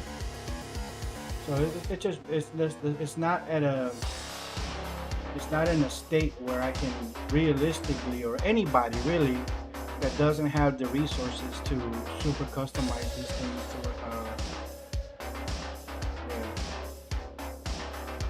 yeah, that shit looks fucking amazing. If you want to do a film with just fucking facial expressions.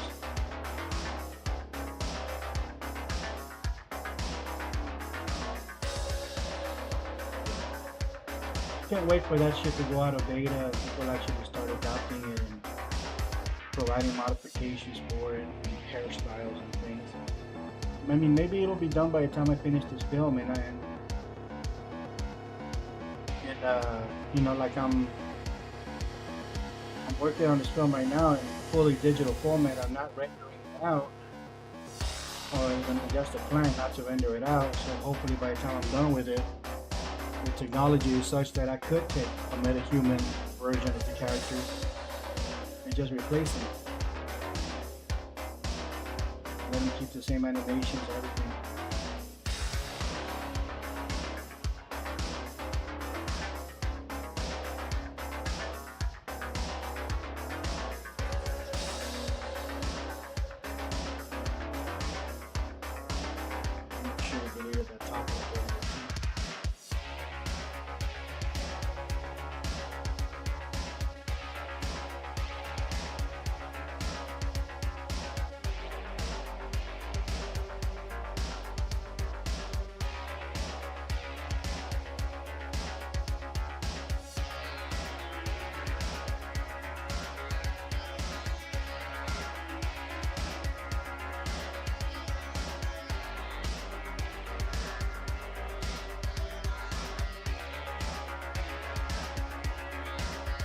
I would not limit myself to making films because of what the technology can do. Yes, the facial expressions are fucking badass and amazing. But guess what? I'm ranking a boxing movie. I can't put boxing shorts on this motherfucker. I can't. You know? I don't have the ability to do that kind of 3D stuff. And I don't want to spend my life learning how to use Blender. Another 2 years of that shit, 1 year at least. So I can spend another year making the models. Hell no. iClone is perfectly fine for a one-man studio. Drag and drop your shit in there and call it a day. It sucks, man. I feel so bad because I want to use that so badly. But if I can figure out a way to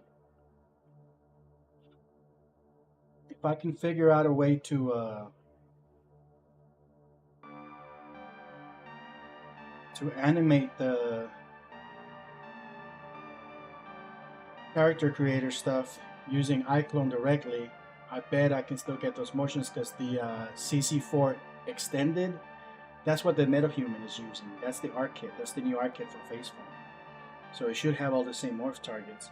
It's just that Unreal Engine handles it better than iClone. I mean, iClone is just fucking cartoony stuff. It's super extreme.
Unreal Engine 5.4. What the fuck?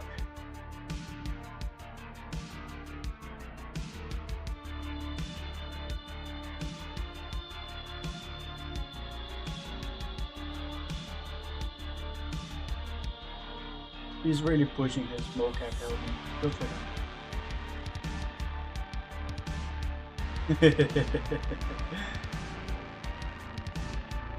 Good for him, man. He's doing something.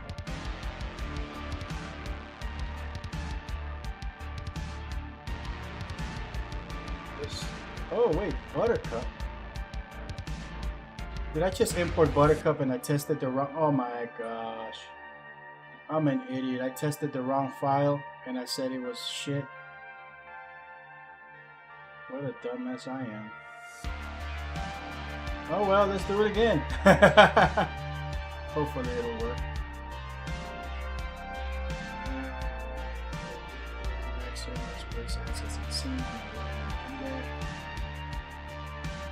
Let's just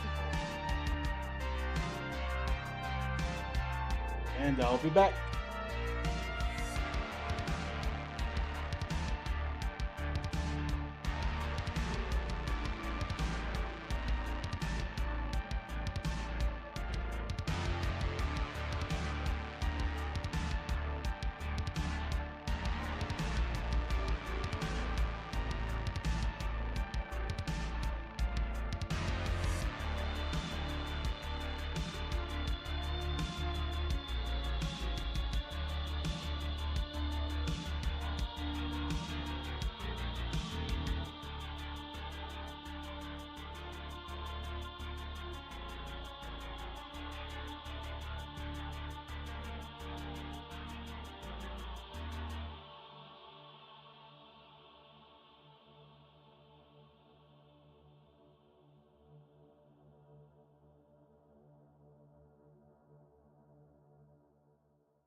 Okay.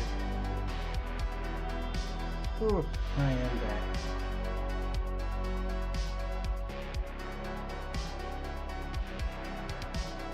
$45 megabytes.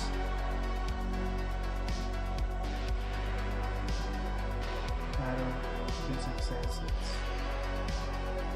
LOD1.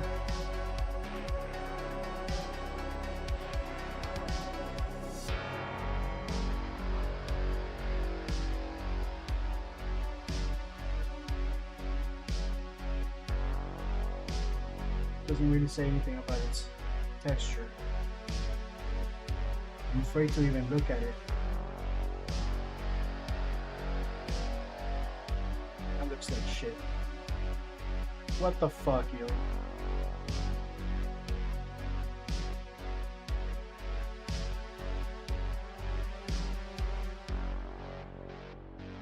That really looks like shit.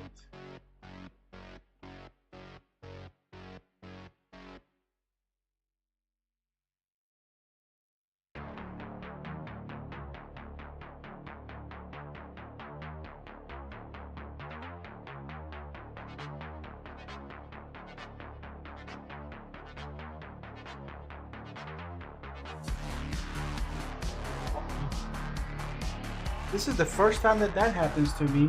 Usually either it doesn't import at all or it works. But to be getting that low quality thing,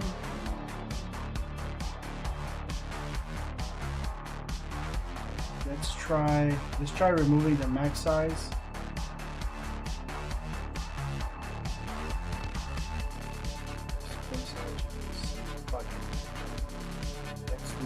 Just fine.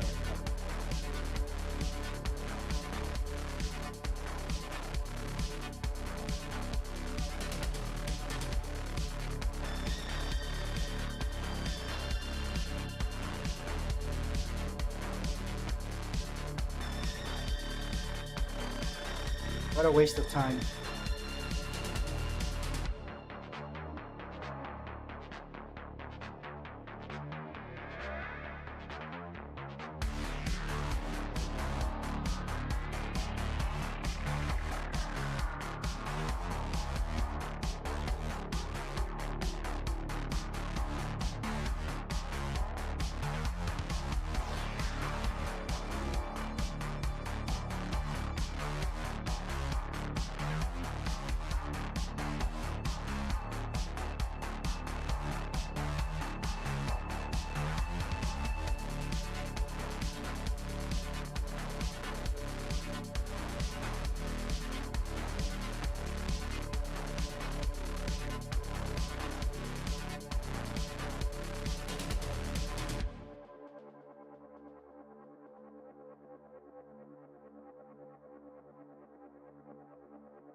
That did not make a single bit of difference.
wonder if it has something to do with the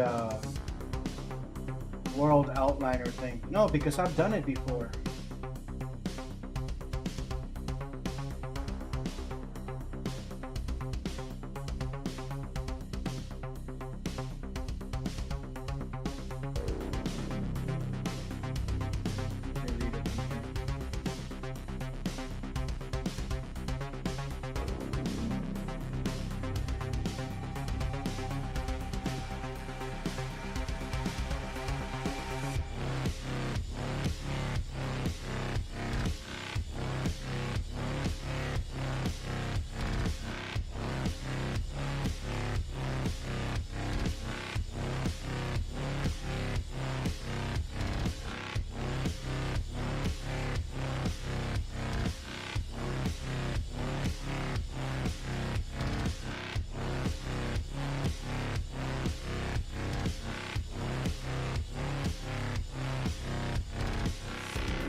Doesn't look like it did it. I asked it to.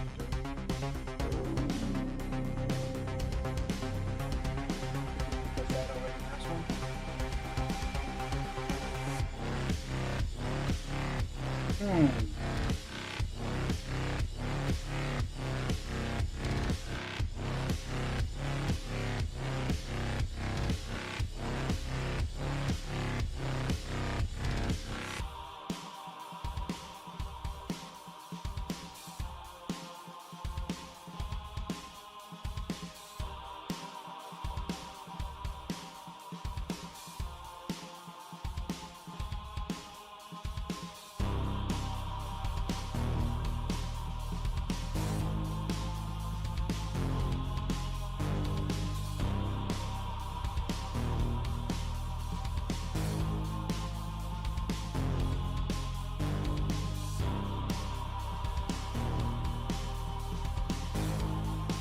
I thought I deleted those walls.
Requires 24,000 and I'm at 148. How come it doesn't get saved?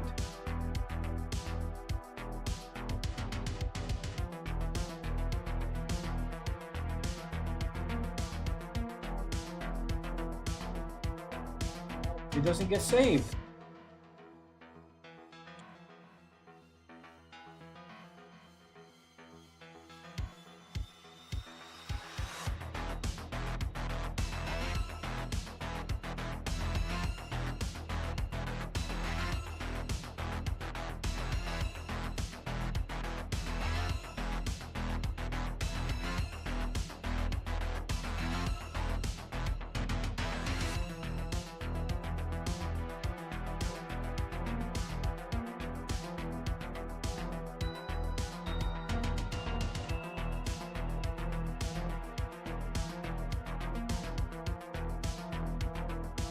there's no save function.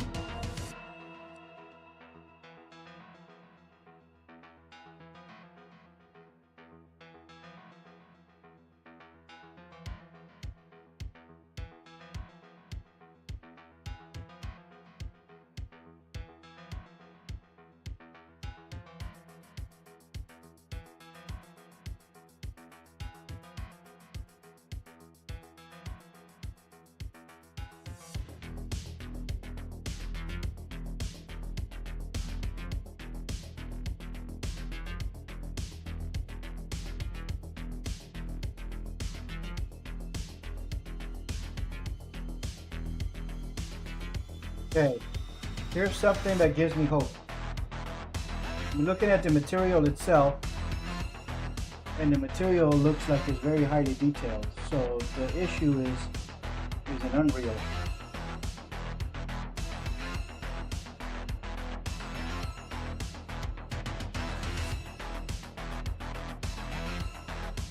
Okay, so that's highly detailed. So the skin is here. It's just not loading it up properly. All right.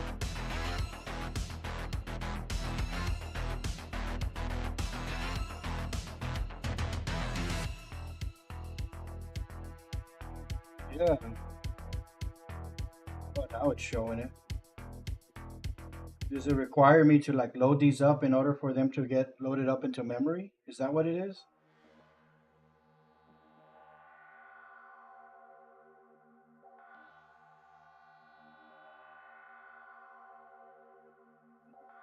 Still coming out shitty.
What the fuck is this?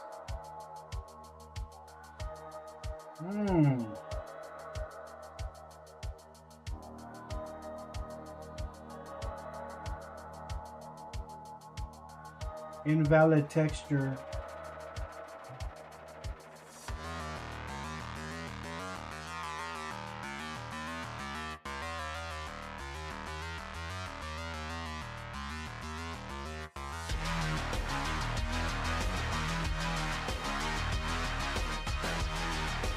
What is BP?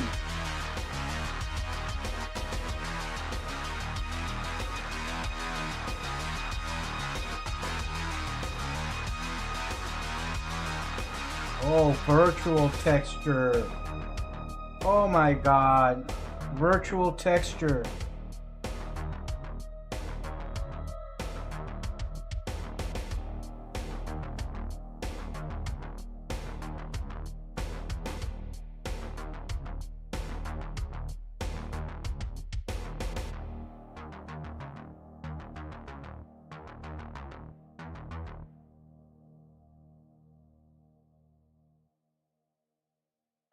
That's what it is. It's that virtual texture bullshit.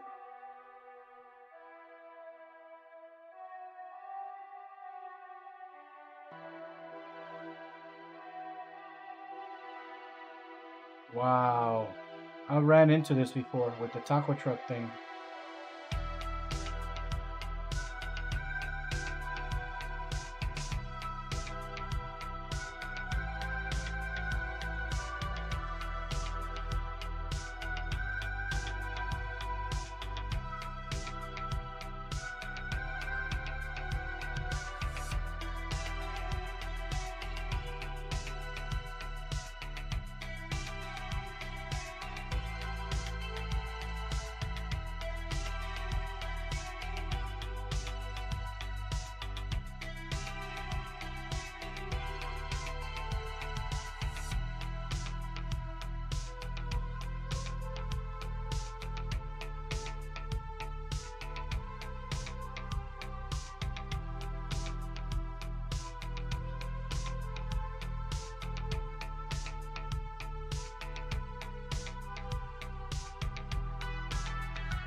doesn't seem to work.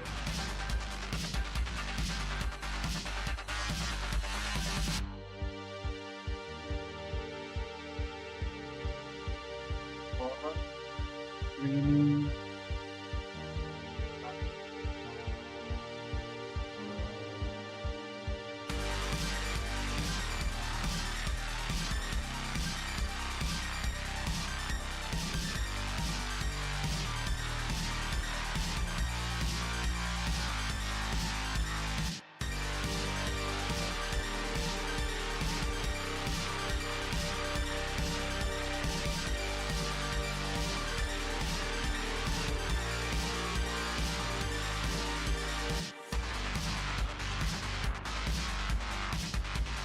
Nope. Right from here, we'll do it.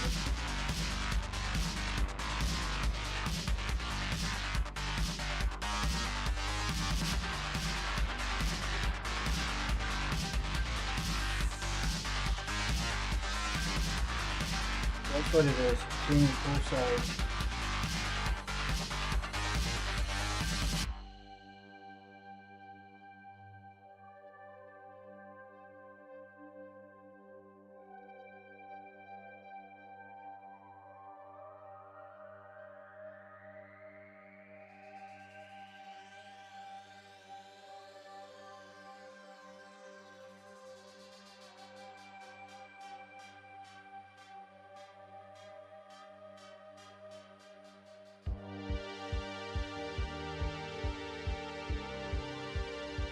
Can't I just change it so it's not virtual?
We are going to figure this shit out once and for all. I don't want to disable virtual textures. I mean, I think those are necessary.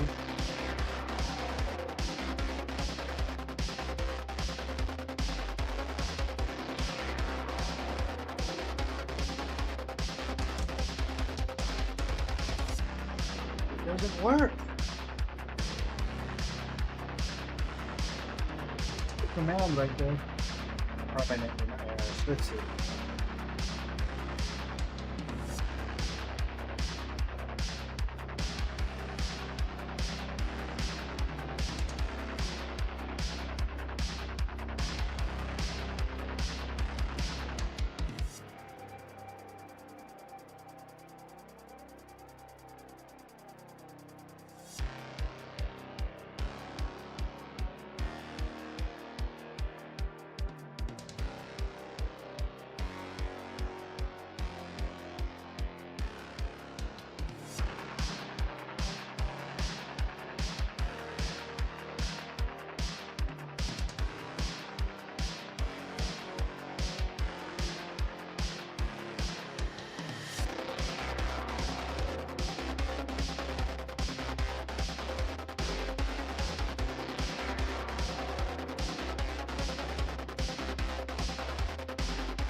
Thousand.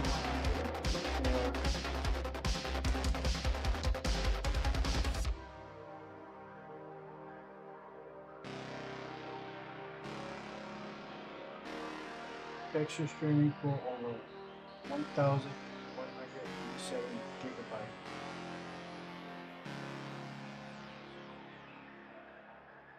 Thousand one hundred eighty-seven gig to megabyte is. I need at least this number.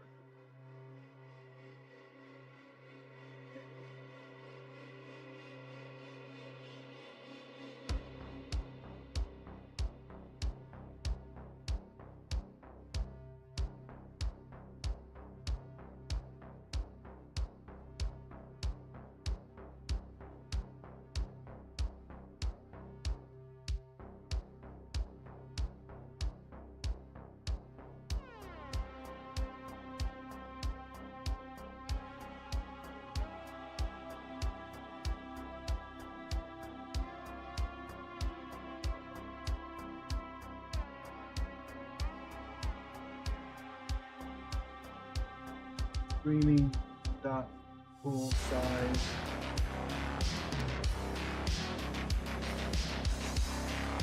That number.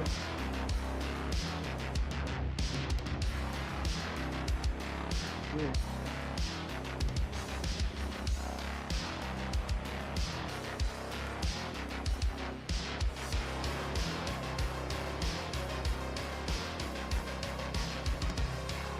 Gigabyte percent, 1,000. What the fuck? What happened?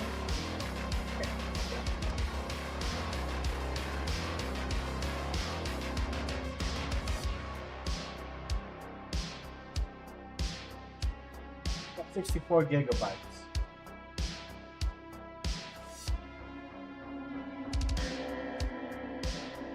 What sense does that make?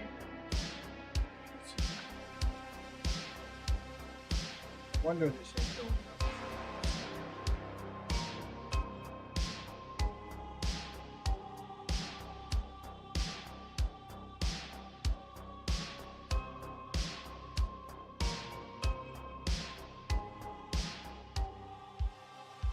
That's a gig or gig?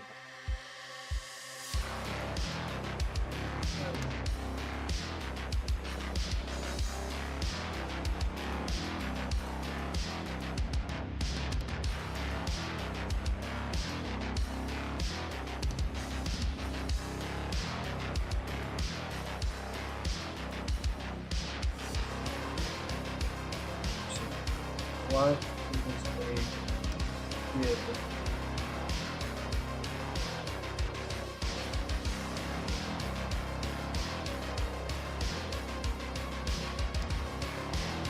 Gigabyte equals 2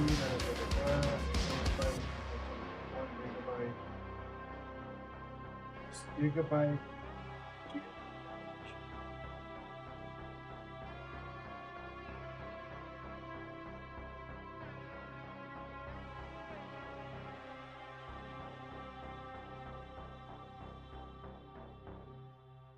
Gigabyte.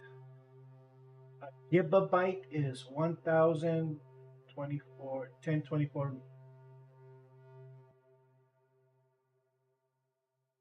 MIB? What the fuck is MIB? Gigabyte is a gigabyte. Sometimes use as synonyms, though technically they do not describe the same amount of capacity. They are close in size.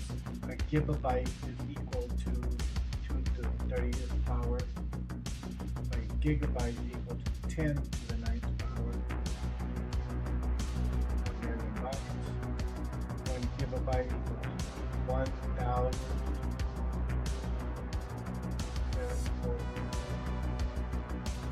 1.74 gigabytes.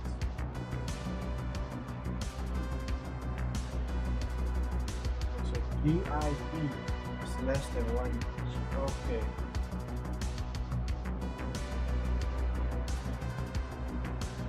Texture streaming pool over 1.2 GIB.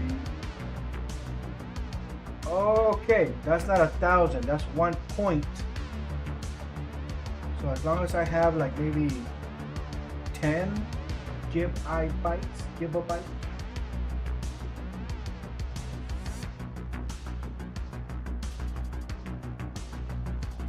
So let's make how many megabytes is 10 gigabytes.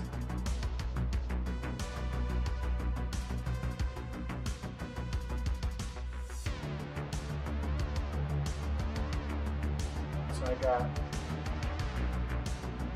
1.194.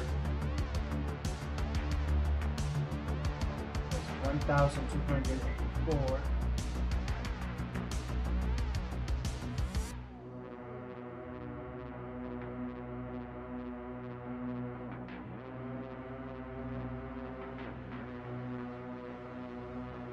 This is the 10. 1024 times 10. That should work.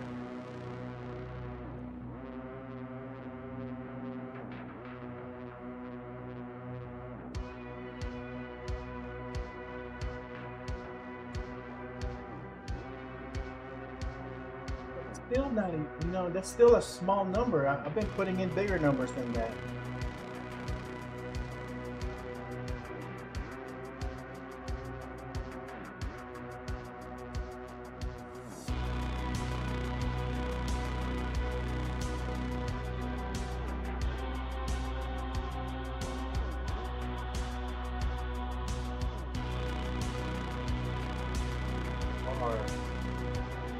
Got streaming full size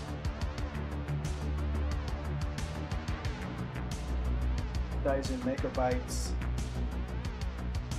-1 is the default texture full size. We're going to switch to 102.410.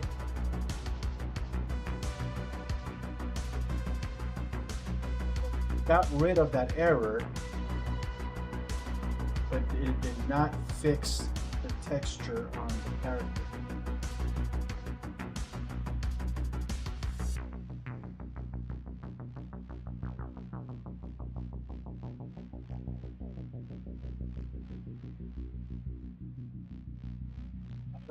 Skin cache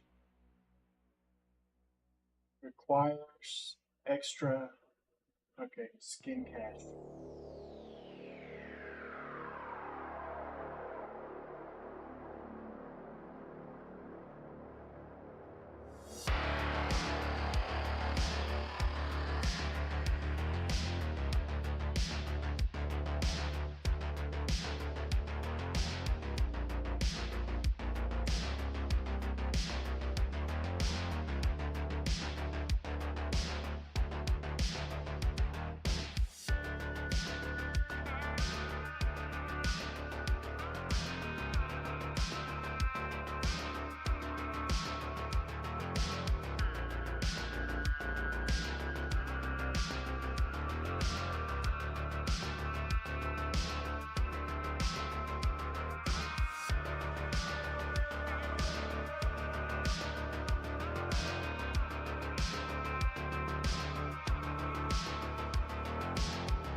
I got rid of the error.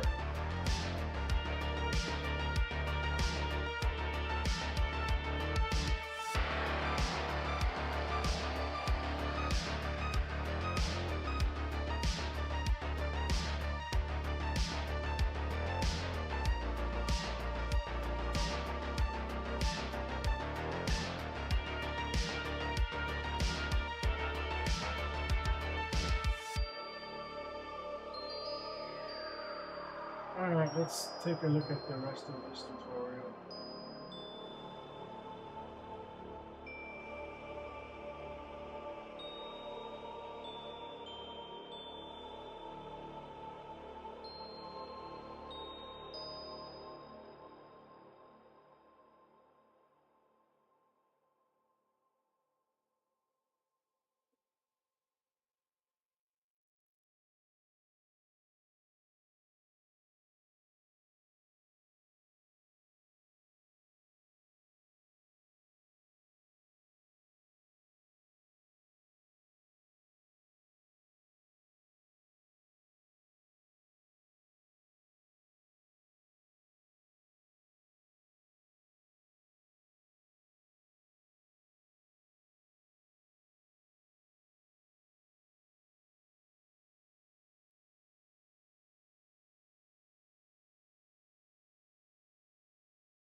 Maximum VRAM for texture streaming.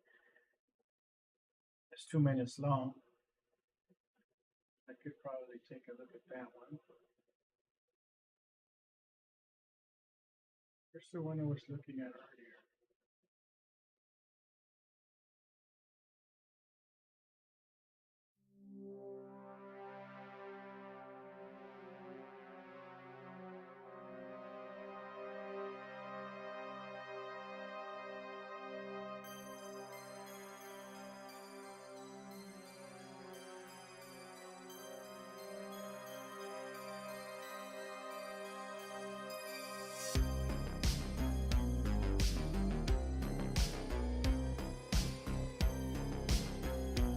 Got rid of that other error, but that's all we did. We got rid of the error. It didn't really fix the texture. Let's see if we can fix the fucking texture. Now, Ben showed me how to do this the other day by just turning off virtual textures, but I don't really want to do that. There's a lot of shit in here, and if using streaming textures is something that's going to make things run smoother and faster, and that's what I want to do. So maybe, I mean, this is a 64 gigabyte video card. I think it's 64, right? The RTX 3090 Ti should have more than enough video memory.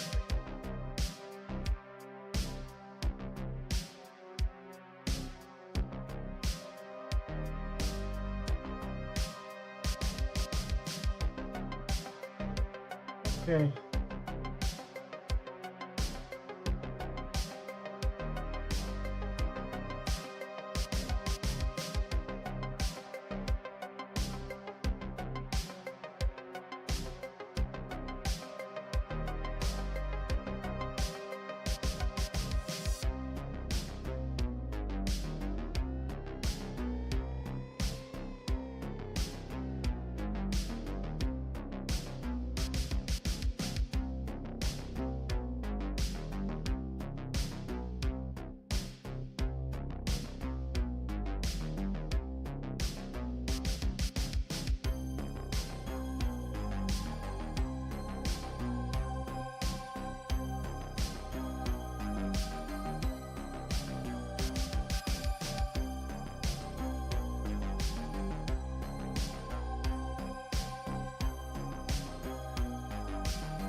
System error invalid, gameplay tag set for blah blah blah, moving vehicle, color point.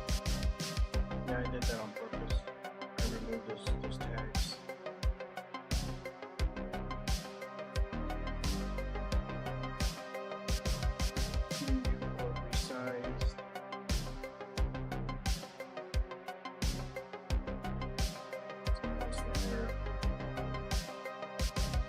I'll have to address that.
It's not the same.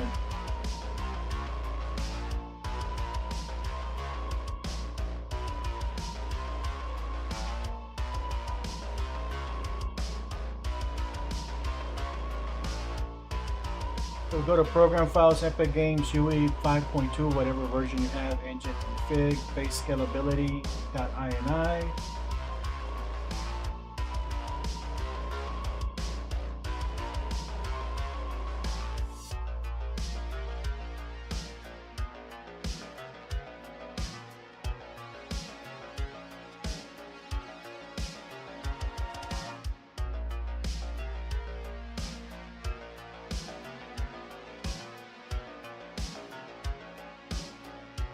$400.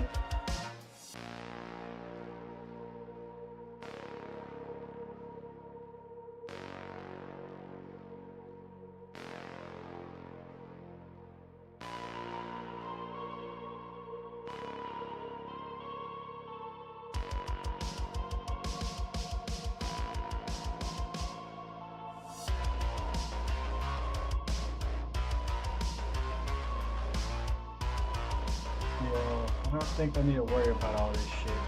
Let's just multiply everything times 4. If you do enough. So 8, 16, 1, 2, 24, 1, 2.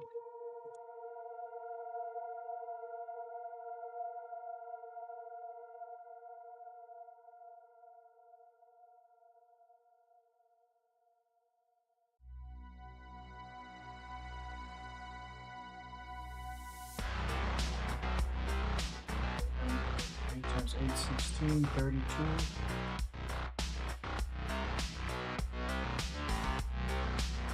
And 4,000.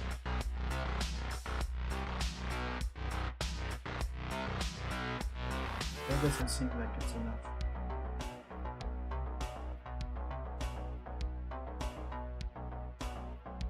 So 8,000.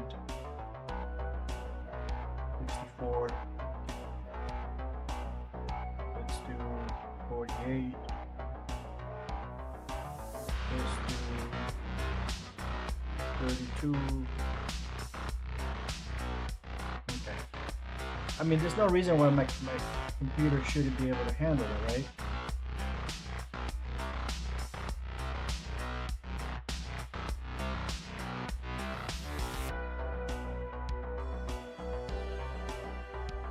Got more than enough. Streaming full size 3,000.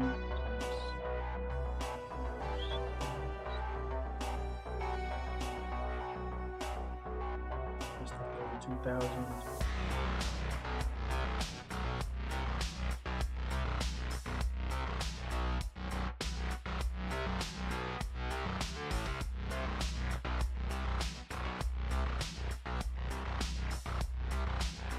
Okay. Let's restart. This should help give me the settings from the start, you know. Save it. We'll just restart it. Okay, so now we're gonna have to fix that skin thing too.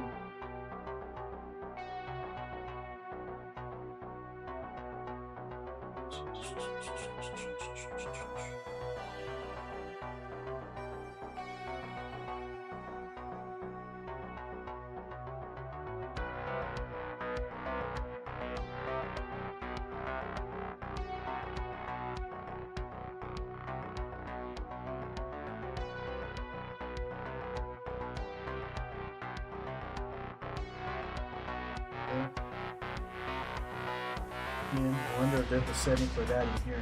Nope.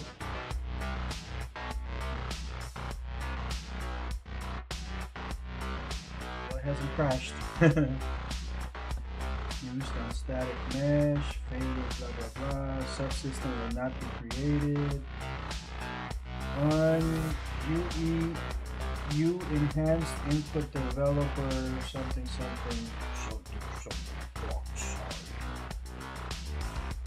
Log as registry. Settings updated.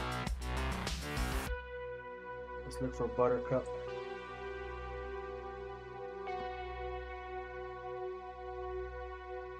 We'll see what Buttercup looks like.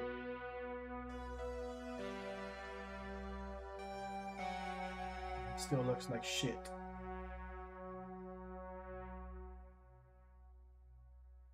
The beard looks better. So something's going on. His beard looks really good. The beard is, there's an improvement on his beard and his eyebrows. There's definitely an improvement in the hair textures.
The hair definitely got fixed. I mean, it looks a lot better.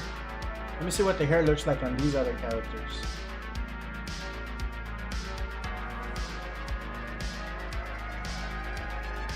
Not that much of a difference. Theirs look okay.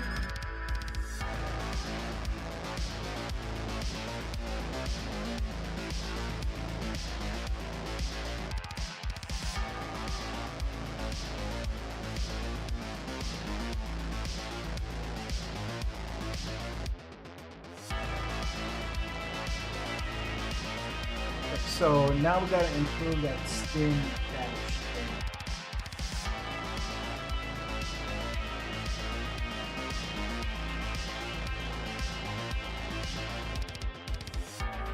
Skin dash.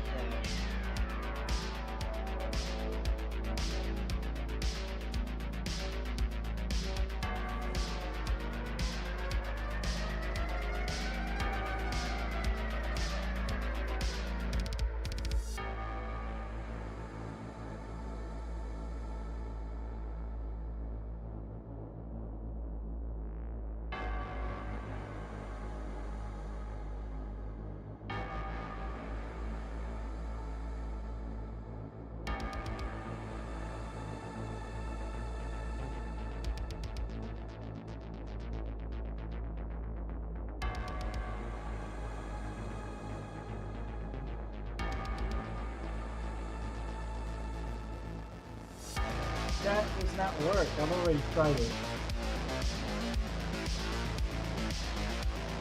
Per world. Project settings. In. It's at 148.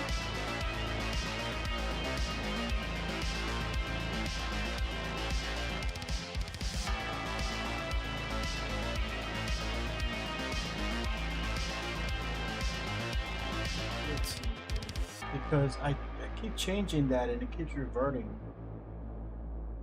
Let's see here. Requires 48 extra megabytes. Currently at 148. So 148 plus 40 would be 188. So let's try 256. Save it. RT sampler hit 248 entries.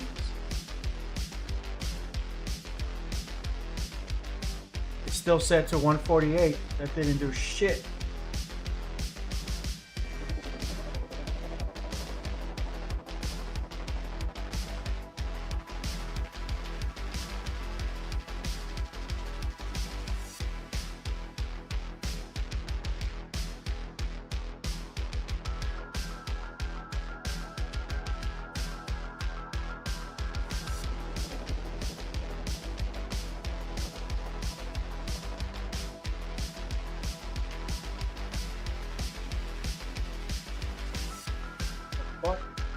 Like a hidden button right there. Runs the content validation job on all checked out assets. Oh, there's a hidden button right there. Crazy. Allow translucent selection.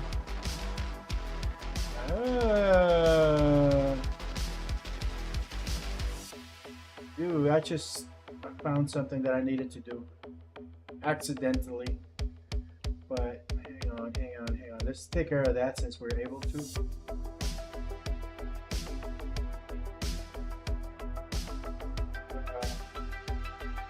Content, map, Baby Springs.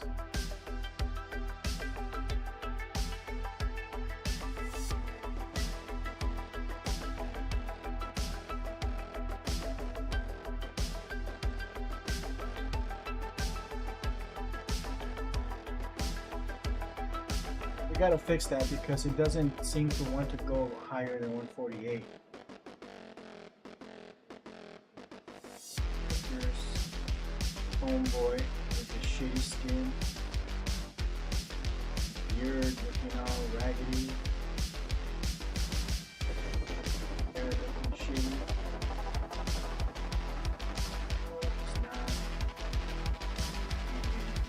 inside of that other environment. Probably got some kind of reflection maps and stuff on it. Okay, well, I'm not too worried about it anymore. Let's see here. Where did it go? At the edge of the warehouse, there was a translucent section right here that I couldn't grab. But now that I see this, allow translucent selection.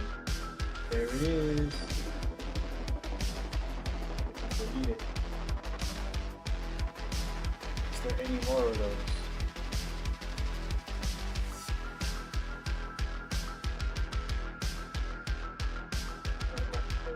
It's a giant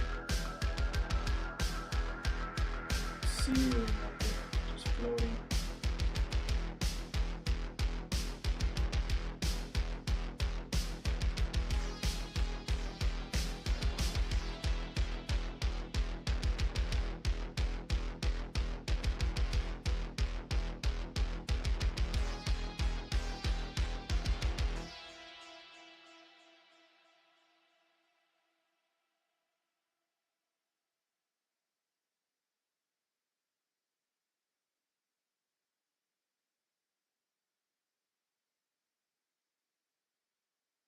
We obviously don't need this.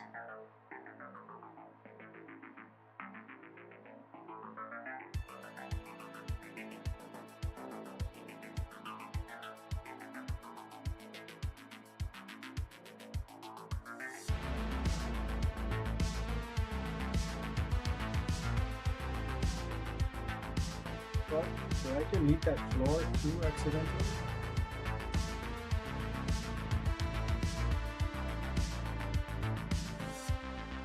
Like I sometimes deleted the floor.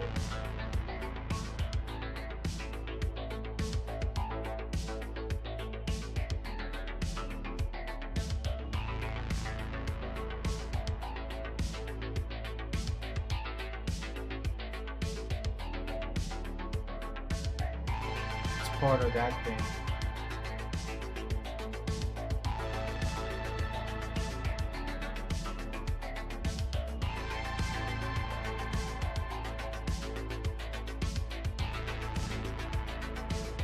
I know how to do this.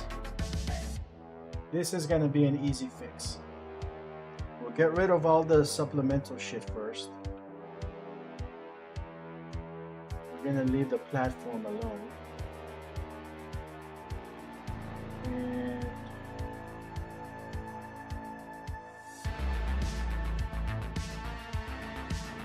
Is this a mesh?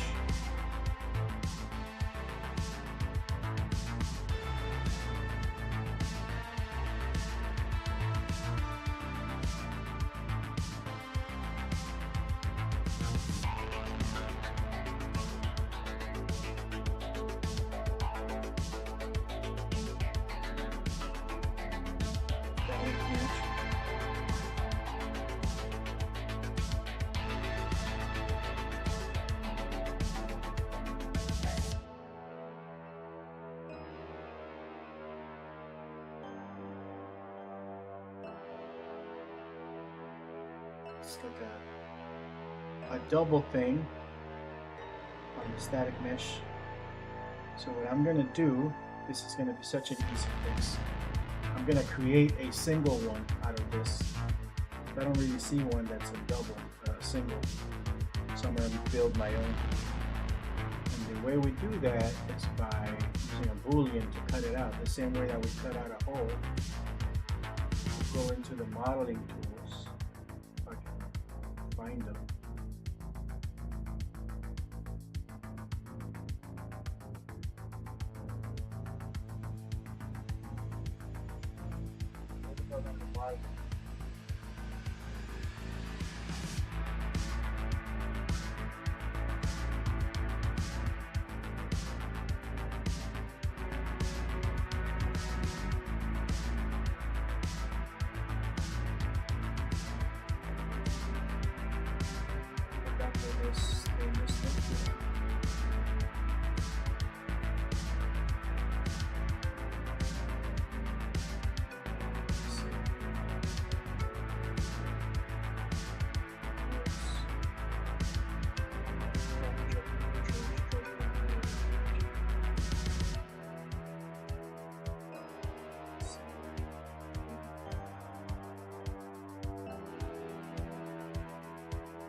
Let's make sure the plugin is enabled.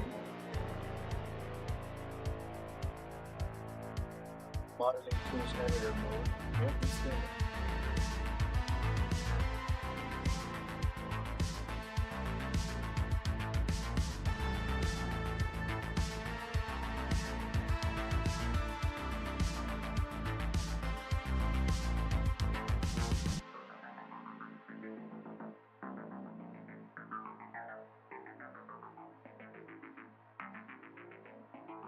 Selection mode. Fuck. It's over here. Modeling. We're gonna get a box.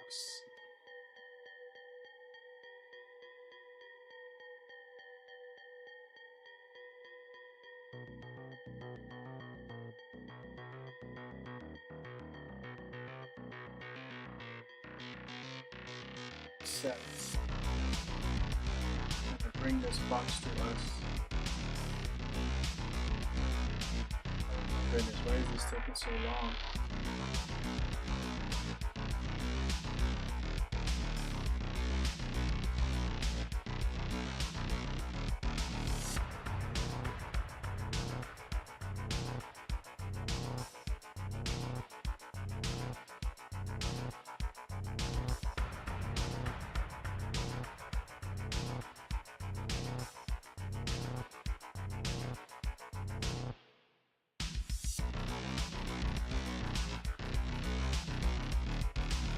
That engulf that entire section there. I'm going to run a Boolean operation.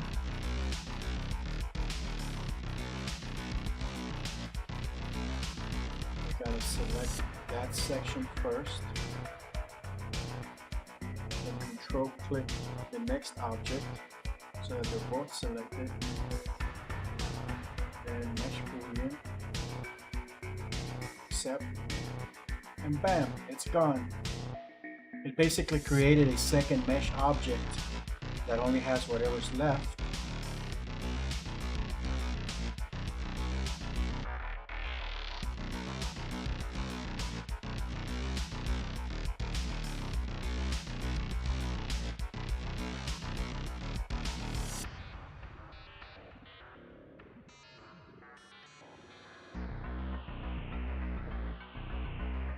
Okay.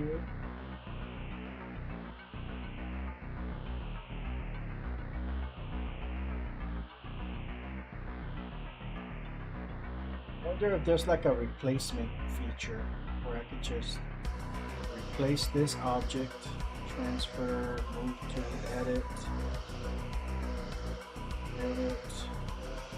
replace actors with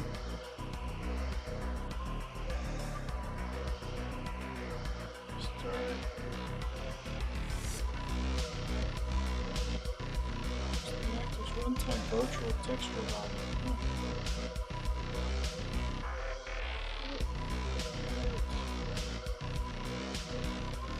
What if I go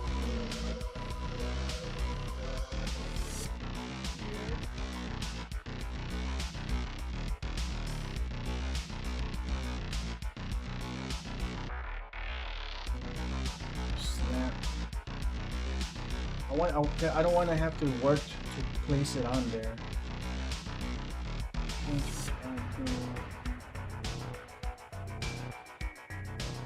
Browse to asset.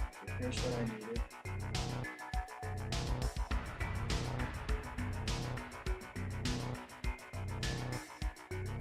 Single floor.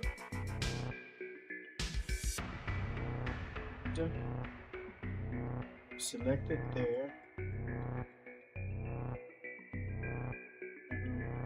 Click on that sucker.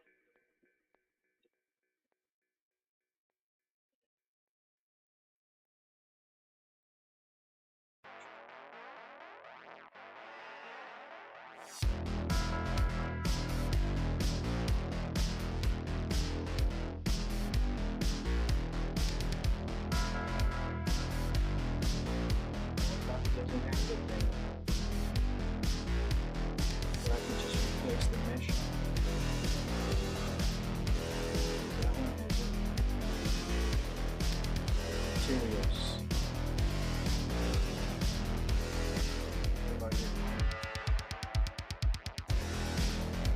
static mesh. Click here, click here. And yep, we placed it. Nice! We placed it exactly where that thing was, basically. And I don't have to be screwing around trying to get it aligned properly.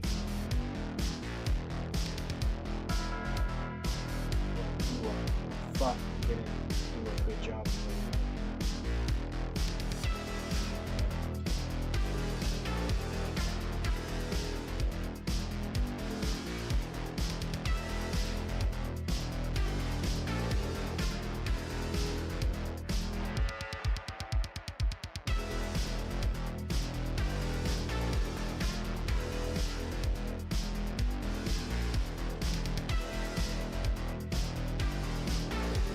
Okay, screw it. But it saved me the trouble of moving it around and stuff, so that was a very small adjustment, no big deal. Now that I got plenty sidetracked, and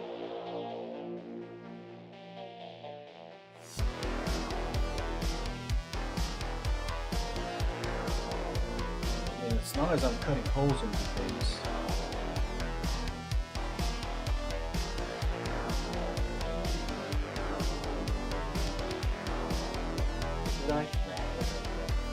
let's worry about this stupid texture thing.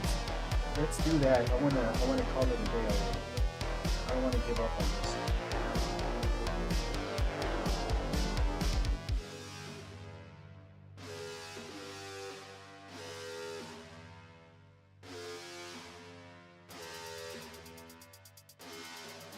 So settings, project settings, skin. 256. It did stay there. So when I hit play, you should have more than enough memory for that.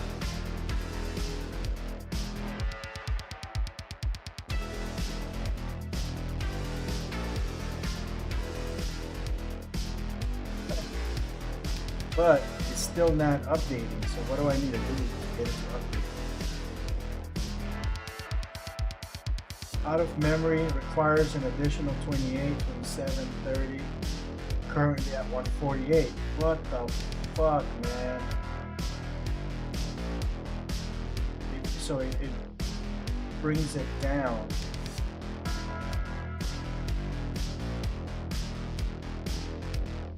It doesn't look bad, but it's blurry. Yeah. This is the same thing I was running into with that taco truck. I gotta fix this fucking issue.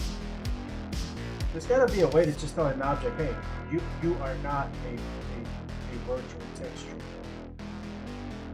Hang on. Let's do this. Let's go to Editor Preferences, Virtual,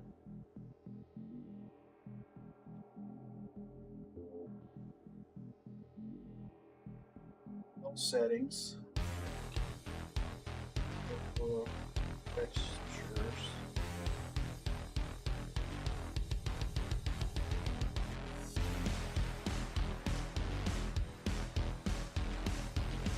What about streaming? Streaming dynamic. Alright, let's go to level settings instead, or project settings. All settings. I don't want to turn off the ones that are already set. That's the thing. Tile size 128. Enable virtual texture support on mobile. I don't care about mobile. Default virtual joysticks. Auto complete list. Virtual shadow maps.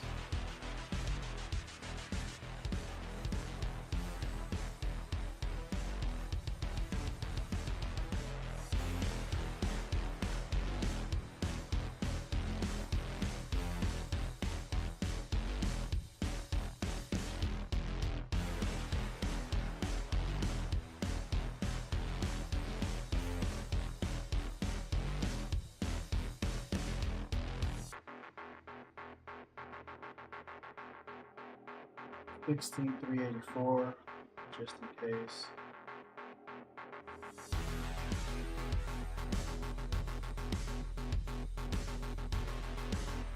Editor texture import. Oh, fuck.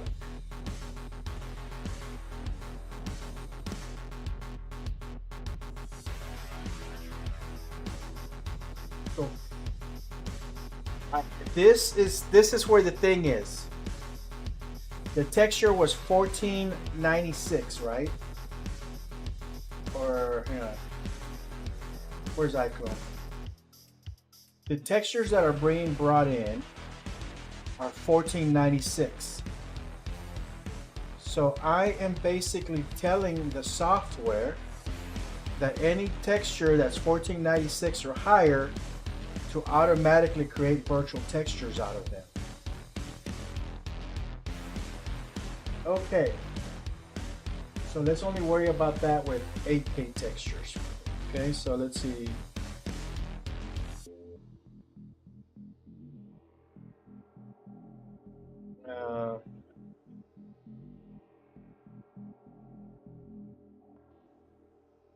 Calc 1024 times 8. So 8K is 8192. We're going to set something here, but we're going to set it to 8192. Basically that's what's going on. We figured it out. 8192. Yes. Okay, so Ben's solution that he showed me, and it worked, is to just flat out turn virtual texturing, okay? It's a pain in the ass, and yes, I agree. But I would much rather the system work for me in real time than have to mess around with, you know, a limited scope thing that I'm going to render out, because I'm not going to be using the renderer. I'm going to be using real time, and I need it to work in real time. So what I did is I found the section. I wonder if this way to put a chat. You know what? I'm just going to write a note. Hang on a second. Because this would make a good tutorial. Much needed, something that people need. Docs.google.com. This is a tutorial right here.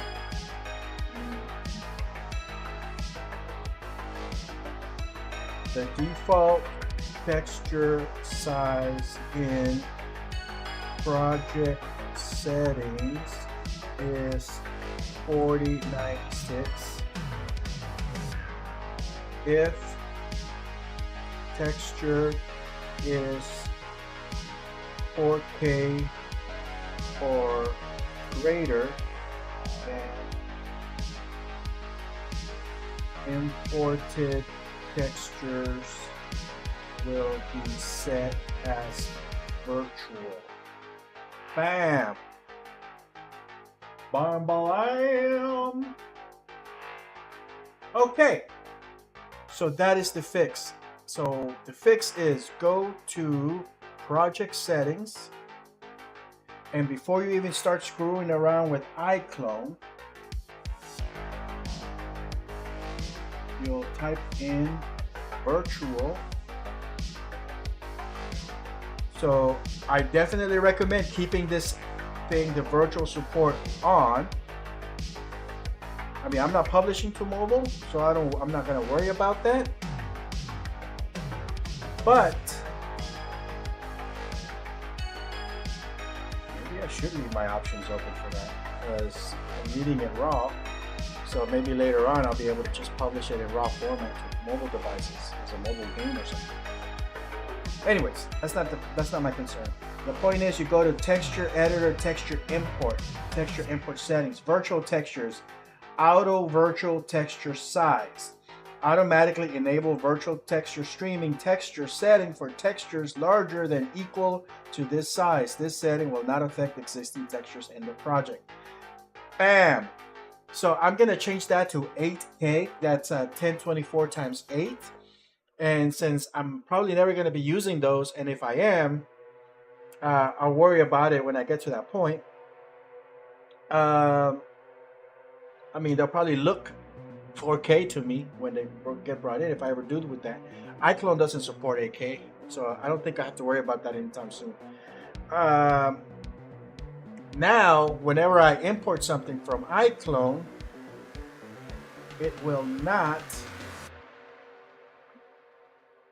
It will not get overridden with a virtual texture. Now, I mean, the thing is, there has to be a way to simply turn off a virtual texture. It's kind of shitty, you know, it's kind of stupid. But, oh well. Let's see. This is gonna work.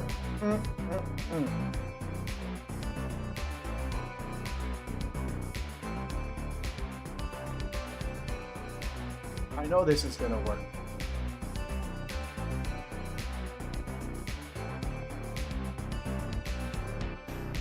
That's the secret. That's the secret sauce. That is why that taco truck was coming in blurry. It was that virtual texture. So we did take care of the skin issue, which whatever that was I was having. I won't be having that for a while. Excuse me. We took care of that other memory issue, the cache. We increased the hell out of it. And now the important one, the one that we were really after, is the one that we finally resolved. And I can probably go take a nap now. I'm gonna go make myself something nice to eat. Watch some television, which I haven't done in a while. I got some errors on my map. Let's see here. Not using external actors that are the specially loaded actors. Text item. I could probably fix that one right away. The text item details. Camera rail. Well, technically I don't need that text.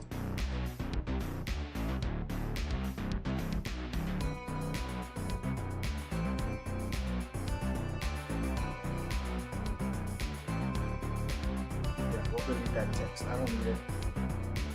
That'll be the fix for that. Anyhow, but basically you can select that and like, you know, you go to a place like you type in there's a scale. I forgot. Spatially. You type in spatially.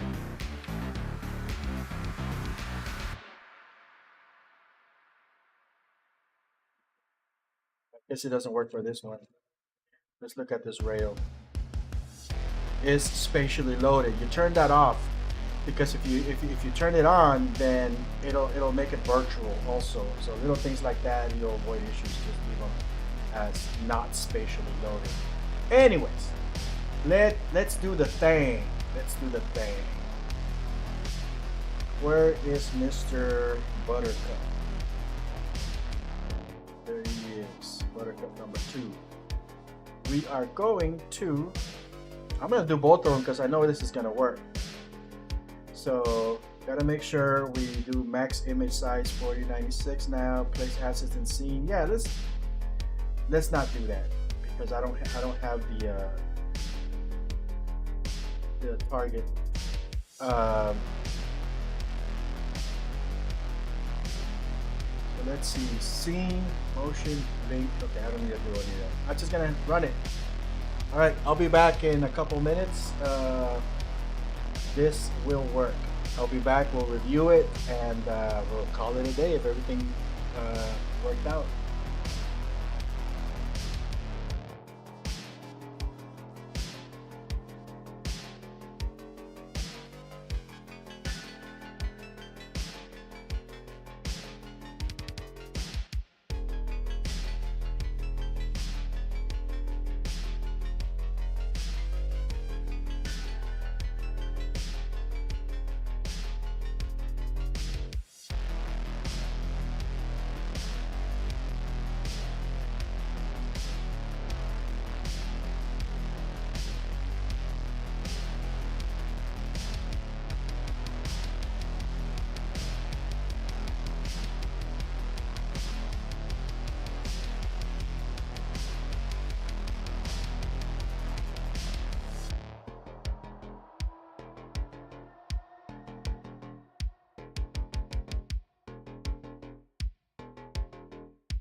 Okay.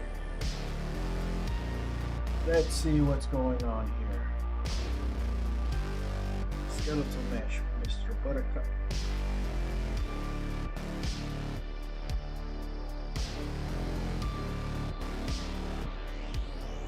Look at that shit.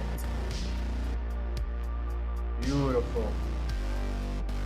Okay, some kind of weird shiny crap going on.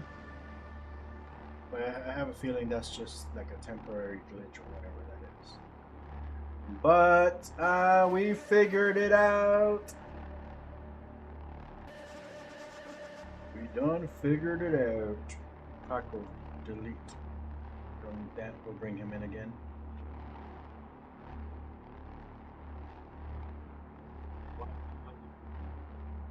So many little fucking parts, you know. I think I'm almost ready. I just gotta make sure it can handle like the scenes the way I've been doing them, or if I'm just gonna have to merge everything into one solid scene and make it all like a streaming thing, so that items can be loaded and unloaded like a open world system. But that's it. I'm pretty much ready to hit the ball rolling, dude. I think that's it. I'm gonna start making my damn film. Finally.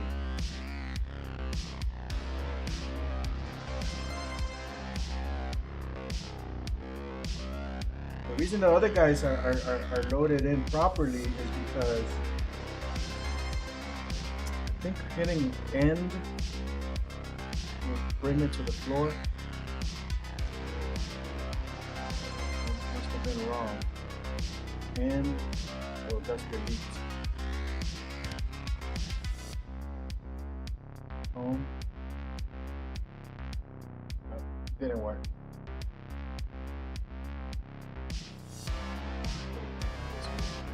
Oh, there it is. Okay. Yep, it was standing on top of something, so like.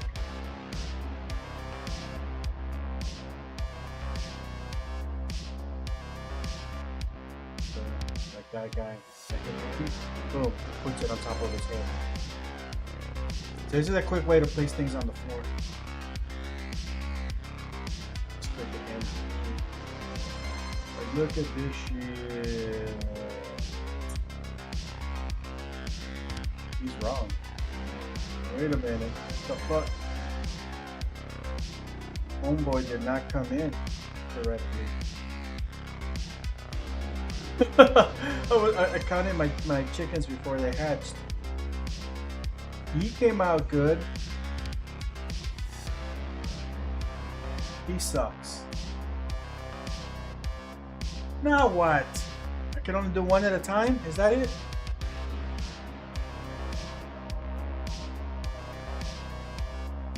Oh, I didn't pay attention. I only brought in Buttercup. I didn't bring in this guy. There wasn't a check mark here. Man, I'm a fucking idiot. I went out, ran an errand and everything, and took extra long to do it because I thought I was going to come home and find everything all nice and working. But now, you know, it's working though. I don't know what's happening with the background. But this import worked fine, so that tells me that the other thing is going to import fine too. If I would have paid attention to what the hell I was doing. And that is crazy. Why didn't I pay attention? Alright, well, that's what it was though. I only brought in the one. I thought I was bringing in both of them at the same time. My bad. Let's make sure. 4096. Okay, boom. Transfer. I guess we'll have the new one here. I'm not gonna stick around for this. I'm pretty sure it'll work. I'm gonna look and see what's going on with the coin, with the tier lines and the hair there. I have a feeling it has to do with like some reflection mappings and stuff like that. You know, well, don't mess with that right now. Just anyways. But I am ready to start working on a film. We got the color situation worked out. We got the the level assembly worked out. We're not going to be rendering and publishing as we go. We're just going to be assembling the whole film inside as if it was a video game. And we're not going to worry about having perfect lip sync or perfect motion capture. We're just going to build the scenes and the blocking and get the audio correct and everything. And we're going to have a full film, whether it's shitty or not. It doesn't matter. It's not fully fleshed out. It's not fully rendered. We can, once we have the whole thing, we're going to come back and we're going to adjust little things here and there. Oh, we need to fix the lip sync for this. We need to fix that guy's arm. We need to do this. We're going to be doing the scenes in an iteration type process, and we're just going to be building and tweaking. But the important thing is to get a complete film out the door as soon as possible. Whether it looks great or not, from a technical perspective, it'll work. The blocking will be done, the scenes will be where they need to be, the acting will be where there needs to be. If later on we need to go in and change some of the words, that's all we need to do, replace some of the words, you know. But we're not going to stop and focus on little things as we go along, because that's just going to distract us. Okay, right now I finished assembling. I think I have every technical issue worked out that I need. So now I'm going to start working some of the scenes. Like, you know, I'm probably not going to be working 100% online on the whole film. It would kind of defeat the purpose, even though I only have like 2 or 3 viewers who look at these things from time to time. I don't want to spoil it, you know. It's a great story, and you know, I'm gonna work on this thing online when I can, and some of the scenes I'm gonna be doing offline, and at some point, hopefully soon, we'll have a complete film that we can watch together, whether it's like ready for release or not. But we will have a complete film, and that's the goal. My goal is to have the complete film, whether it's in a ready to release state or not, because the way that we're going to be working on it is, even if some of the scenes are shitty, they can be considered storyboards or previs, and all the timing and all this stuff is going to be as it's going to be finished, but it'll be done in a way where we can just, oh, I don't like that character, let me fix it, let me change it with this other model, or I don't like that line of dialogue, let's replace it with this, or you know, it'll be done in a way where we can easily just take in and remove parts, and we're not committing to a final render, because that's not the point. It's just gonna slow us down.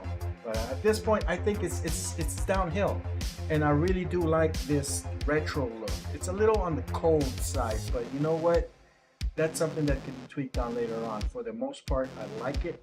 I like the scratches. I like the faded look. I like the slight lens flares. It's beautiful. I think we're gonna be just fine. So now I'm also gonna bring in that level. I don't know if I should mess with this yet. I might wait for it to finish, because I can bring in the warehouse, dump it in there. Well, it doesn't take that long. I don't know. Y'all want to try breaking something with me? I think we can break something. Fuck it, let's see if this breaks.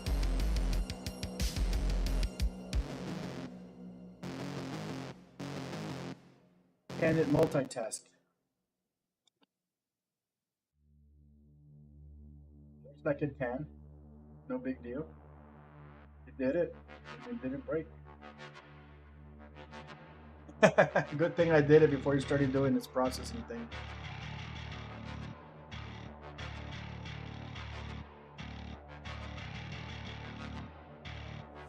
So here is the new texture that got imported.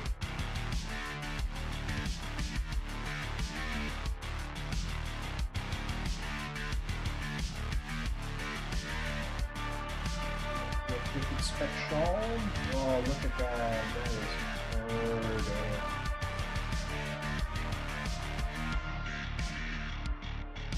Yeah, but that hair shaders. There's something wrong with the hair shaders. I don't know, maybe that's what this is for. Eventually it'll do something for me, right? Apply. I mean, it should run on its own. Why want to do it? You know, it's just an extra step. Why can't you just program it? I'm pretty sure it does. I don't know. We'll find out.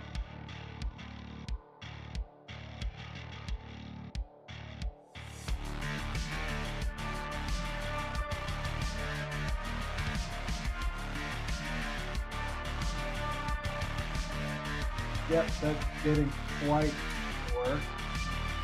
It looks practically the same. So there's gonna be something going on with the hair shaders and stuff. But I have a feeling that's something that we can fix, and as we go along, we can work out a way regardless of whether we're sure or not. I would rather not, because you know, as I'm building these scenes and they're complete and everything, I'm gonna start doing the stuff for the trailers and the marketing things and pitch packages. So it might as well look decent.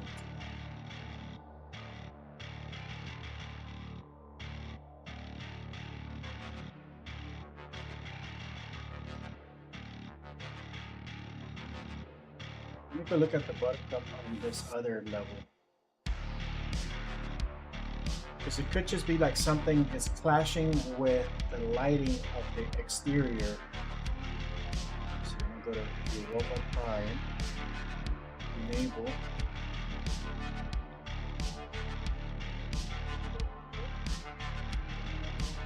There's our guy. It's the same model. You see this? And this like little shiny things on his hair. So his hair is doing some shiny, it's doing something different. His hair is doing something different. We'll sort that out. But I have a feeling that's just a small change.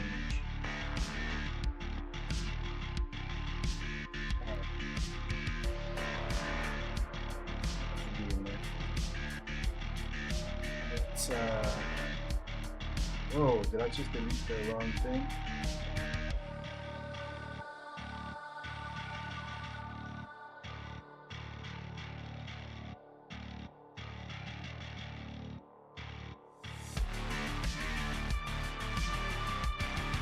Just duplicated it instead of deleting.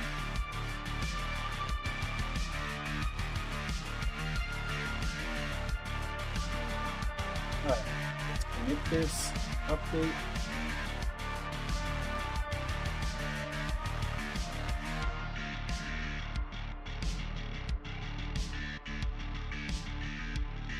And we're good. We are good.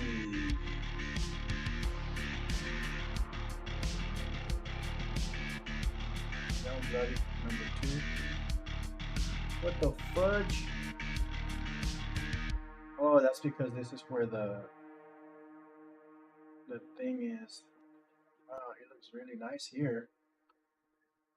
Fuck. Why isn't it doing that weird shit with the hair? What is going on?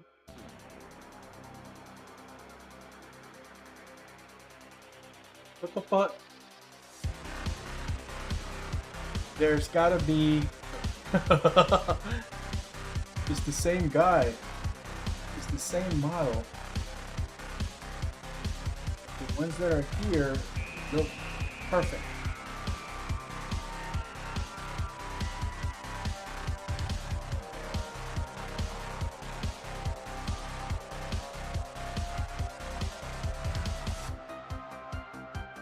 Let me see. I'll bring in another guy. Yeah, he looks good. Let's take him outside. Oh, hello.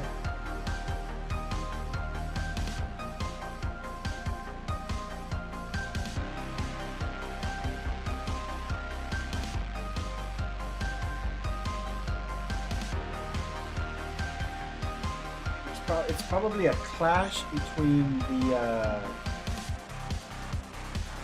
volume on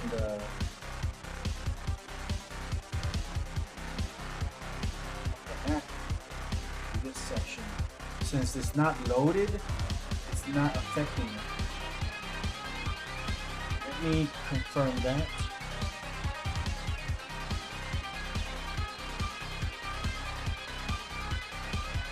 World partition. So I'm currently over here. I'm gonna load these buildings, this section of the map. I'm just gonna load the region. And let's see if that fucks up with it.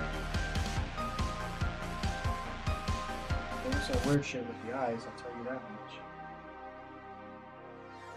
There's definitely something going on.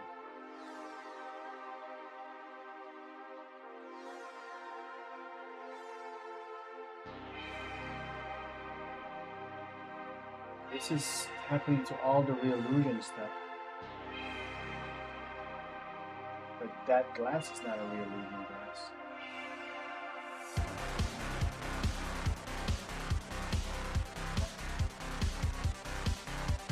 Okay.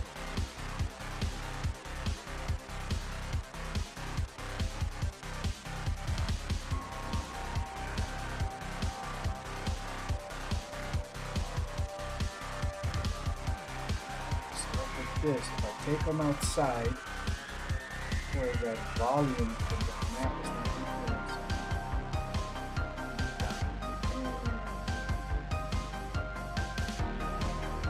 It's the sun. The sun is really screwing things up.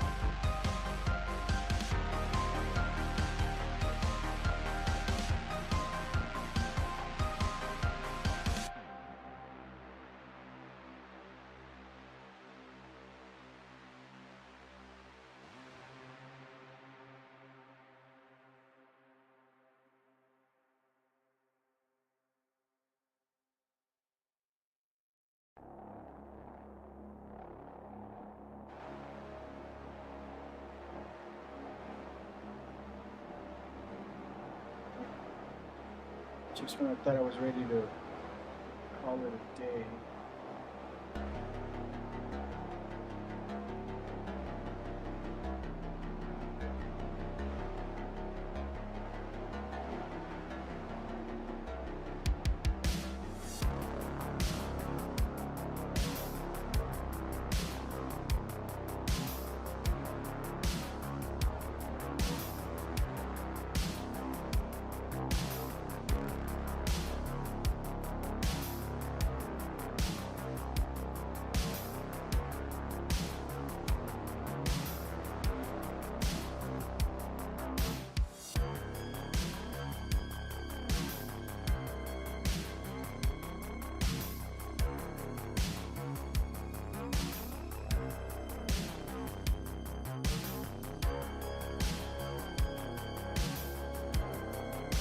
This guy.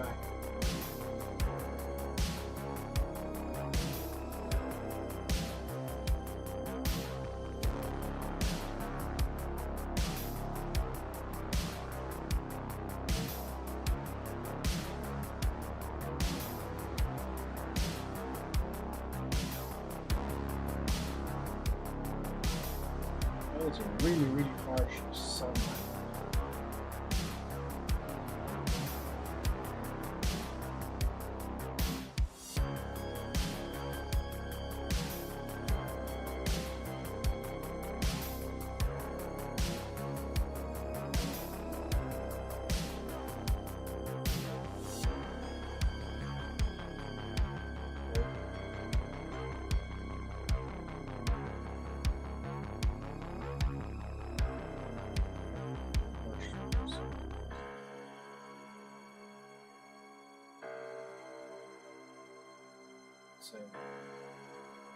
Like those tier line is really not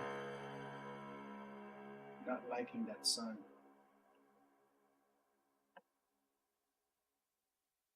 Let's take a look at the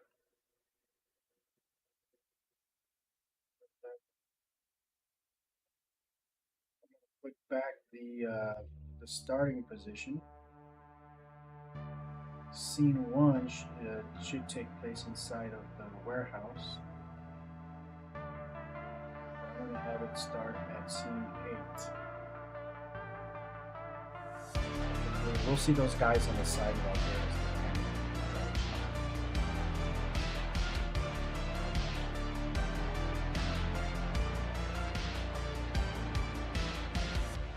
God, that is so beautiful.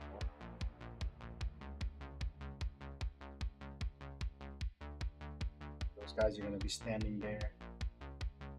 There they are.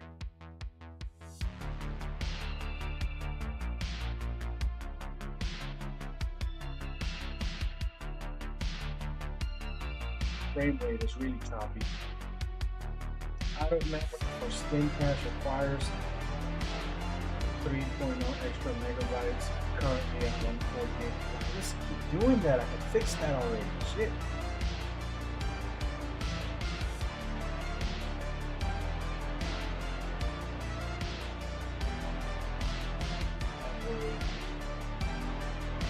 Texture streaming tool over blah blah blah budget.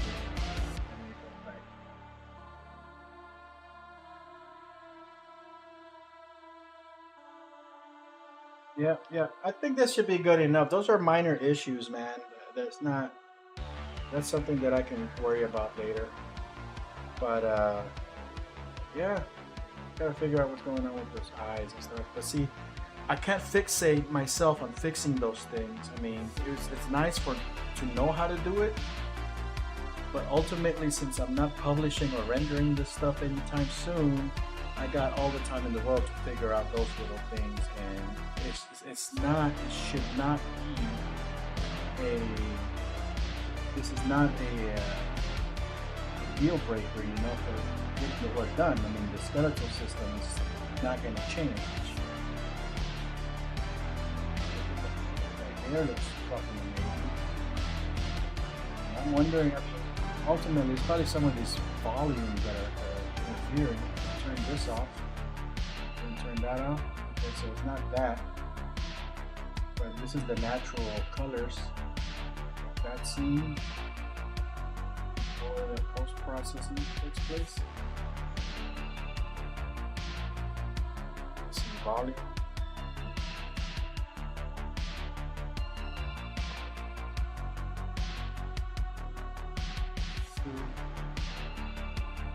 Not those. Something else. Maybe it's one that's inside of the nightclub. We'll figure it out. That's a very small issue. All right, guys, I am going to call it a day. We are done. We are done.